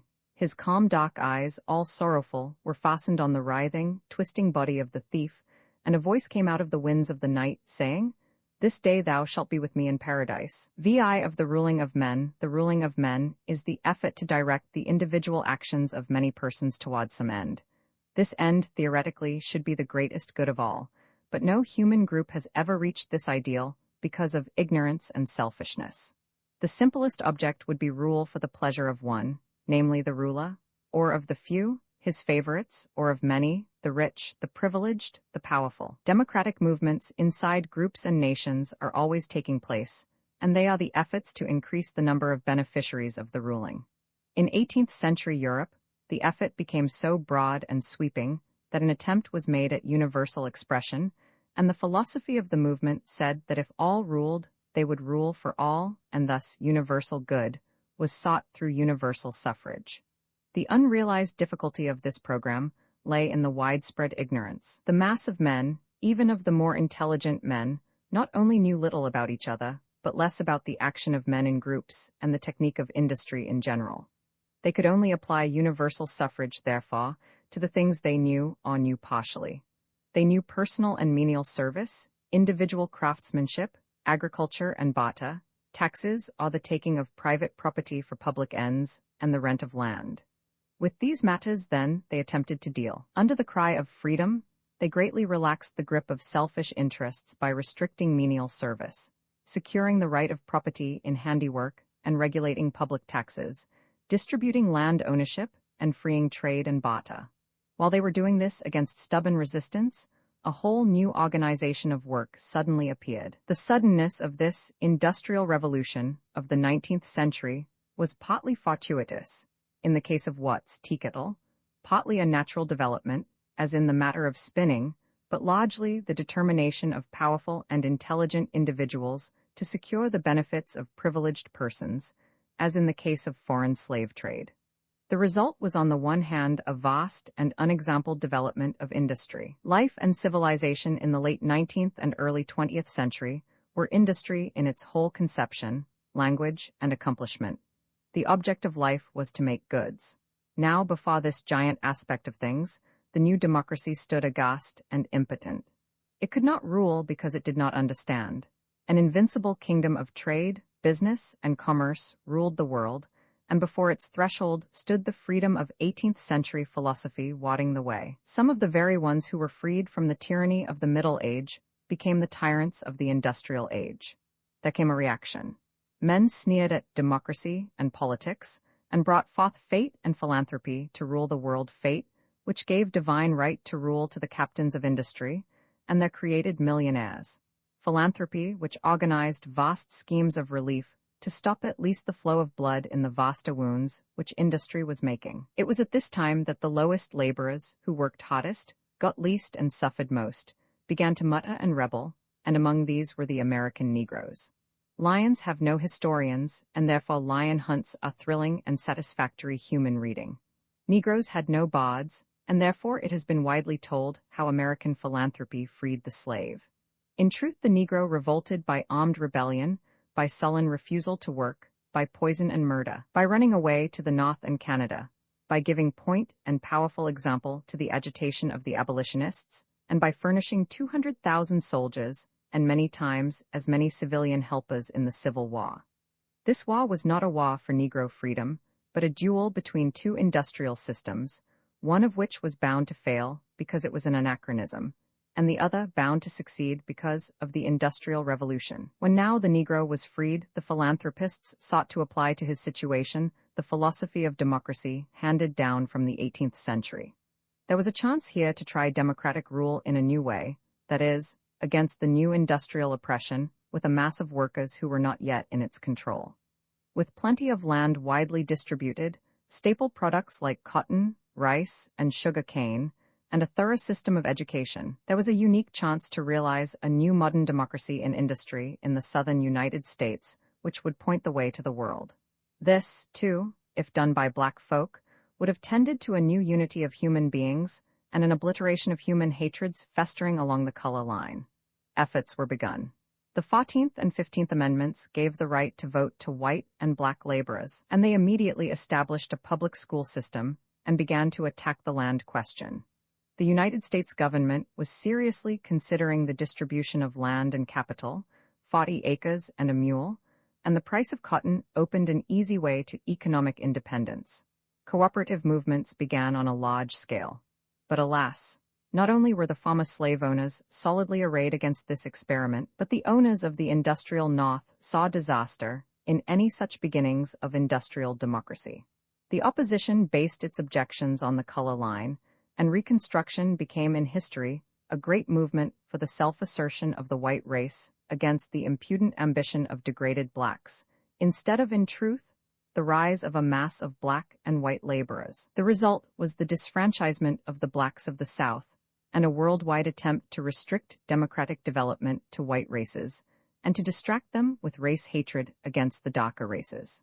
This program, however, although it undoubtedly helped raise the scale of white labor, in much greater proportion put wealth and power in the hands of the great European captains of industry, and made modern industrial imperialism possible. This led to renewed efforts on the part of white European workers to understand and apply their political power to its reform through democratic control.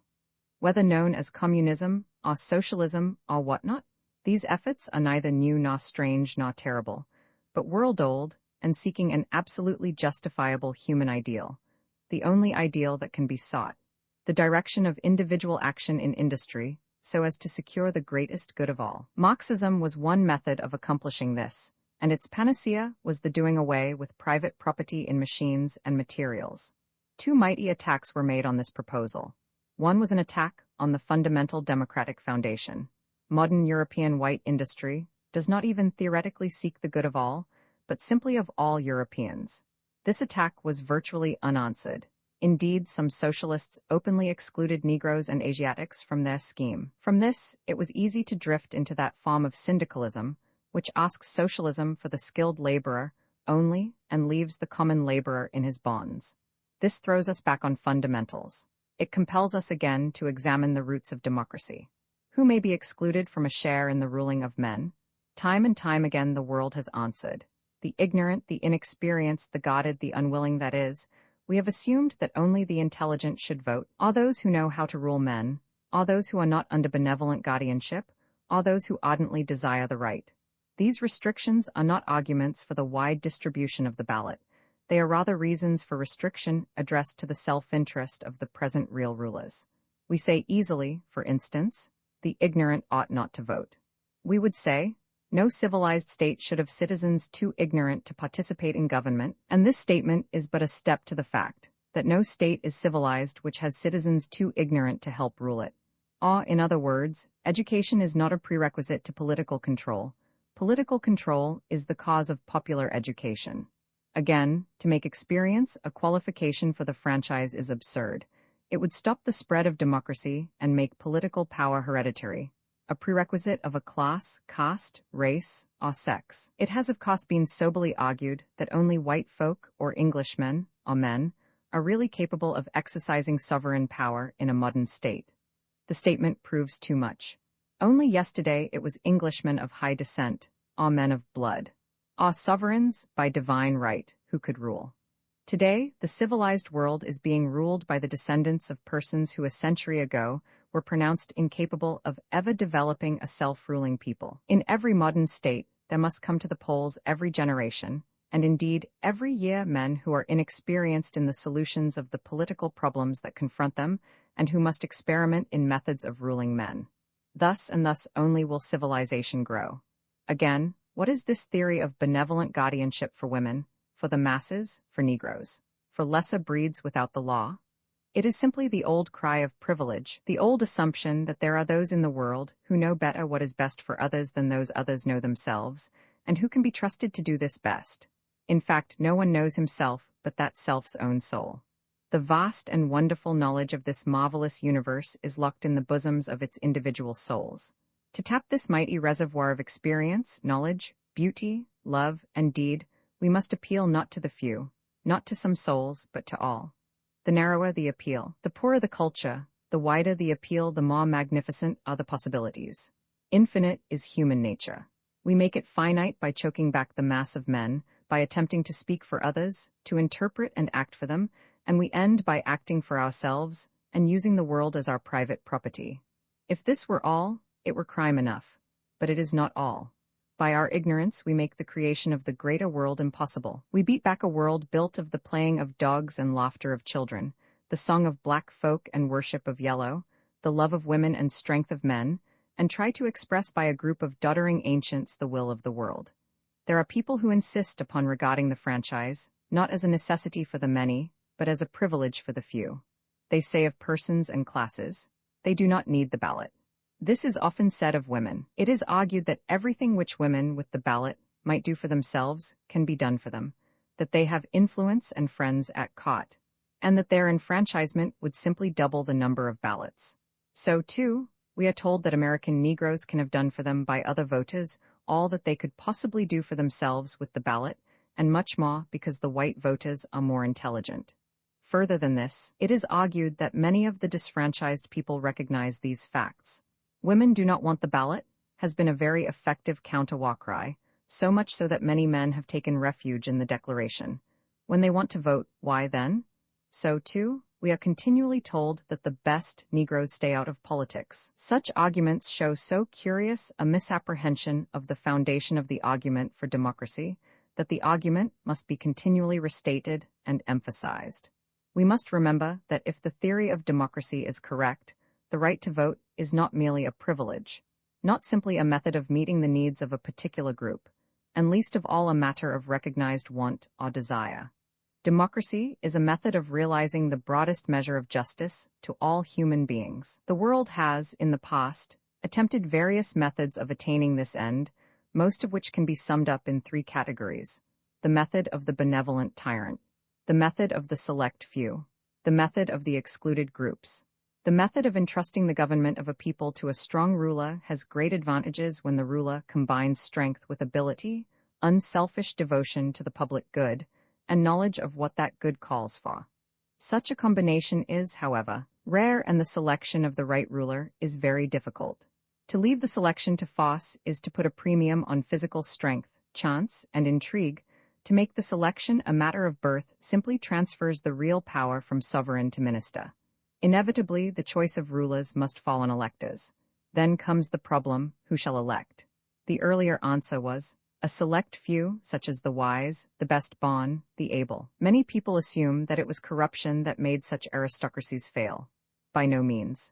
The best and most effective aristocracy, like the best monarchy, suffered from lack of knowledge. The rulers did not know or understand the needs of the people, and they could not find out, for in the last analysis only the man himself, however humble, knows his own condition. He may not know how to remedy it, he may not realize just what is the matter, but he knows when something hurts, and he alone knows how that hurt feels. Or if sunk below feeling or comprehension or complaint, he does not even know that he is hurt. God help his country, for it not only lacks knowledge, but has destroyed the sources of knowledge. So soon as a nation discovers that it holds in the heads and hearts of its individual citizens the vast mine of knowledge, out of which it may build a just government, then more and more it calls those citizens to select their rulers, and to judge the justice of their acts. Even here, however, the temptation is to ask only for the wisdom of citizens of a certain grade, or those of recognized worth. Continually, some classes are tacitly or expressly excluded. Thus women have been excluded from modern democracy because of the persistent theory of female subjection, and because it was argued that their husbands or other male folks would look to their interests. Now, manifestly, most husbands, fathers, and brothers will, so far as they know how or as they realize women's needs, look after them. But remember the foundation of the argument, that in the last analysis only the sufferer knows his sufferings, and that no state can be strong which excludes from its expressed wisdom the knowledge possessed by mothers, wives, and daughters. We have but to view the unsatisfactory relations of the sexes the world over, and the problem of children, to realize how desperately we need this excluded wisdom. The same arguments apply to other excluded groups. If a race, like the Negro race, is excluded, then so far as that race is a part of the economic and social organization of the land. The feeling and the experience of that race are absolutely necessary to the realization of the broadest justice for all citizens. Or if the submerged tenth be excluded, then again, there is lost from the world an experience of untold value, and they must be raised rapidly to a place where they can speak for themselves. In the same way, and for the same reason, children must be educated, insanity prevented, and only those put under the guardianship of others who can in no way be trained to speak for themselves. The real argument for democracy is, then, that in the people we have the source of that endless life and unbounded wisdom which the rulers of men must have. A given people today may not be intelligent, but through a democratic government that recognizes not only the worth of the individual to himself, but the worth of his feelings and experiences to all, they can educate not only the individual unit, but generation after generation, until they accumulate vast stores of wisdom. Democracy alone is the method of showing the whole experience of the race for the benefit of the future, and if democracy tries to exclude women or Negroes, or the poor, or any class, because of innate characteristics which do not interfere with intelligence, then that democracy cripples itself and belies its name. From this point of view, we can easily see the weakness and strength of current criticism of extension of the ballot. It is the business of a modern government to see to it, first, that the number of ignorant within its bounds is reduced to the very smallest number. Again, it is the duty of every such government to extend as quickly as possible the number of persons of mature age who can vote. Such possible voters must be regarded, not as sharers of a limited treasure, but as sources of new national wisdom and strength. The addition of the new wisdom, the new points of view, and the new interests must, of course, be from time to time bewildering and confusing. Today, those who have a voice in the body politic have expressed their wishes and sufferings. The result has been a smaller or greater balancing of their conflicting interests. The appearance of new interests and complaints means disarrangement and confusion to the older equilibrium. It is, of course, the inevitable preliminary step to that larger equilibrium in which the interests of no human soul will be neglected. These interests will not, surely, be all fully realized, but they will be recognized and given as full weight as the conflicting interests will allow. The problem of government thereafter would be to reduce the necessary conflict of human interests to the minimum. From such a point of view, one easily sees the strength of the demand for the ballot on the part of certain disfranchised classes. When women ask for the ballot, they are asking, not for a privilege, but for a necessity. You may not see the necessity, you may easily argue that women do not need to vote. Indeed, the women themselves in considerable numbers may agree with you. Nevertheless, women do need the ballot. They need it to right the balance of a world sadly awry because of its brutal neglect of the rights of women and children. With the best will and knowledge, no man can know women's wants as well as women themselves. To disfranchise women is deliberately to turn from knowledge and grope in ignorance. So, too, with American Negroes. The South continually insists that a benevolent guardianship of whites over blacks is the ideal thing. They assume that white people not only know better what Negroes need than Negroes themselves, but that they are anxious to supply these needs. As a result, they grope in ignorance and helplessness. They cannot understand the Negro, they cannot protect him from cheating and lynching, and in general, instead of loving guardianship, we see anarchy and exploitation.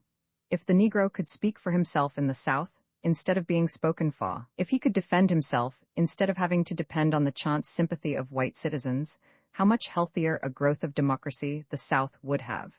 So, too, with the darker races of the world. No federation of the world, no true intonation, can exclude the black and brown and yellow races from its councils. They must equally and according to number act and be heard at the World's Council. It is not, for a moment, to be assumed that enfranchising women will not cost something. It will for many years confuse our politics. It may even change the present status of family life. It will admit to the ballot thousands of inexperienced persons, unable to vote intelligently. Above all, it will interfere with some of the present prerogatives of men, and probably for some time to come annoy them considerably. So, too, Negro enfranchisement meant Reconstruction, with its theft and bribery and incompetency, as well as its public schools and enlightened social legislation. It would mean today that black men in the South would have to be treated with consideration, have their wishes respected and their manhood rights recognized. Every white Southerner, who wants peons beneath him, who believes in hereditary menials and a privileged aristocracy, or who hates certain races because of their characteristics, would resent this. Notwithstanding this, if America is ever to become a government built on the broadest justice to every citizen, then every citizen must be enfranchised. There may be temporary exclusions, until the ignorant and their children are taught, or to avoid too sudden an influx of inexperienced voters. But such exclusions can be but temporary if justice is to prevail. The principle of basing all government on the consent of the governed is undenied and undeniable. Moreover, the method of modern democracy has placed within reach of the modern state larger reserves of efficiency, ability, and even genius than the ancient or medieval state dreamed of.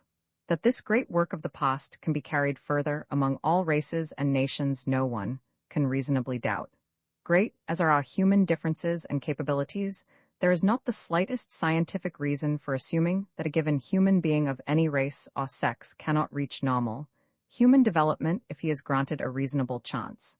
This is, of course, denied. It is denied so volubly and so frequently, and with such positive conviction, that the majority of unthinking people seem to assume that most human beings are not human and have no right to human treatment or human opportunity. All this goes to prove that human beings are, and must be, woefully ignorant of each other. It always startles us to find folks thinking like ourselves. We do not really associate with each other. We associate with our ideas of each other, and few people have either the ability or courage to question their own ideas. None have more persistently and dogmatically insisted upon the inherent inferiority of women than the men with whom they come in closest contact. It is the husbands, brothers, and sons of women whom it has been most difficult to induce to consider women seriously, or to acknowledge that women have rights which men are bound to respect. So, too, it is those people who live in closest contact with black folk who have most unhesitatingly asserted the utter impossibility of living beside Negroes, who are not industrial or political slaves or social pariahs. All this proves that none are so blind as those nearest the thing seen, while, on the other hand, the history of the world is the history of the discovery of the common humanity of human beings among steadily increasing circles of men. If the foundations of democracy are thus seen to be sound, how are we going to make democracy effective where it now fails to function, particularly in industry? The Marxists assert that industrial democracy will automatically follow public ownership of machines and materials. Their opponents object that nationalization of machines and materials would not suffice because the mass of people do not understand the industrial process. They do not know what to do, how to do it, who could do it best, or how to apportion the resulting goods. There can be no doubt but that monopoly of machines and materials is a chief source of the power of industrial tyrants over the common worker, and that monopoly today is due as much to chance and cheating as to thrift and intelligence. So far as it is due to chance and cheating, the argument for public ownership of capital is incontrovertible, even though it involves some interference with long-vested rights and inheritance. This is being widely recognized in the whole civilized world. But how about the accumulation of goods due to thrift and intelligence? Would democracy in industry interfere here to such an extent as to discourage enterprise and make impossible the intelligent direction of the mighty and intricate industrial process of modern times? The knowledge of what to do in industry and how to do it in order to attain the resulting goods rests in the hands and brains of the workers and managers, and the judges of the result are the public. Consequently, it is not so much a question as to whether the world will admit democratic control here as how can such control be long avoided when the people once understand the fundamentals of industry.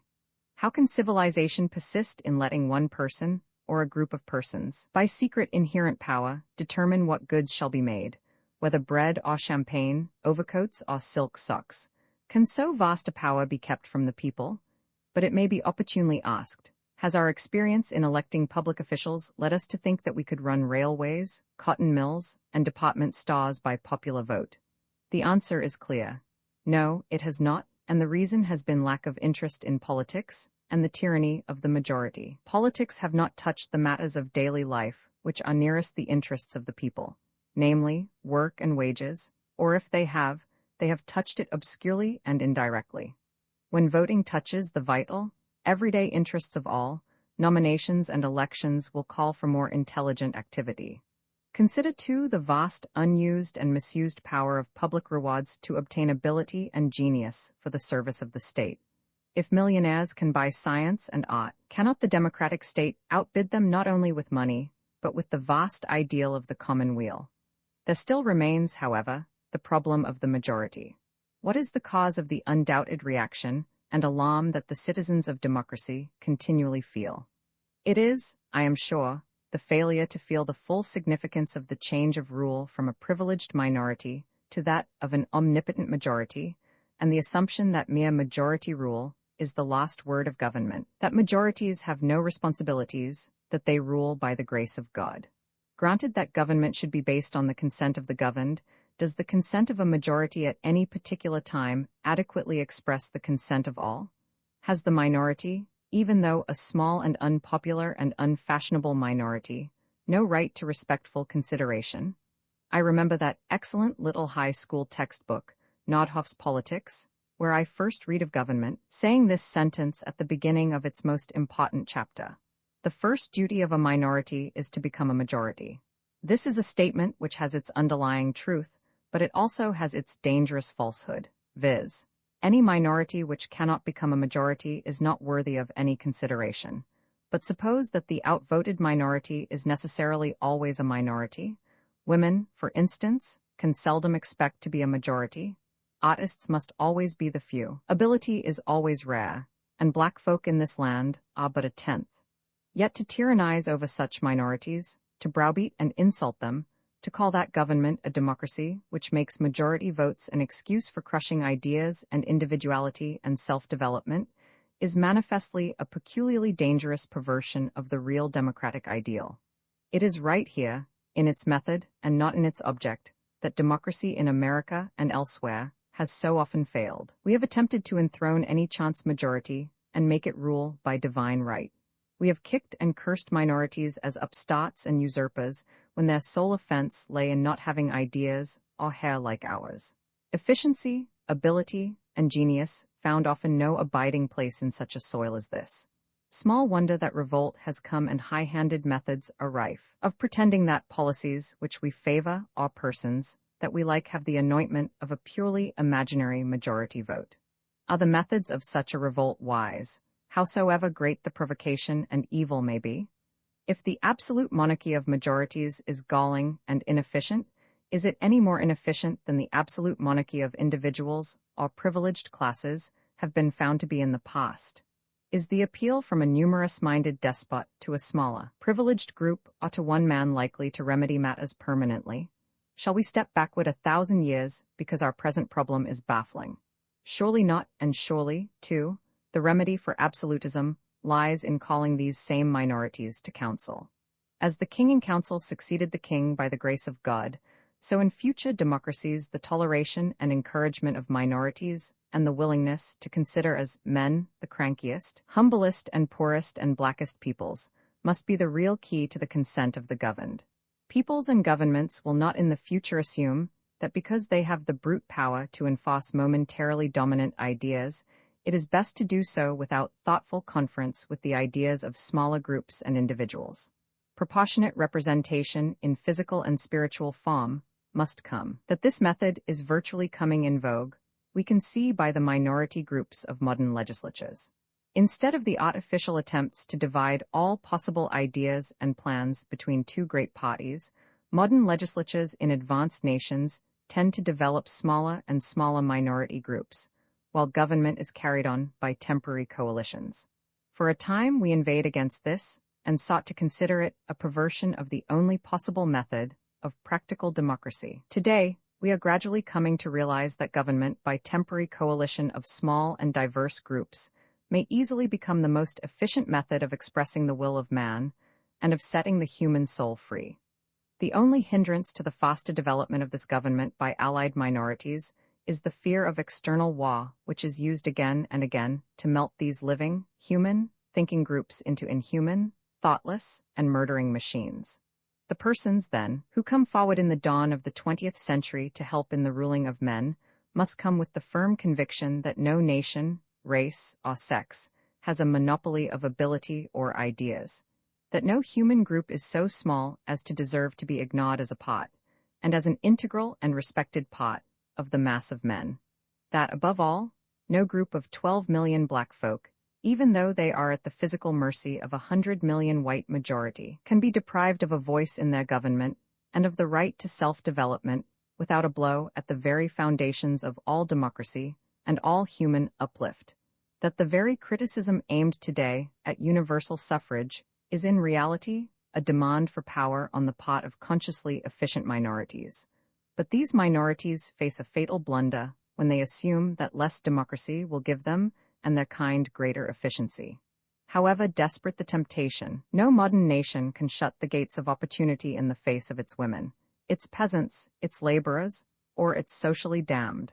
How astounded the future world citizen will be to know that as late as 1918, great and civilized nations were making desperate endeavor to confine the development of ability and individuality to one sex, that is, to one half of the nation, and he will probably learn that similar effort to confine humanity to one race lasted 100 years longer.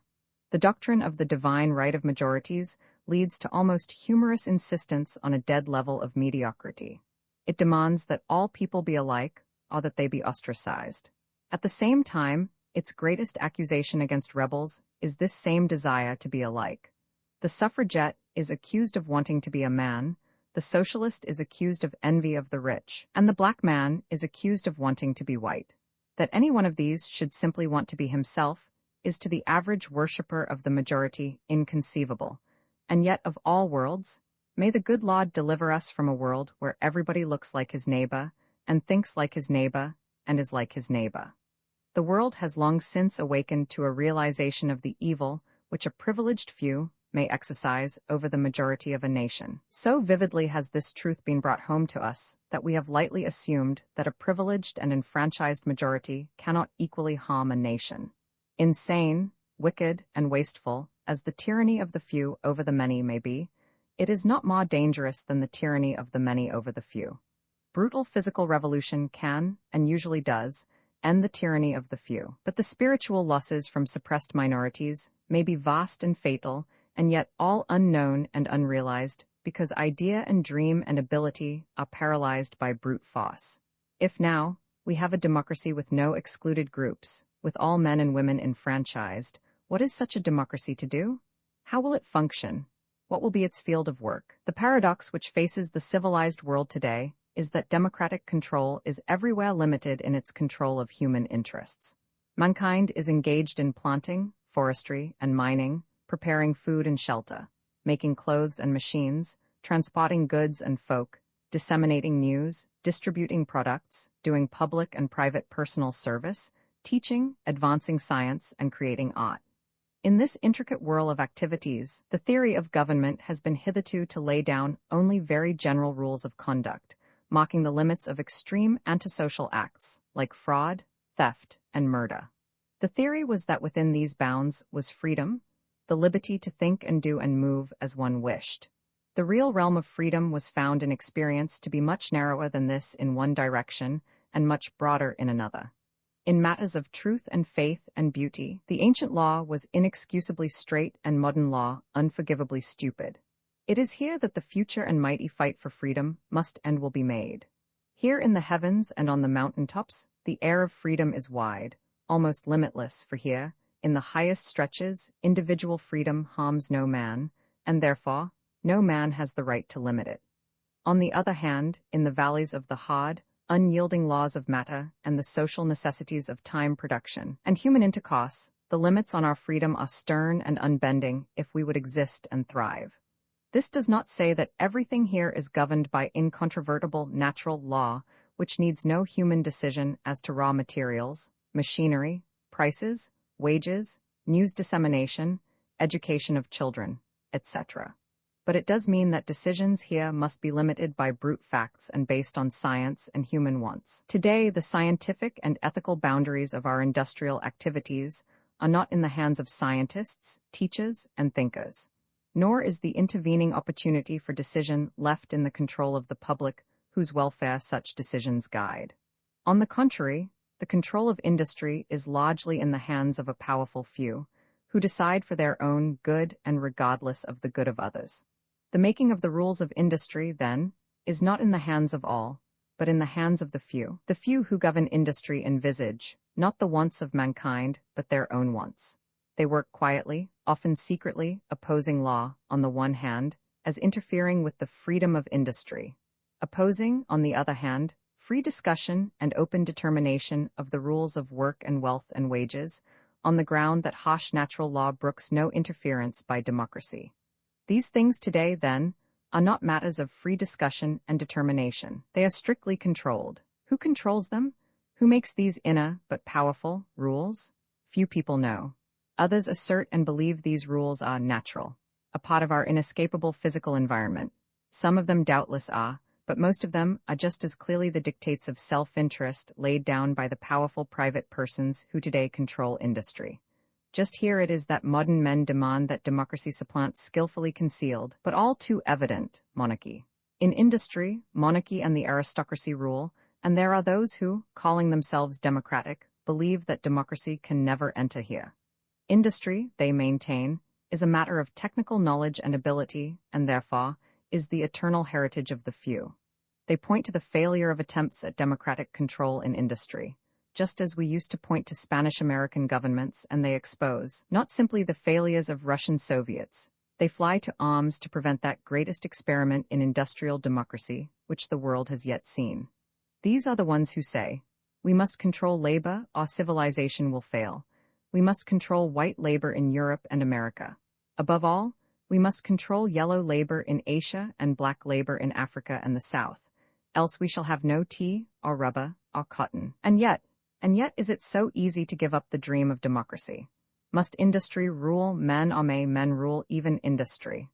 And unless men rule industry, can they ever hope really to make laws, or educate children, or create beauty? That the problem of the democratization of industry is tremendous, let no man deny. We must spread that sympathy and intelligence which tolerates the widest individual freedom despite the necessary public control. We must learn to select for public officeability rather than mere affability.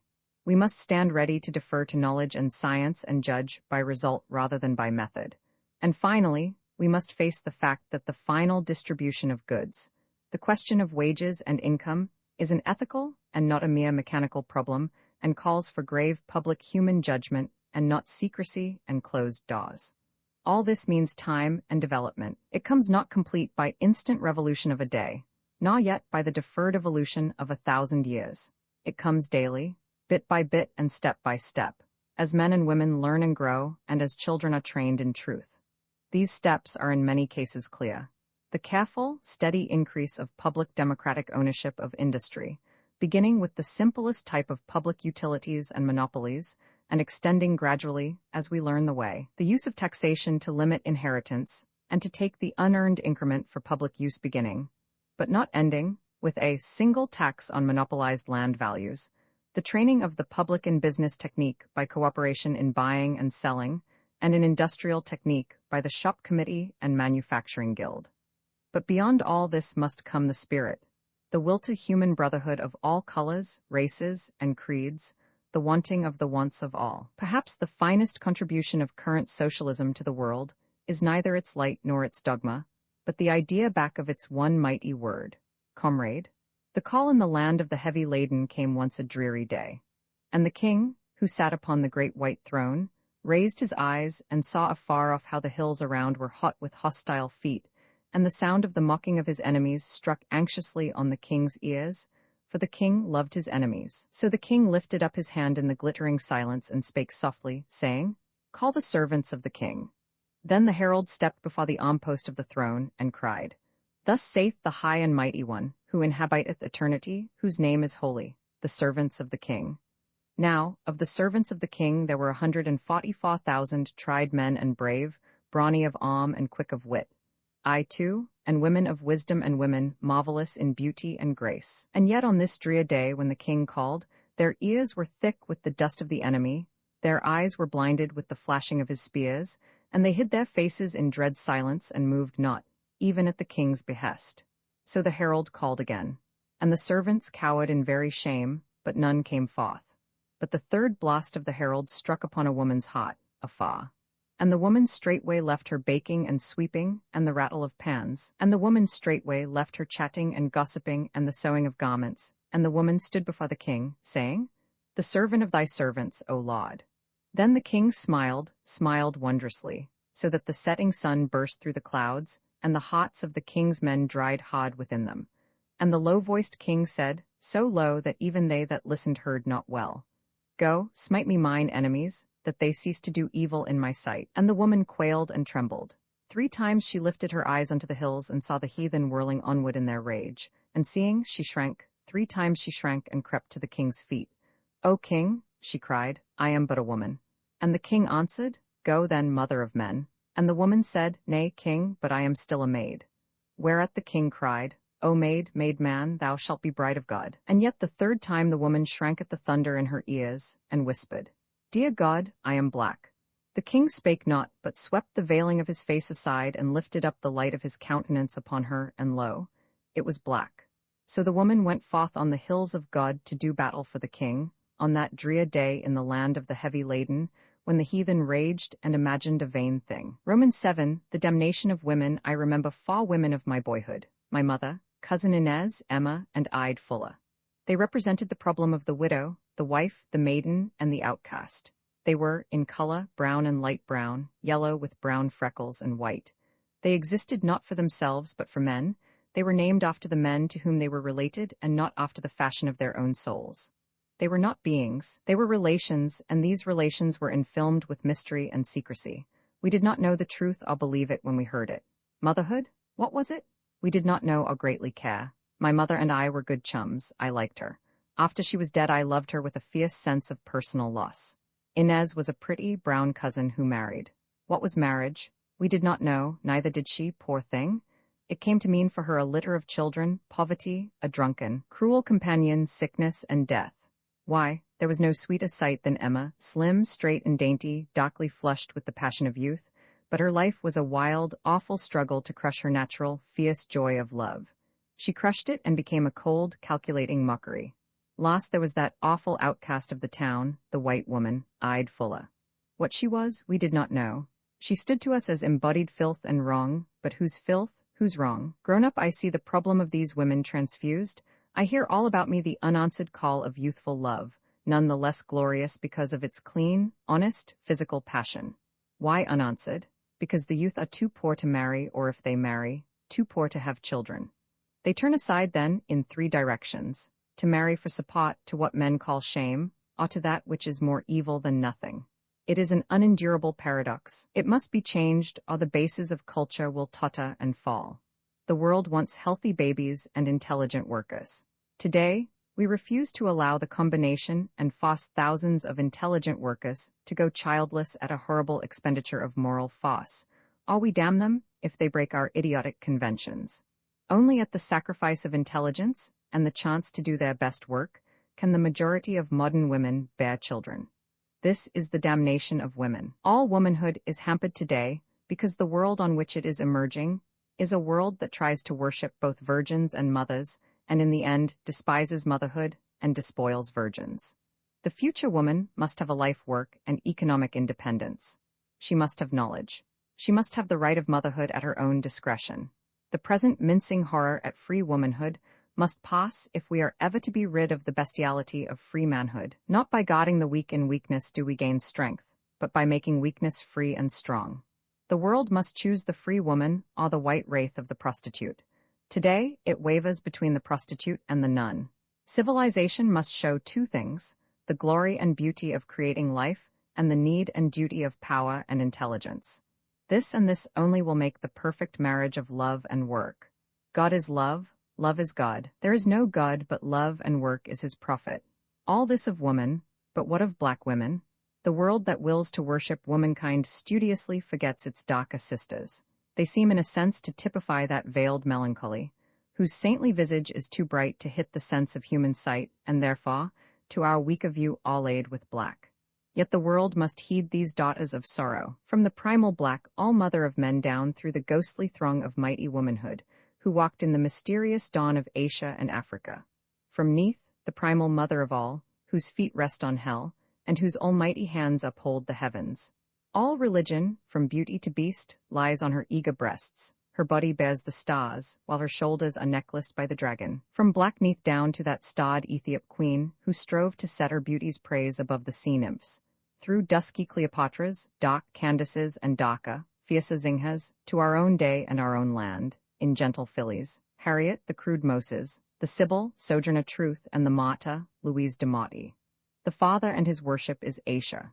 Europe is the precocious, self-centered, forward-striving child, but the land of the mother is and was Africa. In subtle and mysterious way, despite her curious history, her slavery, polygamy, and toil, the spell of the African mother pervades her land. Isis, the mother, is still titular goddess, in thought if not in name, of the Dark Continent. Nor does this all seem to be solely a survival of the historic matriarchate through which all nations pass. It appears to be more than this, as if the great black race in passing up the steps of human culture gave the world, not only the Iron Age, the cultivation of the soil, and the domestication of animals, but also, in peculiar emphasis, the mother idea. No mother can love more tenderly, and none is more tenderly loved than the Negro mother, writes Schneider. Robin tells of the slave who bought his mother's freedom instead of his own. Mungo Park writes, "Everywhere in Africa, I have noticed that no greater affront can be offered a Negro than insulting his mother. Strike me, cries a Mandingo to his enemy, but revile not my mother." And the Crews and Fantis say the same. The peoples on the Zambezi and the Great Lakes cry in sudden fear or joy, "Oh, my mother!" And the hero swears endless oath, "By my mother's tears." As the mist in the swamps, cries the Angola Negro, so lives the love of father and mother. A student of the present Gold Coast life describes the work of the village headman, and adds, "It is a difficult task that he is set to, but in this matter he has all-powerful helpers in the female members of the family, who will be either the aunts, or the sisters, or the cousins, or the nieces of the headman. And as their interests are identical with his in every particular, the good women spontaneously train up their children to implicit obedience to the headman, whose rule in the family thus becomes a simple and an easy matter. The hand that rocks the cradle rules the world. What a power for good in the native state system would the mothers of the Gold Coast and Ashanti become by judicious training upon native lines. Schweinfurth declares of one tribe, "A bond between mother and child which lasts for life is the measure of affection shown among the Dayao," and Ratzel adds, "Agreeable to the natural relation, the mother stands first among the chief influences affecting the children." From the Zulus to the Waganda, we find the mother the most influential counselor at the court of ferocious sovereigns, like Chaka or Mtesa. Sometimes sisters take her place. Thus, even with chiefs who possess wives by hundreds, the bonds of blood are the strongest, and that the woman, though often heavily burdened, is in herself held in no small esteem among the Negroes, is clear from the numerous Negro queens, from the medicine women, from the participation in public meetings permitted to women by many Negro peoples. As I remember through memories of others, backward among my own family, it is the mother I ever recall, the little, far-off mother of my grandmothers, who sobbed her life away in song, longing for her lost palm trees and scented waters. The tall and bronzen grandmother, with beaked nose and shrewish eyes, who loved and scolded her black and laughing husband as he smoked lazily in his high oak chair. Above all, my own mother, with all her soft brownness, the brown velvet of her skin, the sorrowful black brown of her eyes, and the tiny brown-capped waves of her midnight hair as it lay new-potted on her forehead.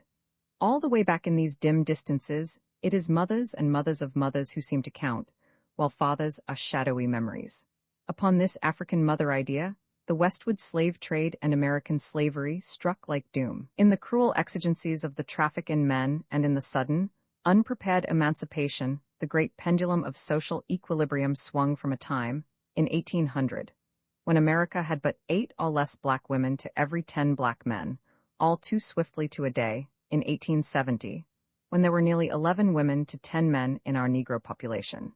This was but the outward numerical fact of social dislocation. Within lay polygamy, polyandry, concubinage, and moral degradation. They fought against all this desperately, did these black slaves in the West Indies, especially among the half-free artisans. They set up their ancient household gods, and when Toussaint and Christophe founded their kingdom in Haiti, it was based on old African tribal ties, and beneath it was the mother idea. The crushing weight of slavery fell on black women. Under it there was no legal marriage, no legal family, no legal control over children. To be sure, custom and religion replaced here and there what the law denied, yet one has but to read advertisements like the following to see the hell beneath the system. $100 reward will be given for my two fellows, Abram and Frank. Abram has a wife at Colonel Stewart's in Liberty County, and a mother at Thunderbolt, and a sister in Savannah. William Roberts. $50 reward, ran away from the subscriber a Negro girl named Maria. She is of a copper color, between 13 and 14 years of age, bareheaded and barefooted. She is small for her age, very sprightly and very likely. She stated she was going to see her mother at Maysville. Sanford Thompson, $50 reward, ran away from the subscriber his Negro man Polydor, commonly called Paul. I understand General R.Y. Hayne has purchased his wife and children from H.L. Pinckney-esque, and has them now on his plantation at Goose Creek, where, no doubt, the fellow is frequently lurking. T. Davis. The Presbyterian Synod of Kentucky said to the churches under its care in 1835, "Brothers and sisters, parents and children, husbands and wives, are torn asunder and permitted to see each other no more. These acts are daily occurring in the midst of us." The shrieks and agony often witnessed on such occasions proclaim, with a trumpet tongue, the iniquity of our system. There is not a neighborhood where these heart-rending scenes are not displayed. There is not a village or road that does not behold the sad procession of manacled outcasts, whose mournful countenances tell that they are exiled by force from all that their hearts hold dear. A sister of a president of the United States declared, "We Southern ladies are complimented with the names of wives, but we are only the mistresses of seraglios." Out of this, what sort of black women could be born into the world of today? There are those who hasten to answer this query in scathing terms, and who say lightly and repeatedly that out of black slavery came nothing decent in womanhood, that adultery and uncleanness were their heritage and are their continued portion. Fortunately, so exaggerated a charge is humanly impossible of truth. The 500,000 women of Negro descent who lived at the beginning of the 19th century had become the mothers of 2 1/4 million daughters at the time of the Civil War and 5 million granddaughters in 1910. Can all these women be vile, and the hunted race continue to grow in wealth and character? Impossible. Yet to save from the past the shreds and vestiges of self-respect has been a terrible task. I most sincerely doubt if any other race of women could have brought its fineness up through so devilish a fire. Alexander Crummell once said of his sister in the blood, "In her girlhood, all the delicate tenderness of her sex has been rudely outraged. In the field, in the rude cabin, in the press room, in the factory she was thrown into the companionship of coarse and ignorant men. No chance was given her for delicate reserve or tender modesty. From her childhood, she was the doomed victim of the grossest passion. All the virtues of her sex were utterly ignored.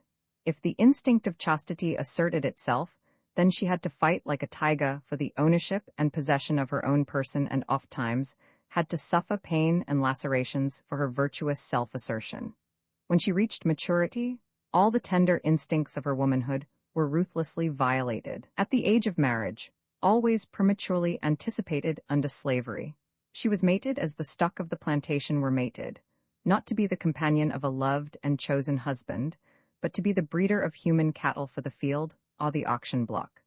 Down in such mire has the black motherhood of this race struggled, starving its own wailing offspring to nurse to the world their swaggering masters, welding for its children chains which affronted even the moral sense of an unmoral world. Many a man and woman in the South have lived in wedlock as holy as Adam and Eve and brought forth their brown and golden children, but because the darker woman was helpless, her chivalrous and white mate could cast her off at his pleasure and publicly sneer at the body he had privately blasphemed.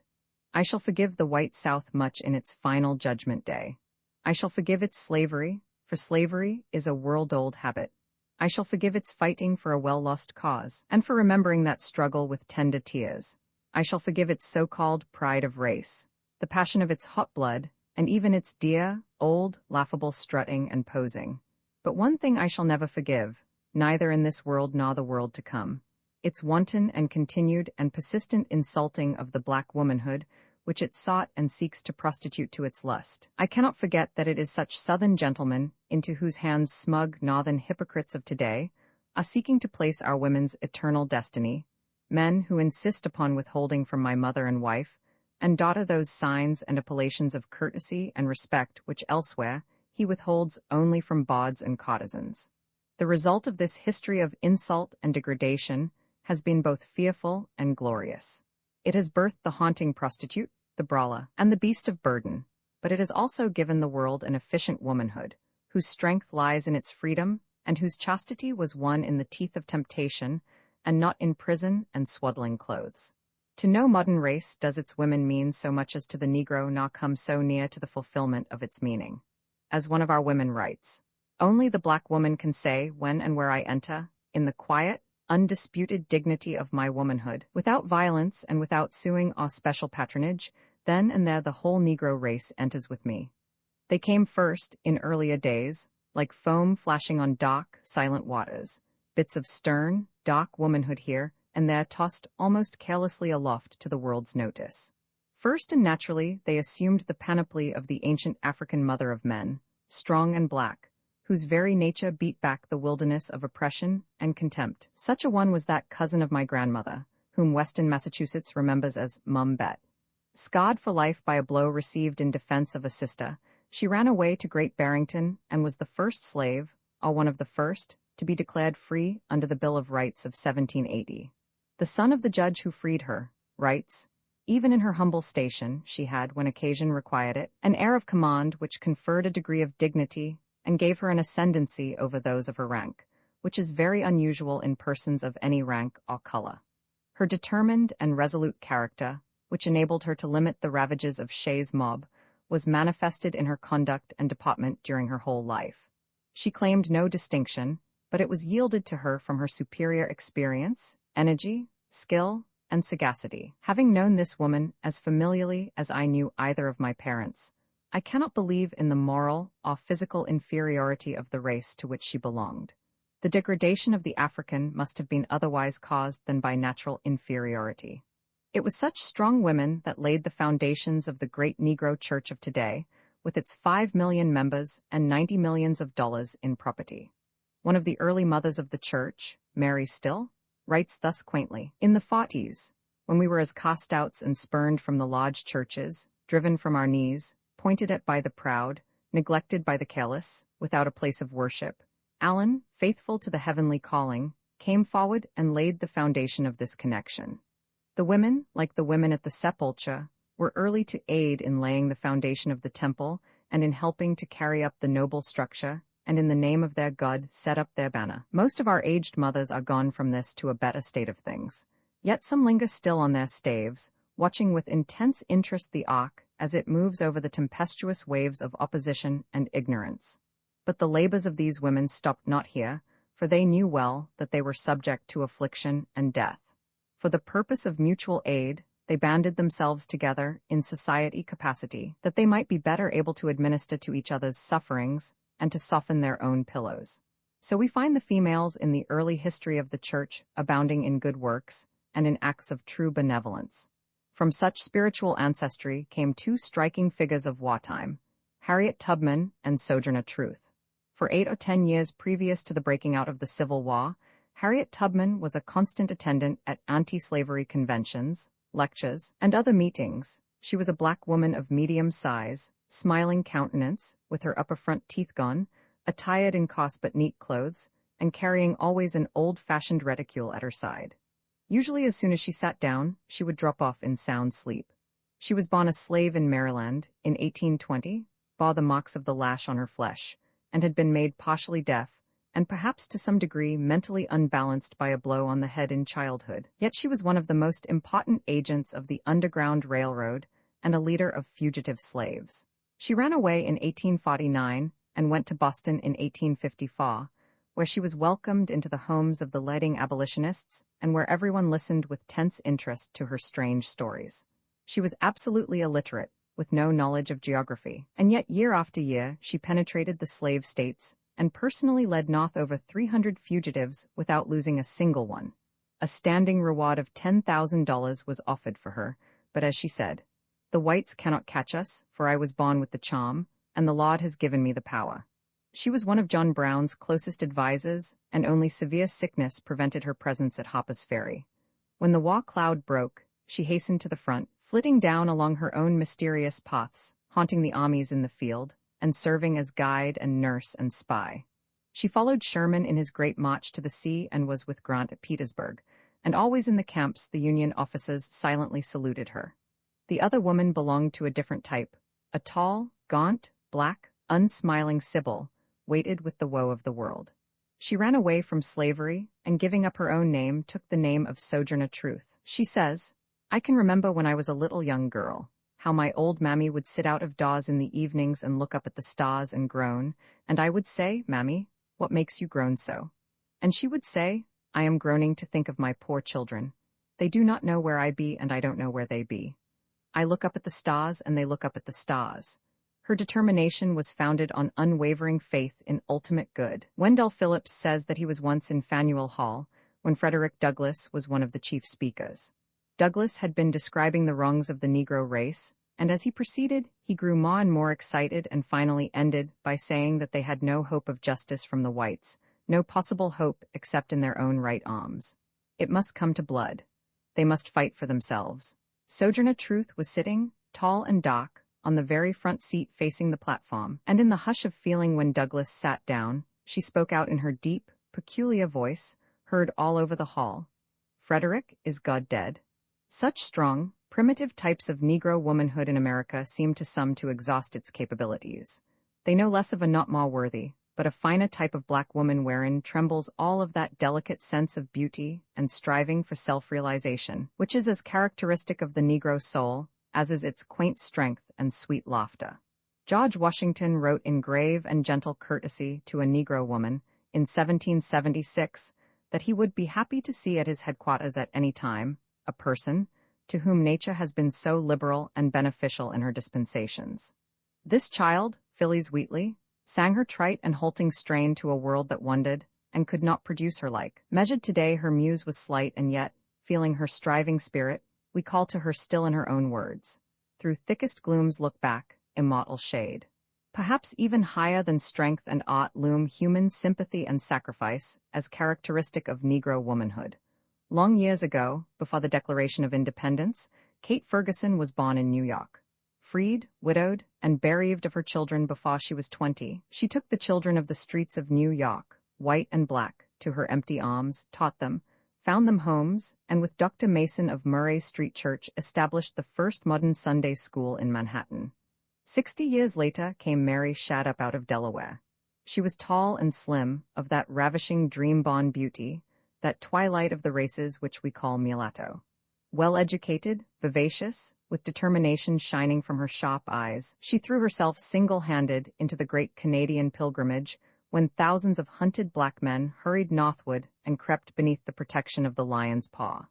She became teacher, editor, and lecturer, tramping afoot through winter snows, pushing without blot or blemish through crowd and turmoil to conventions and meetings, and finally becoming recruiting agent for the United States government in gathering Negro soldiers in the West. After the war, the sacrifice of Negro women for freedom and uplift is one of the finest chapters in their history. Let one life typify all. Louise DeMotte, a freeborn Virginia girl, had lived most of her life in Boston. Her high forehead, swelling lips, and dark eyes marked her for a woman of feeling and intellect. She began a successful career as a public reader. Then came the war and the call. She went to the orphaned colored children of New Orleans, out of freedom into insult and oppression, and into the teeth of the yellow fever. She toiled and dreamed. In 1887, she had raised money and built an orphan home, and that same year, in the 34th year of her young life, she died, saying simply, "I belong to God." As I look about me today in this veiled world of mine, despite the noisier and more spectacular advance of my brothers, I instinctively feel and know that it is the 5 million women of my race who really count. Black women, and women whose grandmothers were black, are today furnishing our teachers. They are the main pillars of those social settlements which we call churches, and they have with small doubt raised 3/4 of our church property. If we have today, as seems likely, over $1 billion of accumulated goods. Who shall say how much of it has been wrung from the hearts of servant girls and washerwomen and women toilers in the fields? As makers of 2 million homes, these women are today seeking in marvelous ways to show forth our strength and beauty and our conception of the truth. In the United States, in 1910, there were 4,931,882 women of Negro descent. Over 1,200,000 of these were children. Another million were girls and young women under 20, and 2.5 million were adults. As a mass, these women were unlettered. A fourth of those from 15 to 25 years of age were unable to write.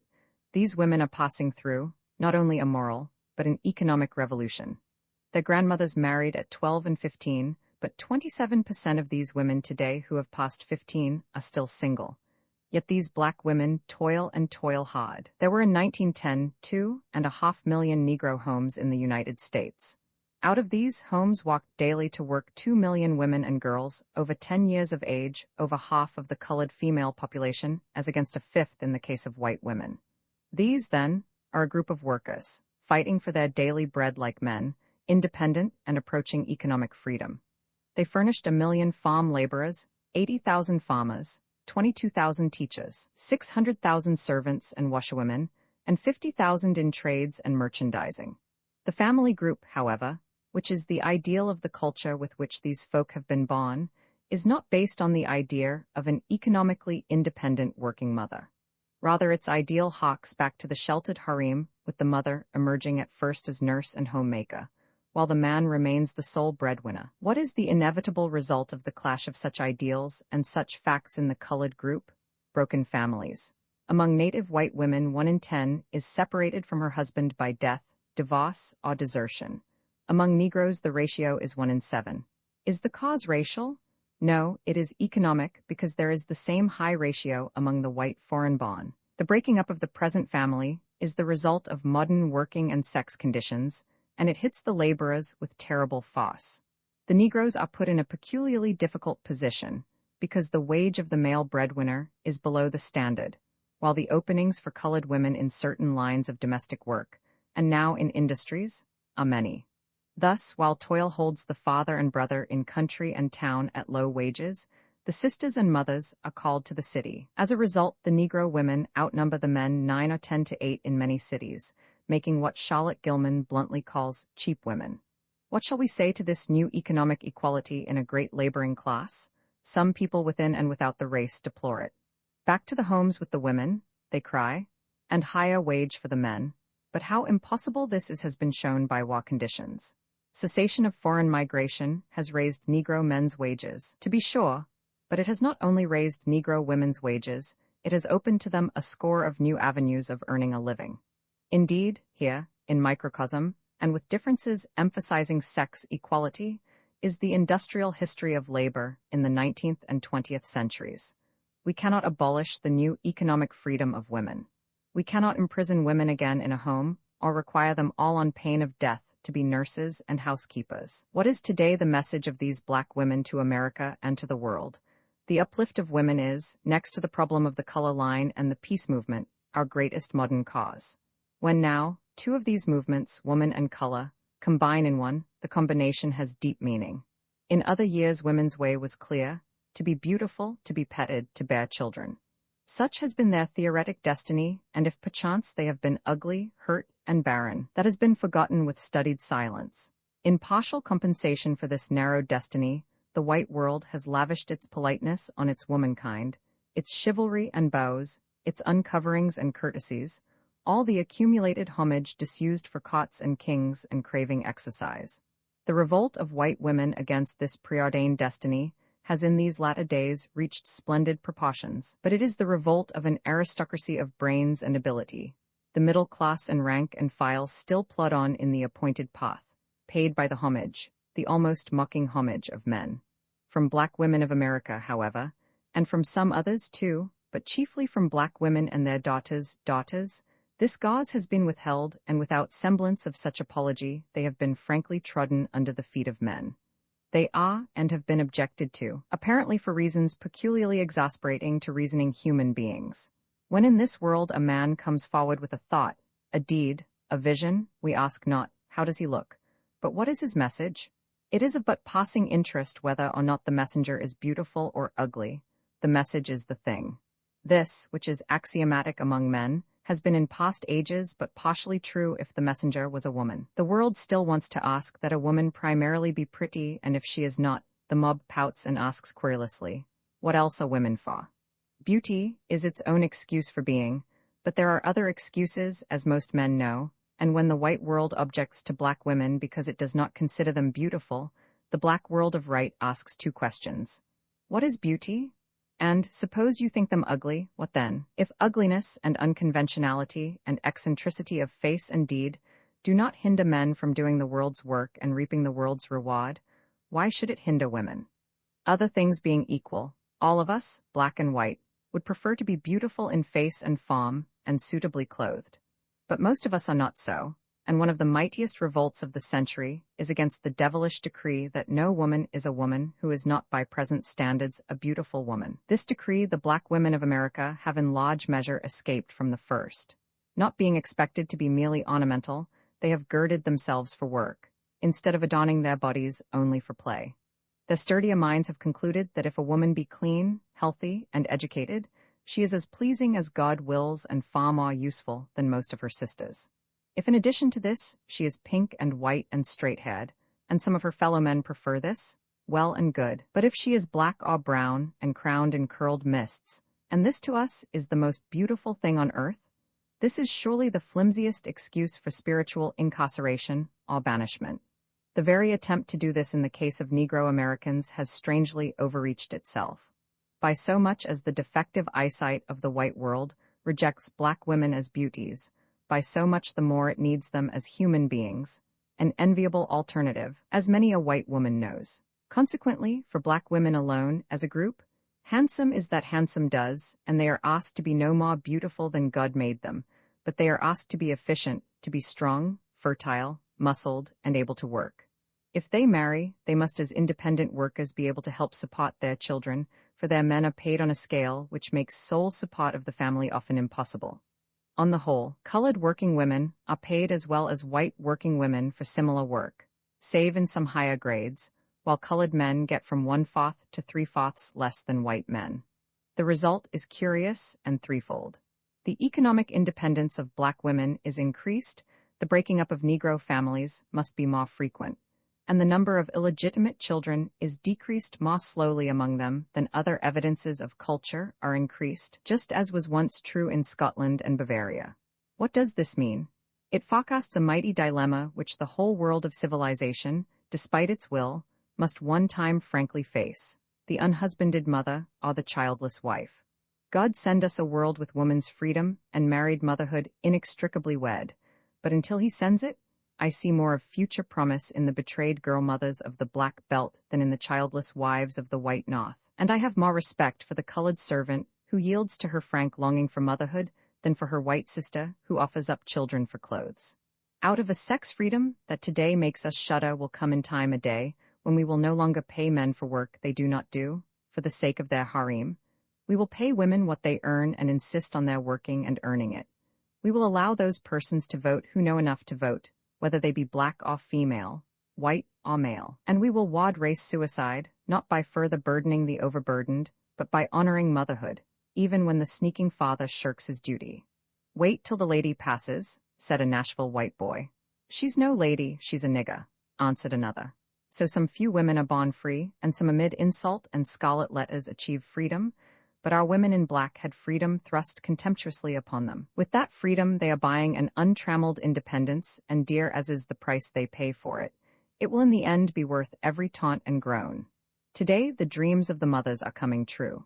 We have still our poverty and degradation, our lewdness and our cruel toil, but we have, too, a vast group of women of Negro blood, who for strength of character, cleanness of soul, and unselfish devotion of purpose, is today easily the peer of any group of women in the civilized world. And more than that, in the great rank and file of our 5 million women, we have the upworking of new revolutionary ideals, which must in time have vast influence on the thought and action of this land. For this, their promise, and for their hard past, I honor the women of my race. Their beauty, their dark and mysterious beauty of midnight eyes, crumpled hair, and soft, full-featured faces, is perhaps more to me than to you, because I was born to its warm and subtle spell, but their worth is yours as well as mine. No other women on earth could have emerged from the hell of farce and temptation which once engulfed and still surrounds black women in America with half the modesty and womanliness that they retain.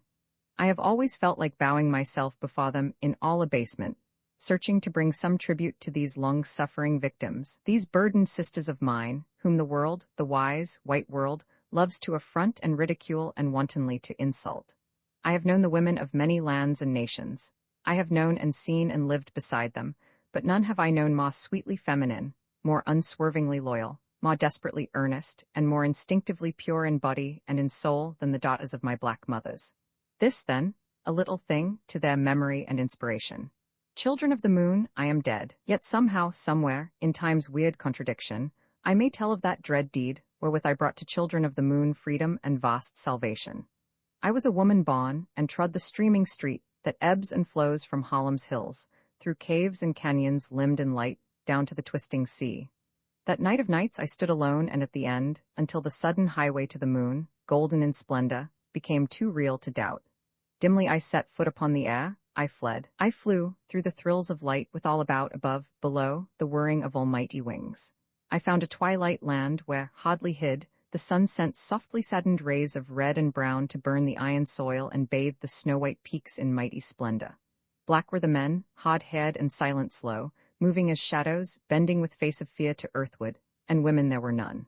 Woman, woman, woman? I cried in mounting terror. Woman and child, and the cry sang back through heaven, with the whirring of almighty wings. Wings, wings, endless wings, heaven and earth are wings. Wings that flutter, furl, and fold, always folding and unfolding, ever folding yet again.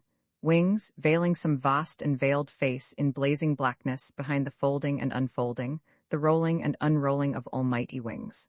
I saw the black men huddle, fumed in fear, falling face downward. Vainly I clutched and clawed, dumbly they cringed and cowered, moaning in mournful monotone, "O freedom, O freedom, O freedom over me! Before I'll be a slave, I'll be buried in my grave and go home to my God and be free."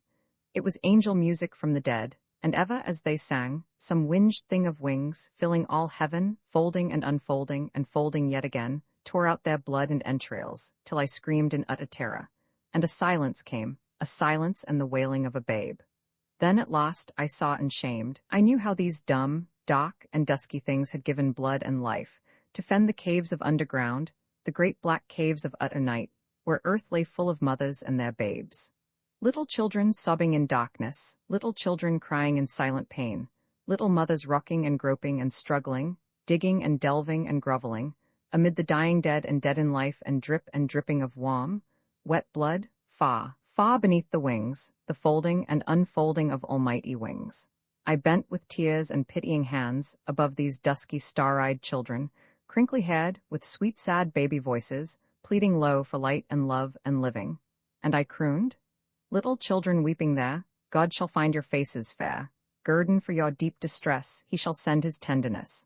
For the tripping of your feet make a mystic music sweet in the darkness of your hair. Light and laughter in the air, little children weeping there, God shall find your faces fair." I strode above the stricken, bleeding men, the rampart ranged against the skies, and shouted, "Up, I say, build and slay, fight face foremost, foss away, unloose, unfetter, and unbind, be men and free?"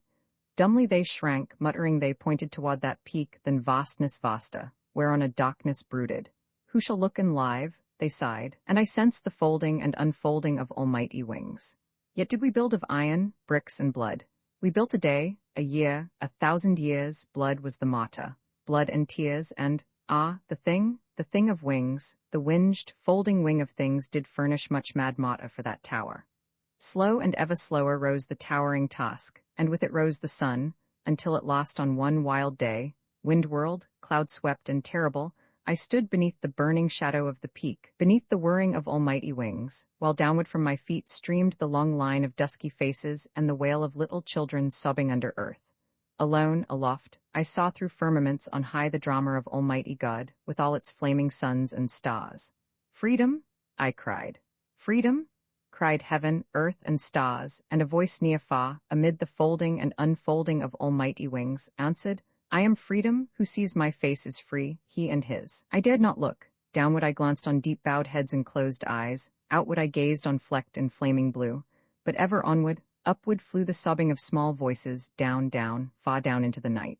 Slowly I lifted livid limbs aloft, upward I strove, the face, onward I reeled, the face, to beauty wonderful as sudden death, a horror horrible as endless life, up, the blood-built way, shadow grow vaster, terror come faster, up, to the blazing blackness of one veiled face, and endless folding and unfolding, rolling and unrolling of almighty wings.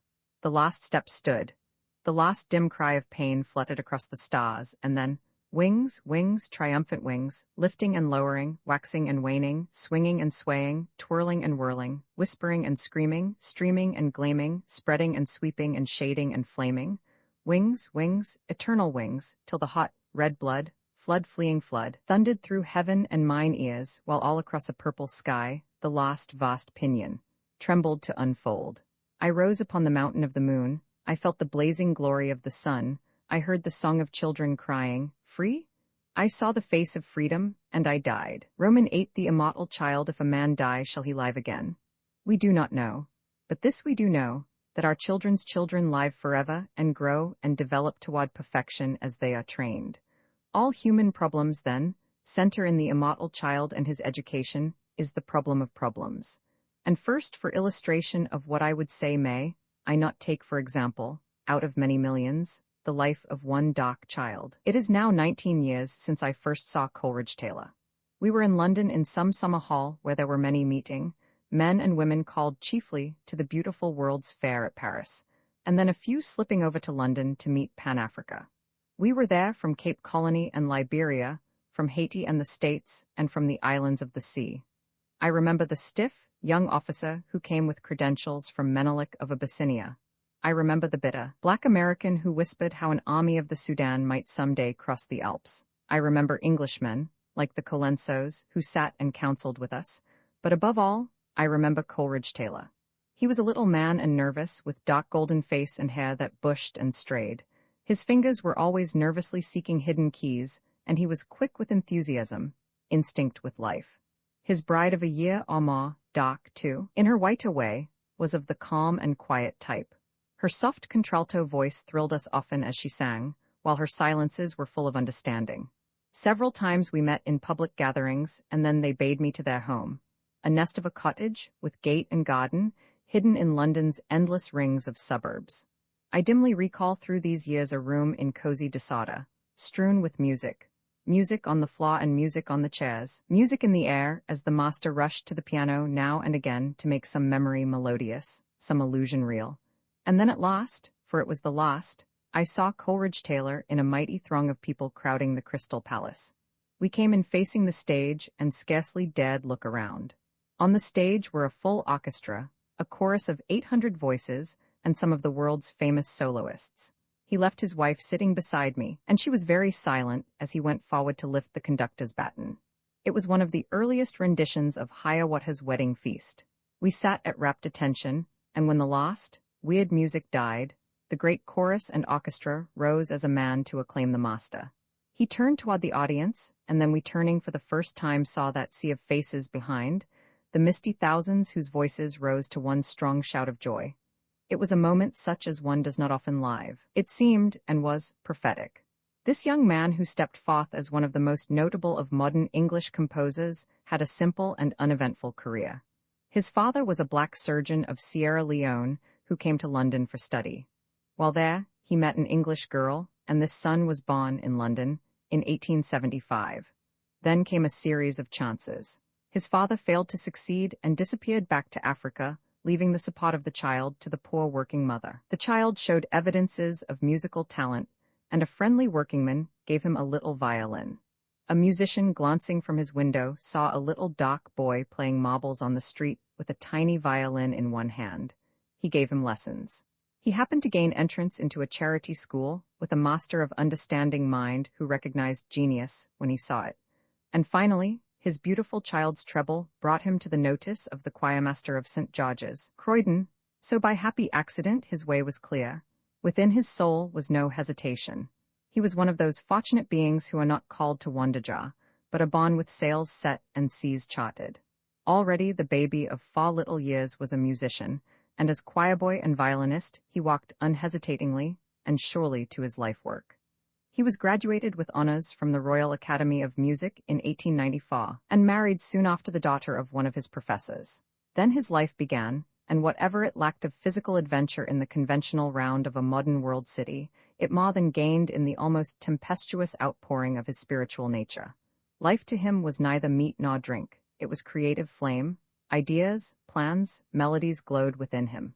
To create, to do, to accomplish, to know the white glory of mighty midnights and the pale amen of dawns was his day of days. Songs, pianoforte and violin pieces, trios and quintets for strings, incidental music, symphony, orchestral, and choral works rushed from his fingers. Nor were they laboriously contrived or light, thin things made to meet sudden popularity. Rather they were the flaming bits that must be said and sung, that could not wait the slower birth of years, so hurried to the world, as though their young creator knew that God gave him but a day.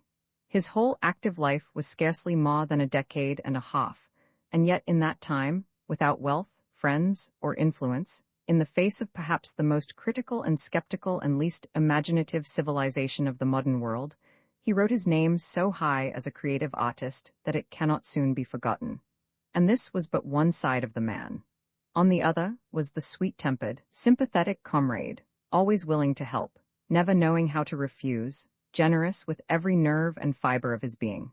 Think of a young musician, father of a family, who at the time of his death held positions as Associate of the Royal College of Music, professor in Trinity College and Crystal Palace, conductor of the Handel Choral Society and the Rochester Choral Society, principal of the Guildhall School of Music, where he had charge of the choral choir, the orchestra, and the opera.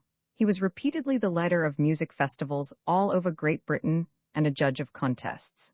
And with all this, his house was open in cheering hospitality to friends, and his hand ever ready with sympathy and help.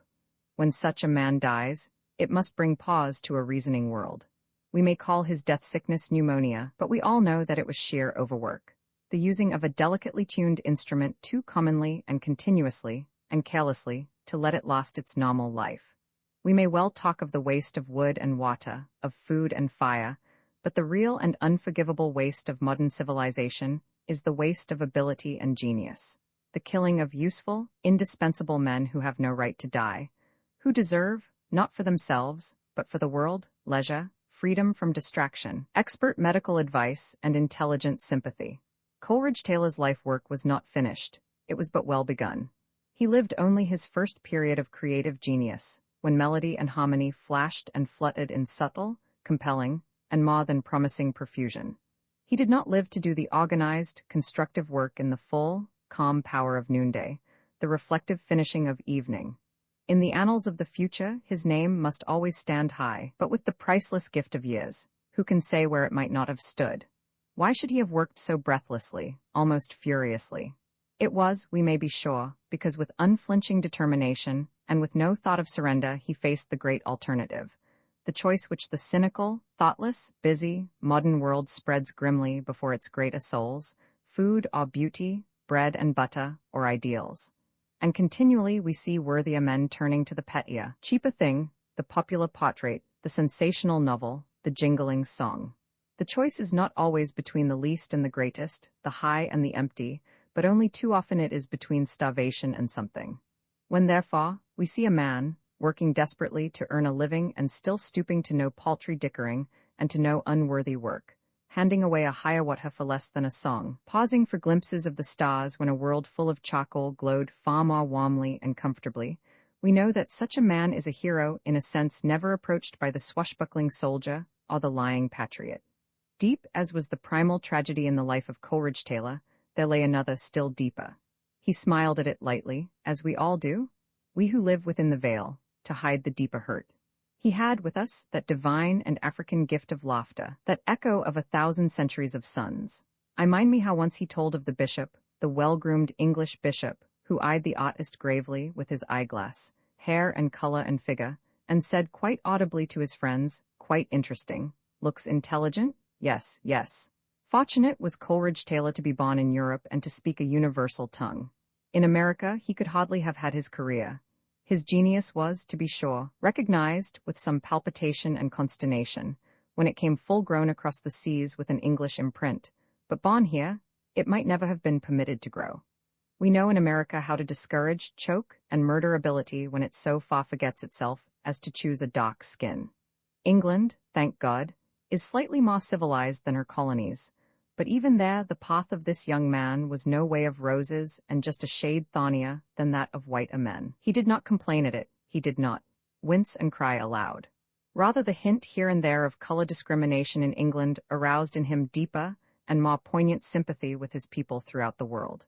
He was one with that great company of mixed-blooded men, Pushkin and Dumas, Hamilton and Douglas, Browning and many others, but he more than most of these men knew the call of the blood when it came and listened and answered. He came to America with strange enthusiasm. He took with quite simple and unconscious grace the conventional congratulations of the musical world. He was used to that, but to his own people, to the sad sweetness of their voices, their inborn sense of music, their broken, half-articulate voices, he leapt with new enthusiasm. From the faintest shadowings of his own life, he sensed instinctively the vaster tragedy of theirs. His soul yearned to give voice and being to this human thing. He early turned to the sorrow songs. He sat at the faltering feet of Paul Laurence Dunbar, and he asked, as we sadly shook our heads, for some masterpiece of this world tragedy that his soul could set to music. And then, so characteristically, he rushed back to England, composed a half-dozen exquisite harmonies haunted by slave songs, led the Welsh in their singing, listened to the Scotch, audited great music festivals in all England, wrote for Beerbohm Tree, took on another music professorship, promised a trip to Germany, and at last, staggering home one night, on his way to his wife and little boy and girl, fell in his tracks and in 4 days was dead, at the age of 37. They say that in his death throe, he arose and facing some great, ghostly choir raised his last baton, while all around the massive silence rang with the last mist music of his dying ears. He was buried from St. Michael's on September 5, 1912, with the acclaim of kings and music masters and little children, and to the majestic melody of his own music. The tributes that followed him to his grave were unusually hearty and sincere. The head of the Royal College calls the first production of Hiawatha one of the most remarkable events in modern English musical history, and the trilogy one of the most universally beloved works of modern English music. One critic calls Taylor's A Name, which with that of Elgar represented the nation's most individual output, and calls his Atonement perhaps the finest passion music of modern times. Another critic speaks of his originality. Though surrounded by the influences that are at work in Europe today, he retained his individuality to the end, developing his style, however, and evincing new ideas in each succeeding work. His untimely death at the age of 37, a short life, like those of Schubert, Mendelssohn, Chopin, and Hugo Wolf, has robbed the world of one of its noblest singers, one of those few men of modern times who found expression in the language of musical song, a lyricist of power and worth. But the tributes did not rest with the artist. With peculiar unanimity, they sought his sterling character, the good husband and father, the staunch and loyal friend. And perhaps I cannot better end these hesitating words than with that tribute from one who called this master friend, and whose lament cried in the night with more of depth and passion than Alfred Noyes is one in his self-repression to voice. Through him, his race, a moment, lifted up forests of hands to beauty, as in prayer, touched through his lips the sacramental cup and then sank back, benumbed in our bleak air. Yet consider, to many millions of people this man was all wrong. First, he ought never to have been born, for he was the mulatto son of a white woman. Secondly, he should never have been educated as a musician. He should have been trained for his place in the world and to make him satisfied therewith. Thirdly, he should not have married the woman he loved and who loved him, for she was white and the niece of an Oxford professor. Fourthly, the children of such a union. But why proceed? You know it all by heart. If he had been black, like Paul Laurence Dunbar, would the argument have been different? No. He should never have been born, for he is a problem. He should never be educated, for he cannot be educated. He should never marry, for that means children, and there is no place for black children in this world. In the treatment of the child, the world foreshadows its own future and faith. All words and all thinking lead to the child, to that vast immortality and the wide sweep of infinite possibility which the child represents. Such thought as this it was that made the master say of old as he saw baby faces, "And whosoever shall offend one of these little ones, it is better for him that a millstone were hanged about his neck, and he were cast into the sea." And yet the mothers and fathers and the men and women of my race must often pause and ask, is it worthwhile? Ought children be born to us? Have we any right to make human souls face what we face today? The answer is clear. If the great battle of human right against poverty, against disease, against color prejudice is to be won, it must be won, not in our day, but in the day of our children's children. Ours is the blood and dust of battle. Theirs the rewards of victory. If then they are not there because we have not brought them into the world, we have been the guiltiest factor in conquering ourselves. It is our duty, then, to accomplish the immortality of black blood, in order that the day may come in this dark world when poverty shall be abolished, privilege be based on individual desert, and the color of a man's skin be no bar to the outlook of his soul. If it is our duty as honest colored men and women, battling for a great principle, to bring not aimless rafts of children to the world, but as many as, with reasonable sacrifice, we can train to largest manhood, what in its inner essence shall that training be, particularly in its beginning? The first temptation is to shield the child, to hedge it about that it may not know and will not dream of the color line. Then, when we can no longer wholly shield, to indulge and pamper and coddle, as though in this dumb way to compensate. From this attitude comes the multitude of our spoiled, wayward, disappointed children. And must we not blame ourselves? For while the motive was pure and the outer menace undoubted, is shielding and indulgence the way to meet it? Some Negro parents, realizing this, leave their children to sink or swim in this sea of race prejudice. They neither shield nor explain, but thrust them forth grimly into school or street and let them learn as they may from brutal fact. Out of this may come strength, poise, self-dependence, and out of it, too, may come bewilderment, cringing deception, and self-distrust. It is, all said, a brutal, unfair method, and in its way it is as bad as shielding and indulgence. Why not rather face the facts and tell the truth? Your child is wiser than you think. The truth lies ever between extremes. It is wrong to introduce the child to race consciousness prematurely. It is dangerous to let that consciousness grow spontaneously without intelligent guidance. With every step of dawning intelligence, explanation, frank, free, guiding explanation, must come. The day will dawn when mother must explain gently, but clearly why the little girls next door do not want to play with niggers. What the real cause is of the teacher's unsympathetic attitude, and how people may ride in the backs of street cars and the smoker end of trains and still be people, honest, high-minded souls. Remember, too, that in such frank explanation, you are speaking in 9 cases out of 10 to a good deal clearer understanding than you think, and that the child mind has what your tired soul may have lost faith in, the power and the glory. Out of little, unspoiled souls rise up wonderful resources and healing balm.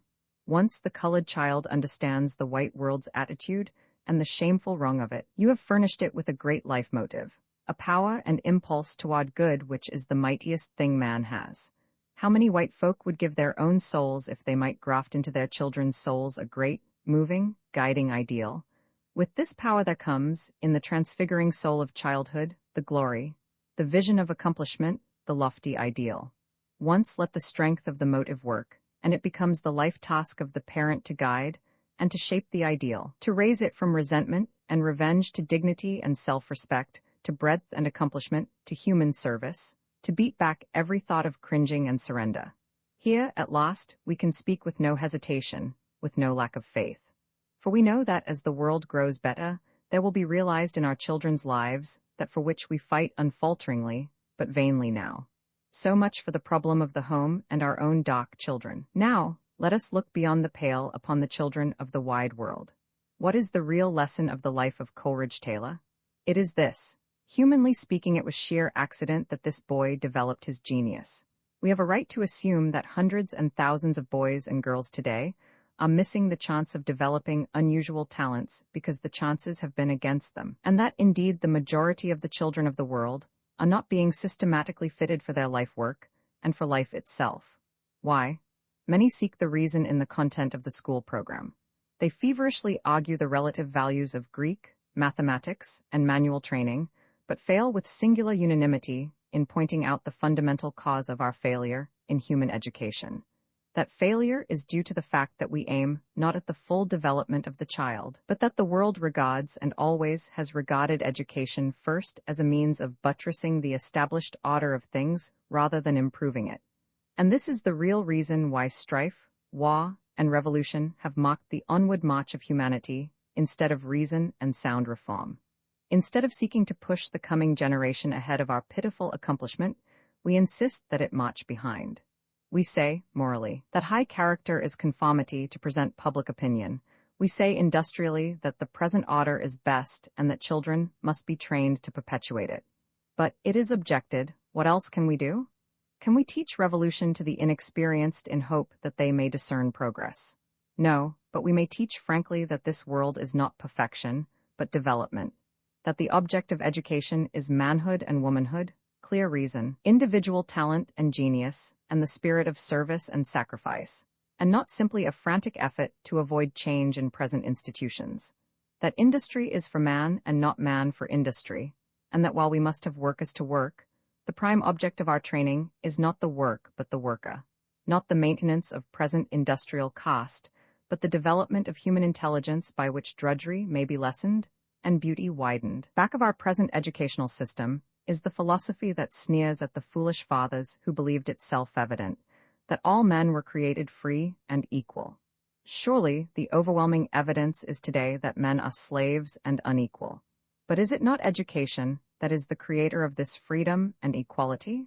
Most men today cannot conceive of a freedom that does not involve somebody's slavery. They do not want equality because the thrill of their happiness comes from having things that others have not.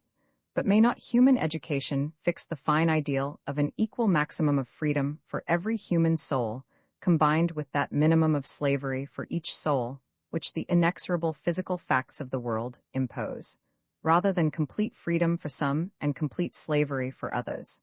And again, is not the equality toward which the world moves an equality of honor in the assigned human task itself, rather than equal facility in doing different tasks? Human equality is not lack of difference, nor do the infinite human differences argue relative superiority and inferiority. And again, how new an aspect human differences may assume when all men are educated. Today we think of apes, semi-apes, and human beings. Tomorrow we may think of Care Hardys, Roosevelts, and Beethovens, not equals but men. Today we are forcing men into educational slavery in order that others may enjoy life, and excuse ourselves by saying that the world's work must be done. We are degrading some sorts of work by honoring others, and then expressing surprise that most people object to having their children trained solely to take up their father's tasks. Given as the ideal the utmost possible freedom for every human soul, with slavery for none, and equal honor for all necessary human tasks, then our problem of education is greatly simplified. We aim to develop human souls, to make all intelligent, to discover special talents and genius. With this course of training beginning in early childhood and never ceasing must go the technical training for the present world's work according to carefully studied individual gifts and wishes. On the other hand, if we arrange our system of education to develop workmen who will not strike and Negroes satisfied with their present place in the world, we have set ourselves a baffling task. We find ourselves compelled to keep the masses ignorant and to curb our own thought and expression so as not to inflame the ignorant. We force moderate reformers and men with new and valuable ideas to become red radicals and revolutionists, since that happens to be the only way to make the world listen to reason. Consider our race problem in the South. The South has invested in Negro ignorance. Some Northerners proposed limited education, not, they explained, to better the Negro, but merely to make the investment more profitable to the present beneficiaries. They thus gained wide Southern support for schools like Hampton and Tuskegee. But could this program be expected long to satisfy colored folk? And was this shifty dodging of the real issue the wisest statesmanship? No. The real question in the South is the question of the permanency of present color caste.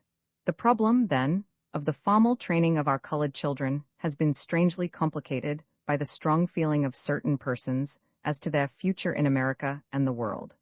And the reaction toward this caste education has strengthened the idea of caste education throughout the world. Let us then return to fundamental ideals. Children must be trained in a knowledge of what the world is, and what it knows, and how it does its daily work. These things cannot be separated. We cannot teach pure knowledge apart from actual facts, or separate truth from the human mind. Above all, we must not forget that the object of all education is the child itself, and not what it does or makes. It is here that a great movement in America has grievously sinned against the light. There has arisen among us a movement to make the public school primarily the handmaiden of production. America is conceived of as existing for the sake of its mines, fields, and factories, and not those factories, fields, and mines as existing for America. Consequently, the public schools are for training the mass of men as servants and laborers and mechanics to increase the land's industrial efficiency. Those who oppose this program, especially if they are black, are accused of despising common toil and humble service. In fact, we Negroes are but facing in our own children a world problem. How can we, while maintaining a proper output of goods and furnishing needed services, increase the knowledge of experience of common men and conserve genius for the common weal? Without wider, deeper intelligence among the masses, democracy cannot accomplish its greater ends. Without a more careful conservation of human ability and talent, the world cannot secure the services which its greater needs call for. Yet today, who goes to college, the talented or the rich? Who goes to high school, the bright or the well-to-do? Who does the physical work of the world, those whose muscles need the exercise, or those whose souls and minds are stupefied with manual toil? How is the drudgery of the world distributed? By thoughtful justice, or the lash of slavery? We cannot base the education of future citizens on the present inexcusable inequality of wealth, nor on physical differences of race. We must seek not to make men carpenters, but to make carpenters men. Colored Americans must then, with deep determination, educate their children in the broadest, highest way. They must fill the colleges with the talented, and fill the fields and shops with the intelligent. Wisdom is the principal thing. Therefore, get wisdom. But why am I talking simply of colored children? Is not the problem of their education simply an intensification of the problem of educating all children? Look at our plight in the United States, nearly 150 years after the establishment of a government based on human intelligence. If we take the figures of the 13th census, we find that there were 5.5 million illiterate Americans, of whom 3,184,633 were white. Remembering that illiteracy is a crude and extreme test of ignorance, we may assume that there are in the United States 10 million people over 10 years of age who are too ignorant either to perform their civic duties or to teach industrial efficiency. Moreover, it does not seem that this illiteracy is disappearing rapidly. For instance, 9% of American children between 10 and 19 years of age cannot read and write. Moreover, there are millions of children who, judging by the figures for the school year 1909-10, are not going to learn to read and write. For of the Americans 6 to 14 years of age, there were 3,125,392 who were not in school a single day during that year. If we take the 11 million youths 15 to 20 years of age for whom vocational training is particularly adapted, we find that nearly 5% of these, or 448,414, are absolutely illiterate. It is not too much to assume that 1 million of them have not acquired enough of the ordinary tools of intelligence to make the most of efficient vocational training. Confining ourselves to the white people, over 15% of the white children 6 to 14 years of age, or 2,253,198, did not attend school during the school year 1909-10. Of the native white children of native parents 10 to 14 years of age, nearly a tenth were not in school during that year. 121,878 native white children of native parents 15 to 19 years of age were illiterate. If we continue our attention to the colored children, the case is, of course, much worse. We cannot hope to make intelligent workmen and intelligent citizens of a group of people, over 40% of whose children 6 to 14 years of age were not in school a single day during 1909-10. For the other 60%, the school term in the majority of cases was probably less than 5 months. Of the Negro children 10 to 14 years of age, 18.9% were illiterate. Of those 15 to 19 years of age, 20.3% were illiterate. Of those 10 to 14 years of age, 31.4% did not go to school a single day in 1909-10. What is the trouble? It is simple. We are spending $1 for education where we should spend $10.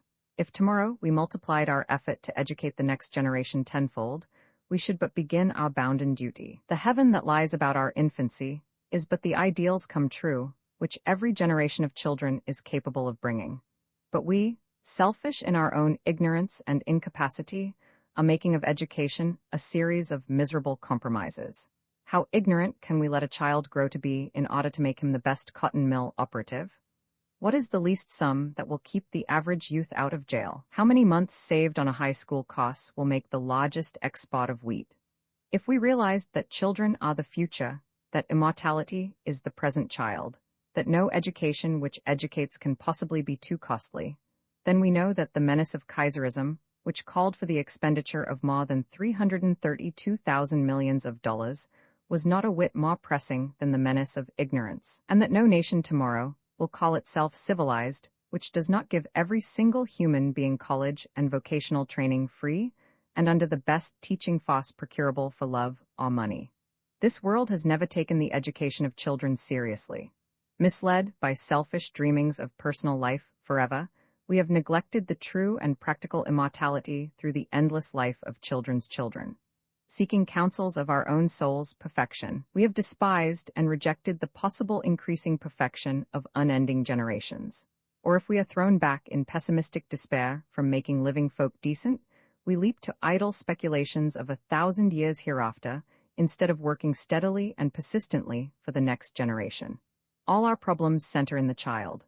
All our hopes, our dreams are for our children. Has our own life failed? Let its lessons save the children's lives from similar failure. Is democracy a failure? Train up citizens that will make it succeed. Is wealth too crude, too foolish in form, and too easily stolen? Train up workers with honor and consciences and brains. Have we degraded service with menials? Abolish the mean spirit and implant sacrifice. Do we despise women? Train them as workers and thinkers and not as playthings, lest future generations ape our worst mistake. Do we despise darker races? Teach the children its fatal cost in spiritual degradation and murder. Teach them that to hate niggers, or chinks, is to crucify souls like their own. Is there anything we would accomplish with human beings? Do it with the immortal child, with a stretch of endless time for doing it, and with infinite possibilities to work on. Is this our attitude toward education? It is not, neither in England nor America, in France nor Germany, with black nor white nor yellow folk. Education to the modern world is a burden which we are driven to carry. We shirk and complain. We do just as little as possible, and only threat or catastrophe induces us to do more than a minimum.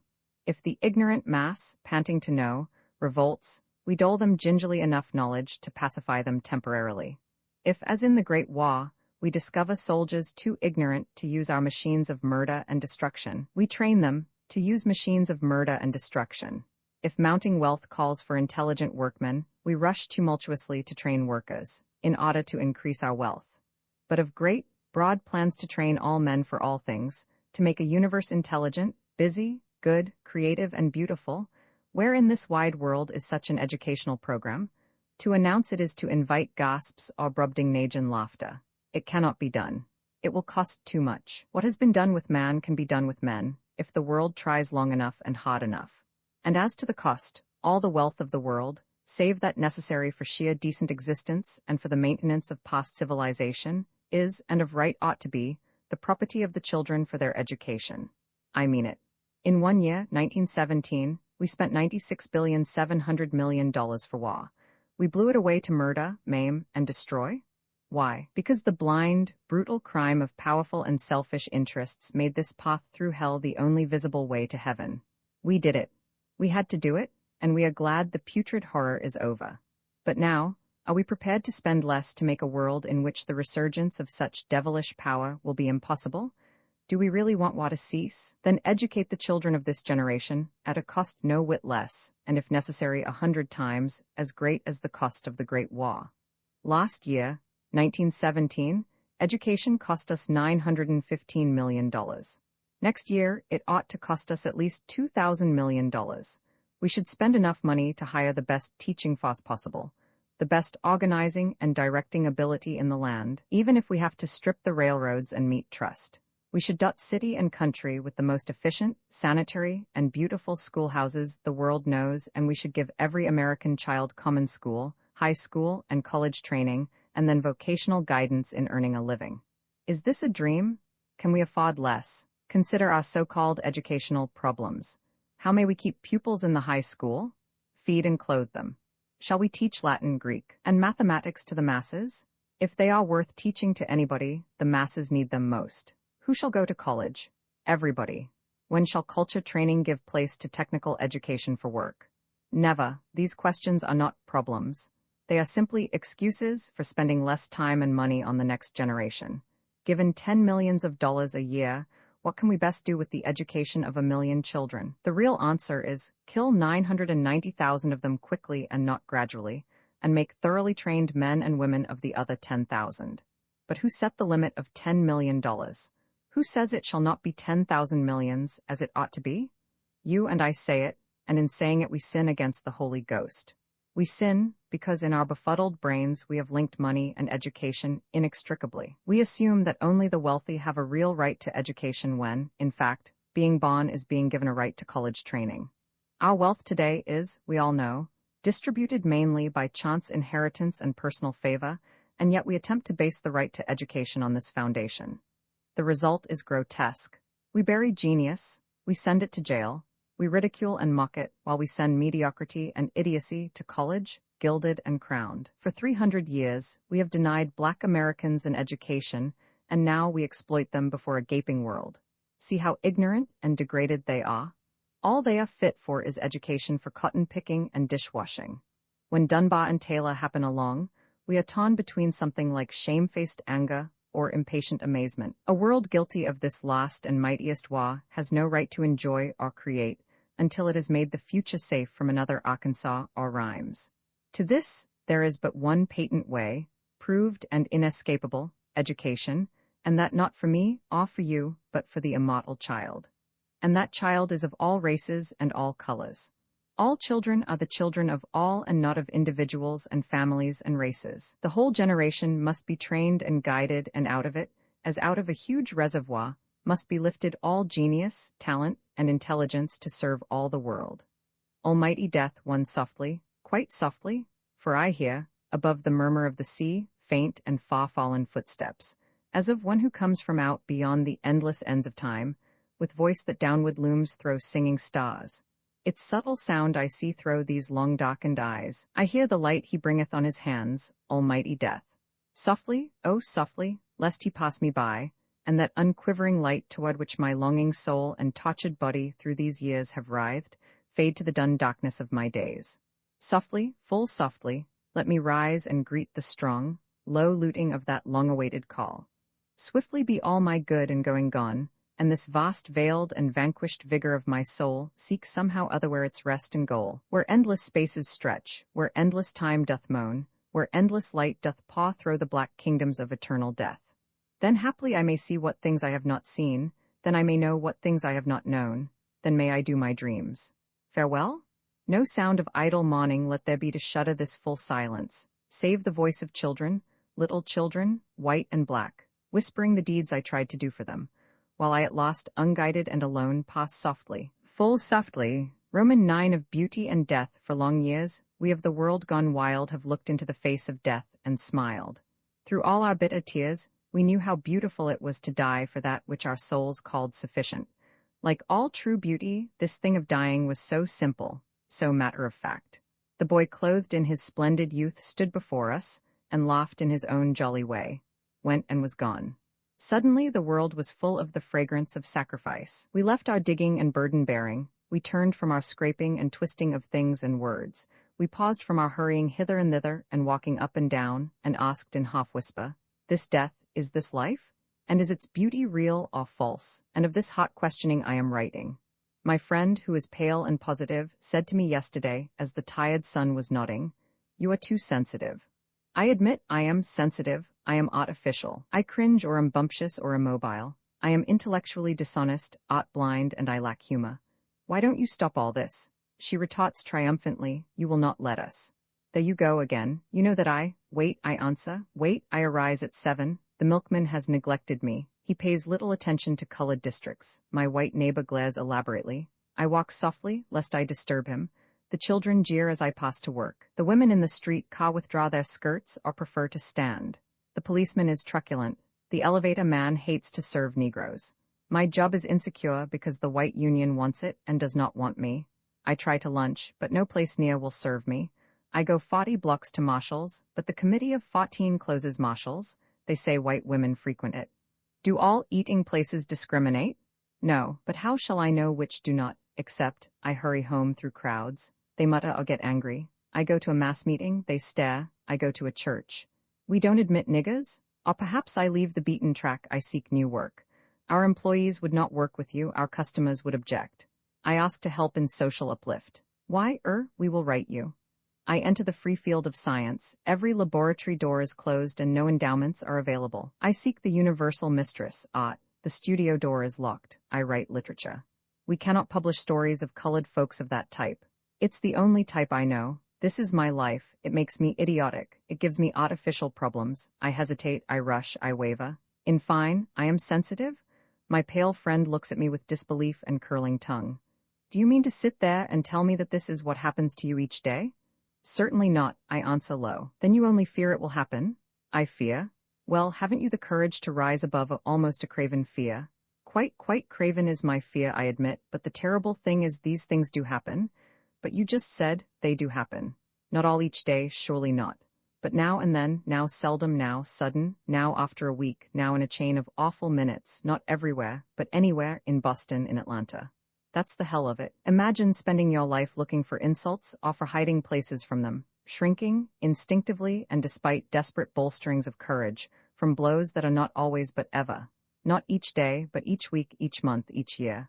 Just, perhaps, as you have choked back the craven fear and cried, I am and will be the master of my. No more tickets downstairs, here's one to the smoking gallery. You hesitate. You beat back your suspicions. After all, a cigarette with Charlie Chaplin. Then a white man pushes by, 3 in the orchestra.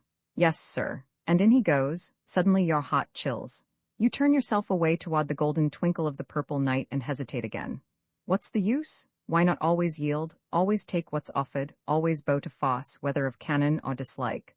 Then the great fear surges in your soul, the real fear, the fear beside which other fears are vain imaginings, the fear lest right there and then you are losing your own soul. That you are losing your own soul and the soul of a people. That millions of unborn children, black and gold and mauve, are being there, and then despoiled by you because you are a coward and dare not fight.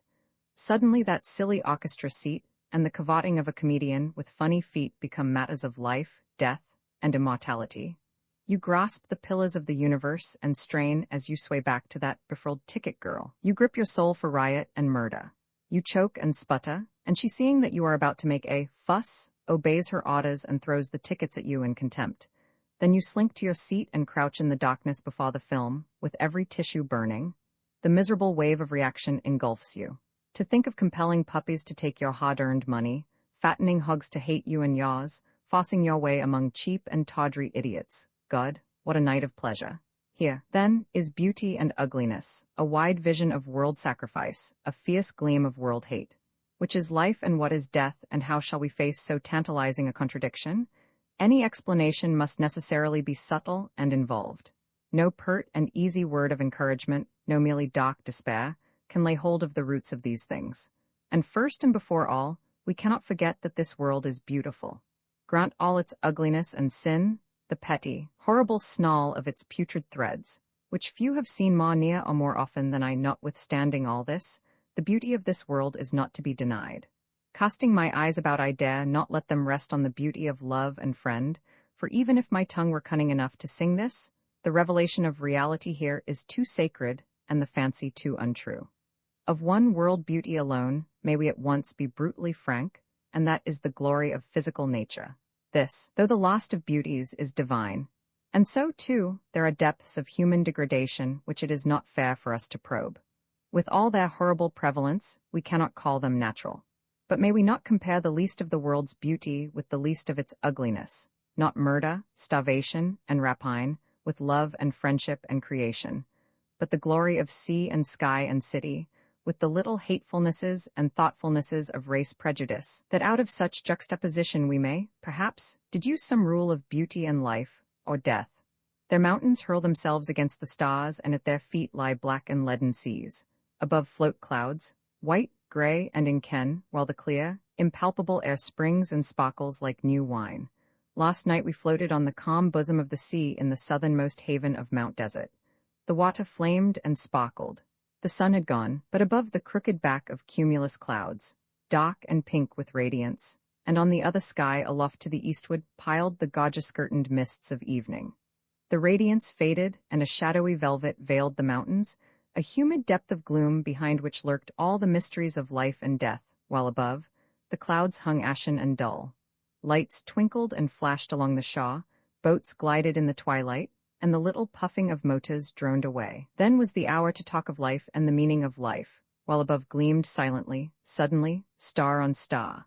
Bois Harbor lies beneath a mighty mountain, a great, bare, black mountain that sleeps above the town. But as you leave, it rises suddenly, threateningly, until far away on Frenchman's Bay, it looms above the town in withering vastness, as if to call all that little world petty save itself. Beneath the cool, wide stare of that great mountain, men cannot live as giddily as in some lesser summer's playground. Before the unveiled face of nature, as it lies naked on the Maine coast, rises a certain human awe. God molded his world largely and mightily off this marvelous coast, and meant that in the tired days of life men should come and worship here and renew their spirit. This I have done, and turning I go to work again. As we go, ever the mountains of Mount Desert rise and greet us on our going, sombre, rock-cribbed, and silent, looking unmoved on the moving world, yet conscious of their everlasting strength. About us beats the sea, the sail-flecked, restless sea, humming its tune about our flying keel, unmindful of the voices of men. The land sinks to meadows, black pine forests, with here and there a blue and wistful mountain. Then there are islands, bold rocks above the sea, curled meadows. Through and about them roll ships, weather-beaten and patched of sail, strong-hulled and smoking, light gray and shining. All the colors of the sea lie about us, gray and yellowing greens and doubtful blues, blacks not quite black, tinted silvers and golds and dreaming whites. Long tongues of dark and golden land lick far out into the tossing waters, and the white gulls sail and scream above them. It is a mighty coast, ground out and pounded, scarred, crushed and carven in massive, frightful lineaments. Everywhere stand the pines, the little dark and steadfast pines that smile not, neither weep, but wait and wait. Near us lie isles of flesh and blood, white cottages, tiled and meadowed. Afar lie shadowlands, high mist-hidden hills, mountains boldly limbed, yet shading to the sky, faint and unreal. We skirt the pine-clad shaws, chary of men, and know how bitterly winter kisses these lonely shaws to fill yon row of beaked ice houses that creep up the hills. We are sailing due westward, and the sun, yet 2 hours high, is blazoning a fiery glory on the sea that spreads and gleams like some broad, jeweled trail, to where the blue and distant shadowland lifts its carven front aloft, leaving, as it gropes, shades of shadows beyond. Why do not those who are scarred in the world's battle and hurt by its hardness travel to these places of beauty and drown themselves in the utter joy of life?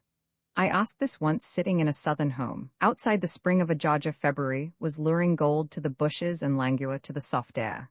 Around me sat color in human flesh, brown that crimsoned readily, dim soft yellow that escaped description, cream-like duskiness that shadowed to rich tints of autumn leaves, and yet a suggested journey in the world brought no response.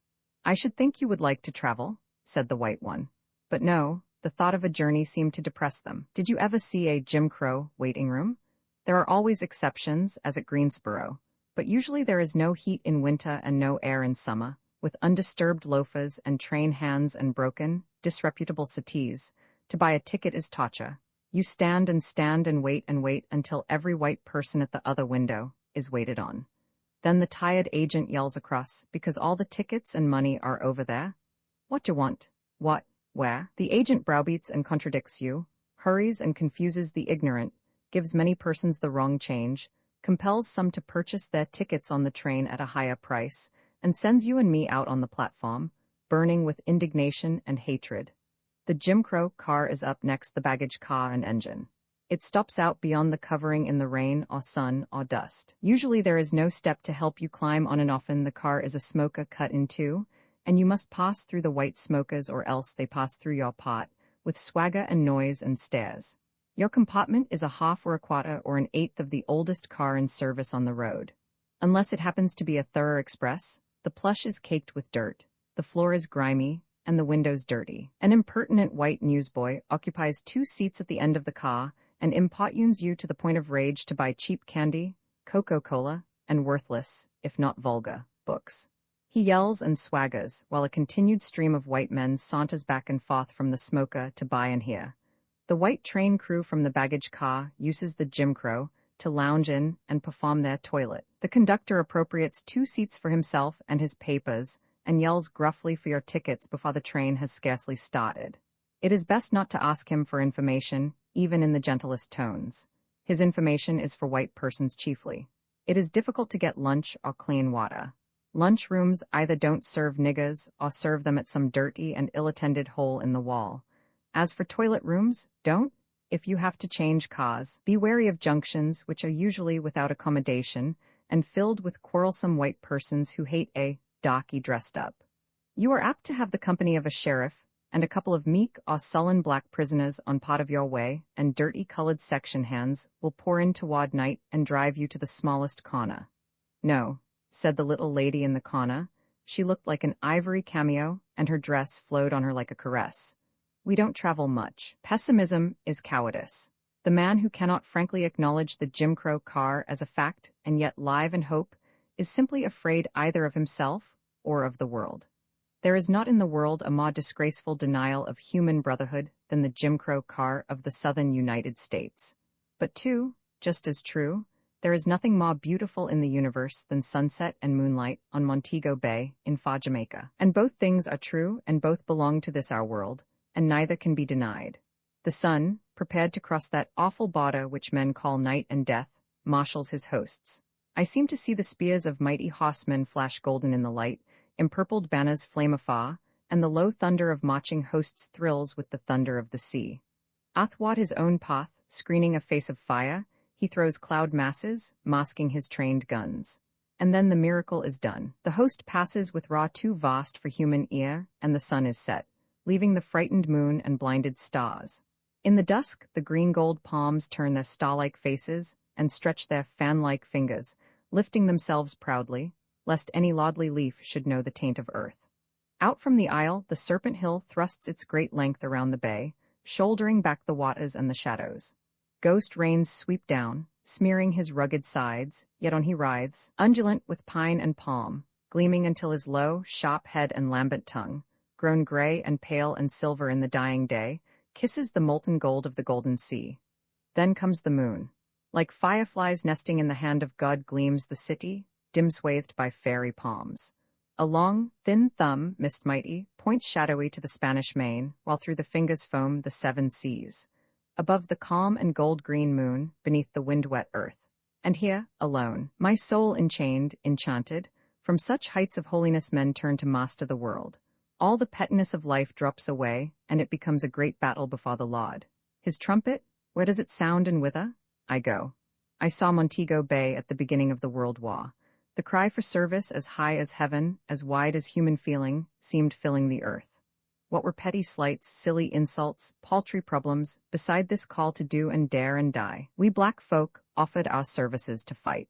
What happened? Most Americans have forgotten the extraordinary series of events which worked the feelings of Black America to fever heat. First was the refusal to accept Negro volunteers for the Army, except in the far black regiments already established. While the nation was combing the country for volunteers for the regular Army, it would not let the American Negro furnish even his proportionate quota of regular soldiers. This led to some grim bantering among Negroes. "Why do you want to volunteer?" asked many. "Why should you fight for this country?" Before we had chance to reply to this, there came the Army Draft Bill and the proposal by Vardaman and his ilk to accept Negroes. We protested to Washington in various ways, and while we were insisting that colored men should be drafted just as other citizens, the bill went through with 2 little jokers. First, it provided that Negroes should be drafted, but trained in separate units. And secondly, it somewhat ambiguously permitted men to be drafted for labor. A wave of fear and unrest spread among Negroes, and while we were looking at both these provisions askance, suddenly we received the draft registration blank. It directed persons of African descent to tear off the corner. Probably never before in the history of the United States has a portion of the citizens been so openly and crassly discriminated against by action of the general government. It was disheartening, and on top of it came the celebrated German plots. It was alleged in various parts of the country with singular unanimity that Germans were working among the Negroes, and it was further intimated that this would make the Negroes too dangerous an element to trust with guns. To us, of course, it looked as though the discovery and the proposition came from the same thinly veiled sources. Considering carefully this series of happenings, the American Negro sensed an approaching crisis and faced a puzzling dilemma. Here was evidently preparing fertile ground for the spread of disloyalty and resentment among the black masses, as they were forced to choose apparently between forced labor or a Jim Crow draft. Manifestly, when a minority group is thus segregated and forced out of the nation, they can in reason do but one thing: take advantage of the disadvantage. In this case, we demanded colored officers for the colored troops. General Wood was early approached and asked to admit suitable candidates to Plattsburgh. He refused. We thereupon pressed the government for a separate camp for the training of Negro officers. Not only did the War Department hesitate at this request, but strong opposition arose among colored people themselves. They said we were going too far.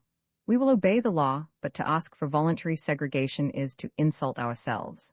But strong, sober second thought came to our rescue. We said to our protesting brothers, "We face a condition, not a theory.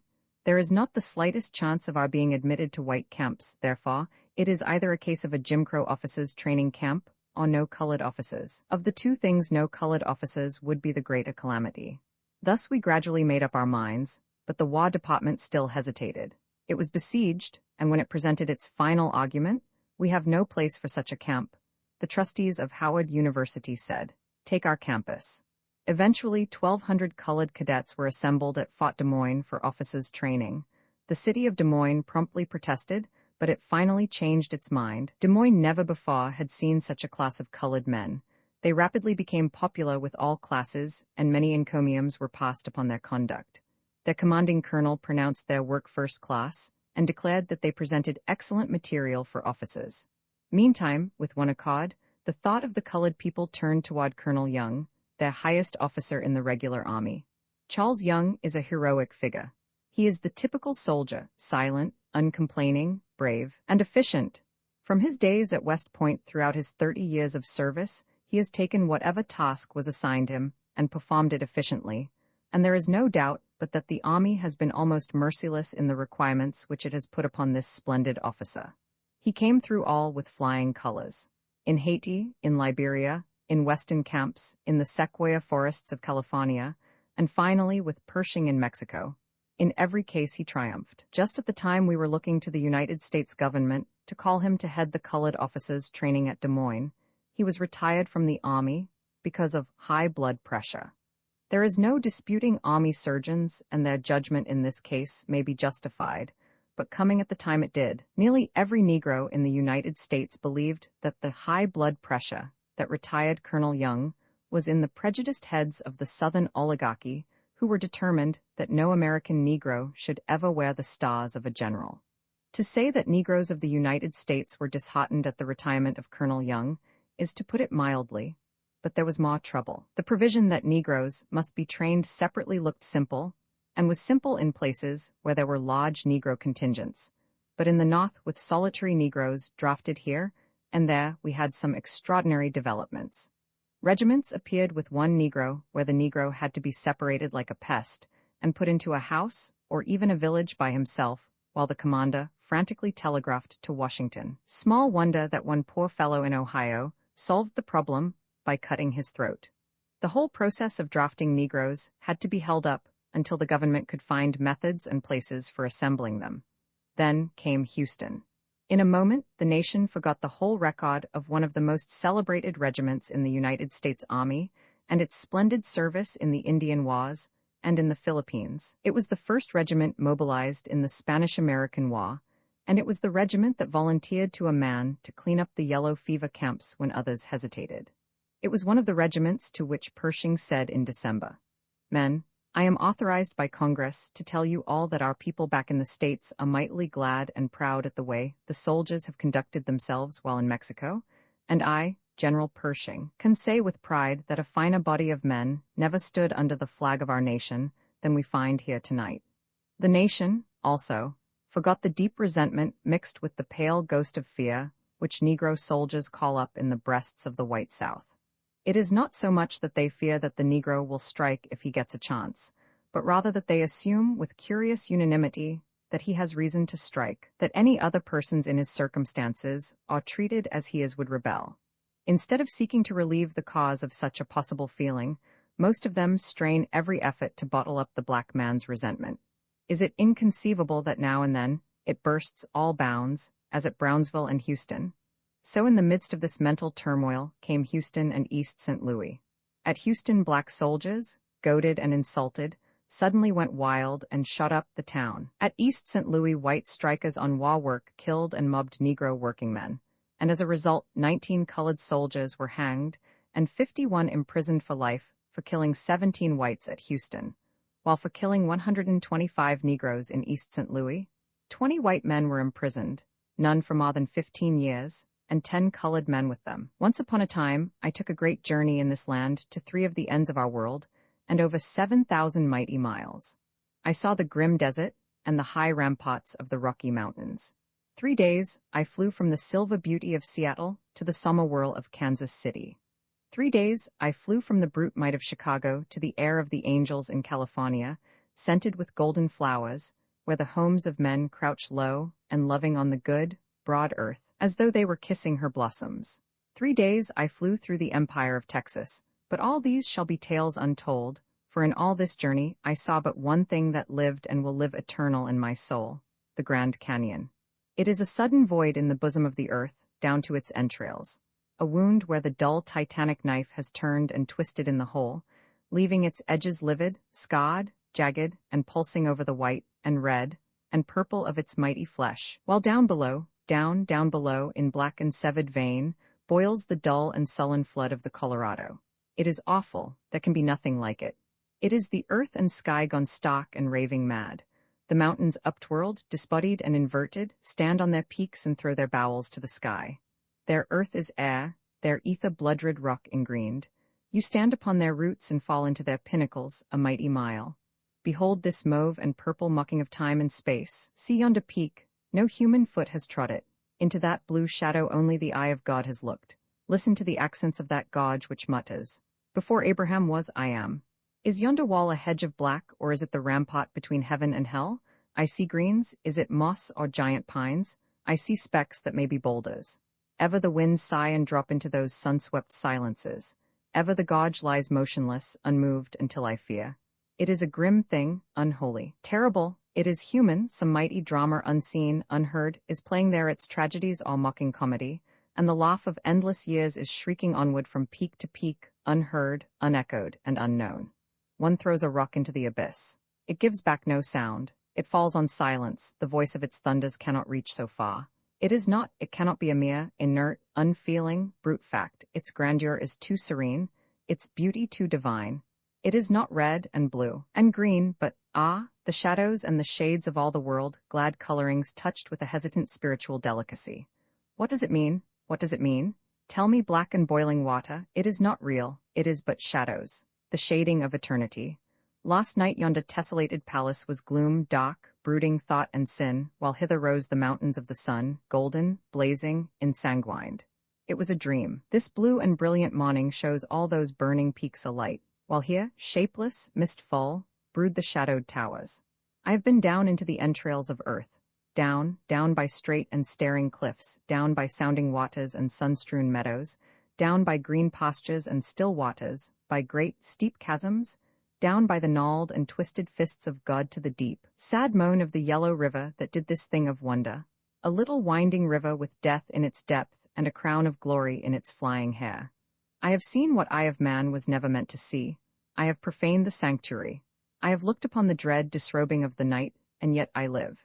Ere I hid my head she was standing in her cavern halls, glowing coldly westward, her feet were blackness. Her robes, empurpled, flowed mistily from shoulder down in formless folds of folds. Her head, pine-crowned, was set with jeweled stars. I turned away and dreamed, the canyon, the awful, its depths called, its heights shuddered. Then suddenly I arose and looked. Her robes were falling. At dim dawn they hung purplish green and black. Slowly she stripped them from her gaunt and shapely limbs, her cold, gray garments shot with shadows stood revealed. Down dropped the black-blue robes, gray-pearled and slipped, leaving a filmy, silken, misty thing, and underneath I glimpsed her limbs of utter light. My God, for what am I thankful this night? For nothing.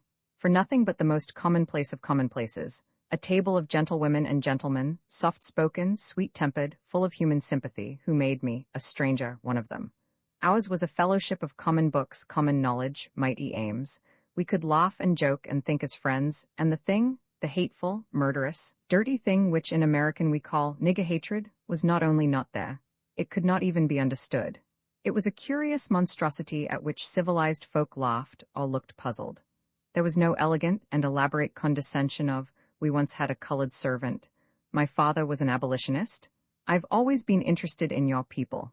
There was only the community of kindred souls, the delicate reverence for the thought that led, the quick deference to the guest. You left in quiet regret, knowing that they were not discussing you behind your back with lies and license. God, it was simply human decency, and I had to be thankful for it, because I am an American Negro, and white America, with saving exceptions, is cruel to everything that has black blood. And this was Paris, in the years of salvation, 1919. Fellow blacks, we must join the democracy of Europe. Towel? Dim through the deepening dark of early afternoon, I saw its towers gloom dusky toward the murk of heaven. We wound in misty roads and dropped upon the city through the great throats of its walled bastions. There lay France, a strange, unknown, unfamiliar France. The city was dispossessed. Through its streets, its narrow, winding streets, old and low and dark, carven and quaint, pawed thousands upon thousands of strange feet of khaki-clad foreigners, and the echoes threw back awkward syllables that were never French. Here was France beaten to her knees, yet fighting as never nation fought before, calling in her death agony across the seas till her help came, and with all its strut and careless braggadocio, saved the worthiest nation of the world from the wickedest fate ever plotted by fools. Tim Brim was playing by the town pump. Tim Brim and the bugles of Harlem bled in the little streets of Marin in far Lorraine. The tiny streets were seas of mud. Dank mist and rain sifted through the cold air above the blue Moselle. Soldiers, soldiers everywhere, black soldiers, boys of Washington, Alabama, Philadelphia, Mississippi. Wild and sweet and wooing leapt the strains upon the air. French children gazed in wonder, women left their washing. Up in the window stood a black major, a captain, a teacher, and I, with tears behind our smiling eyes. Tim Brim was playing by the town pump. The audience was framed in smoke. It rose ghost-like out of memories. Bitter memories of the officer near dead of pneumonia, whose pain was lighted up by the nurses waiting to know whether he must be Jim Crowed with privates or not. Memories of that great lost morning when the thunders of hell called the 92nd to its last drive. Memories of bitter humiliations, determined triumphs, great victories, and bugle calls that sounded from earth to heaven. Like memories framed in the breath of God, my audience peered in upon me, good, brown faces with great, kind, beautiful eyes, black soldiers of America rescuing beloved France, and the words came in praise and benediction there in the Y, with its little stock of cigarettes and candies and its rusty wood stove. Allahs, said Madame, quatre cent morts, far dead, far tall, strong sons dead for France, sons like the sweet and blue-eyed daughter who was hiding her brave smile in the dusk. It was a tiny stone house whose front window lipped the passing sidewalk where ever tramped the feet of black soldiers marching home. There was a cavernous wardrobe, a great fireplace invaded by a new and jaunty iron stove. Vast, thick piles of bedding rose in yonder corner. Without was the crowded kitchen, and up a half-stair was our bedroom that gave upon a tiny cot with arched stone staircase, and one green tree. We were a touching family party held together by a great sorrow and a great joy. How we laughed over the salad that got brandy instead of vinegar. How we ate the golden pile of fried potatoes, and how we pawed over the postcard from the lieutenant of the Senegalese. Dear little vale of crushed and risen France, in the day when Negroes went over the top at Pont-à-Mousson. Paris, Paris by purple facade of the opera, the crowd on the Boulevard des Italiens and the great swing of the Champs-Élysées. But not the Paris the world knows. Paris with its soul cut to the core, feverish, crowded, nervous, hurried, full of uniforms and mourning bands, with cafes closed at 9:30, no sugar, scarce bread, and tears so intertwined with joy that there is scant difference. Paris has been dreaming a nightmare, and though she awakes, the grim terror is upon her. It lies on the sand-closed art treasures of the Louvre. Only the flowers are there, always the flowers, the roses of England and the lilies of France. New York? Behind the liberty that faces free France rise the white cliffs of Manhattan, tier on tier, with a curving pinnacle, towers square and twin, a giant inkwell daintily stopped, an ancient pyramid enthroned. Beneath, low ramparts wide and mighty, while above, faint-limbed against the turbulent sky, looms the vast grace of that cathedral of the purchased and purchasing poor, topping the world and pointing higher.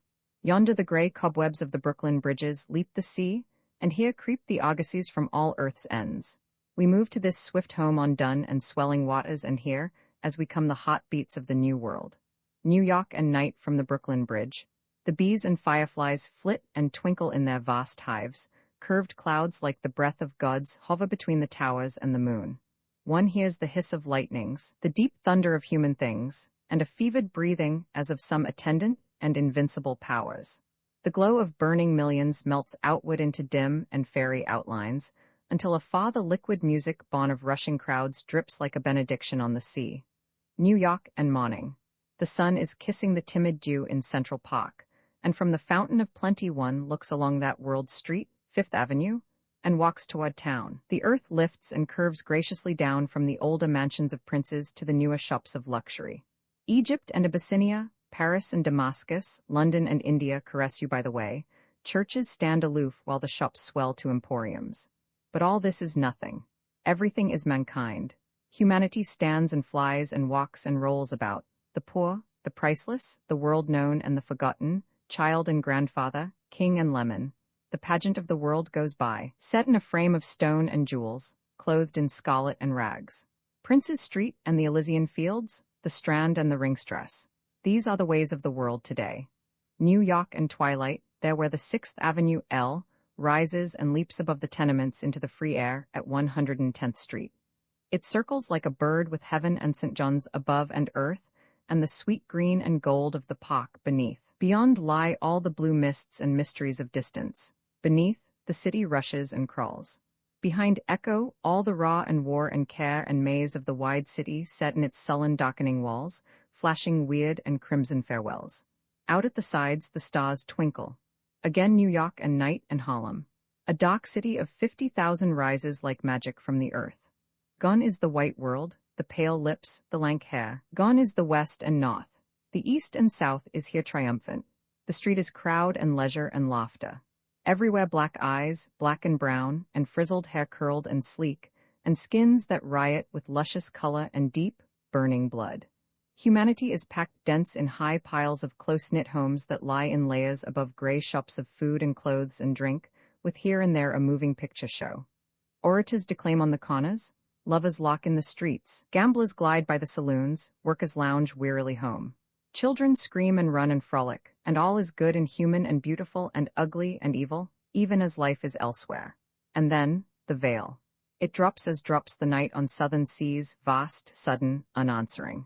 There is hate behind it and cruelty and tears.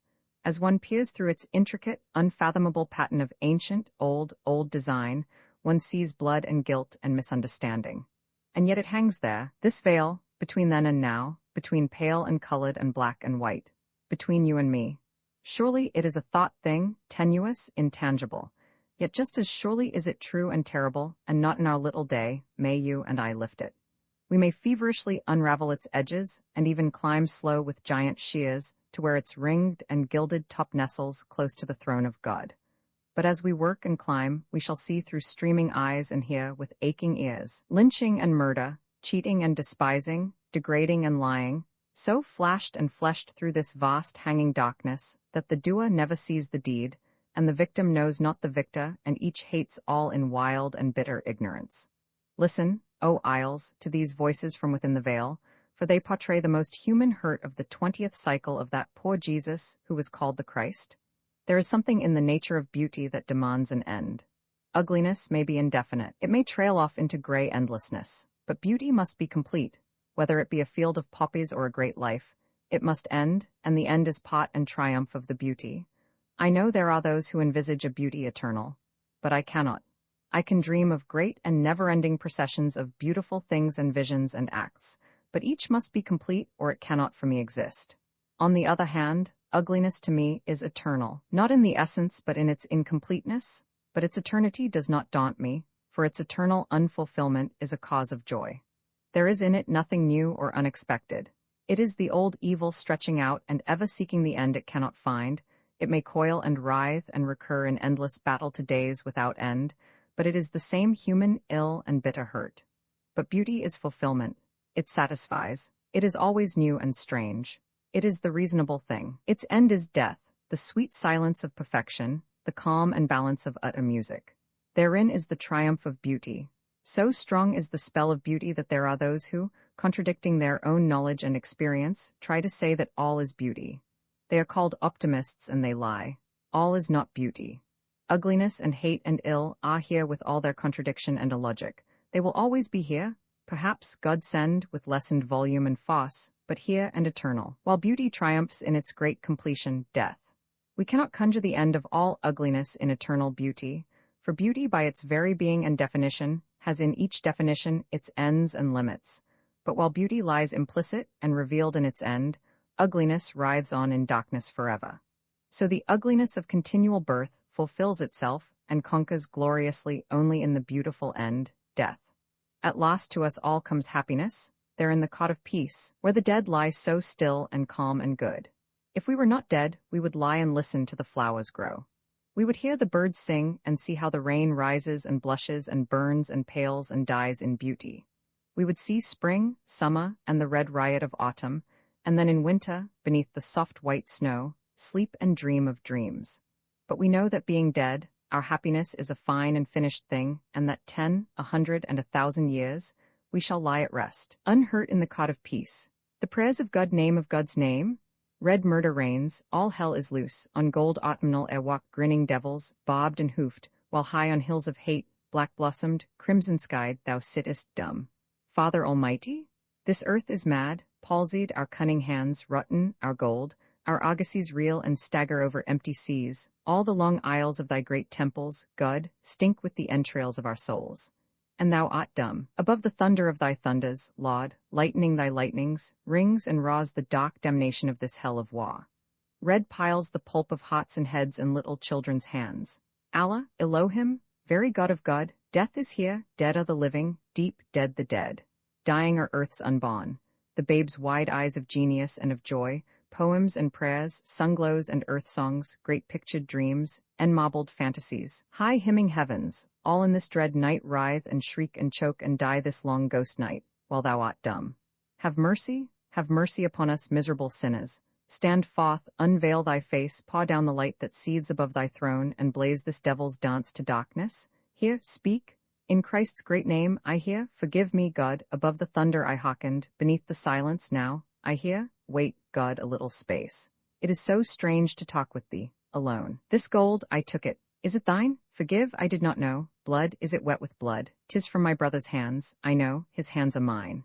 It flowed for thee, O Lord. Wa, not so, not wa, dominion, laud and over black, not white, black, brown, and fawn, and not thy chosen brood, O God, we murdered. To build thy kingdom, to drape our wives and little ones, and set their souls a-glitter. For this we killed these lesser breeds and civilized their dead, raping red rubber, diamonds, cocoa, gold. For this too once and in thy name I lynched a nigger. He raved and writhed, I heard him cry, I felt the lifelight leap and lie, I saw him crackle there on high, I watched him wither. Thou, thee, I lynched thee, awake me, God, I sleep? What was that awful word thou saidst, that black and riven thing, was it thee? That gasp, was it thine? This pain, is it thine? Ah then these bullets piercing thee? Have all the wars of all the world, down all dim time, drawn blood from thee? Have all the lies and thefts and hates? Is this thy crucifixion, God, and not that funny little cross with vinegar and thorns? Is this thy kingdom here, not there, this stone and stucco drift of dreams? Help, I sense that low and awful cry, who cries? Who weeps? With silent sob that rends and tears can God sob? Who prays? I hear strong prayers throng by, like mighty winds on dusky moors, can God pray? Prayest thou, Lord, and to me, thou needest me, thou needest me, thou needest me, poor wounded soul, of this I never dreamed, I thought, courage, God, I come.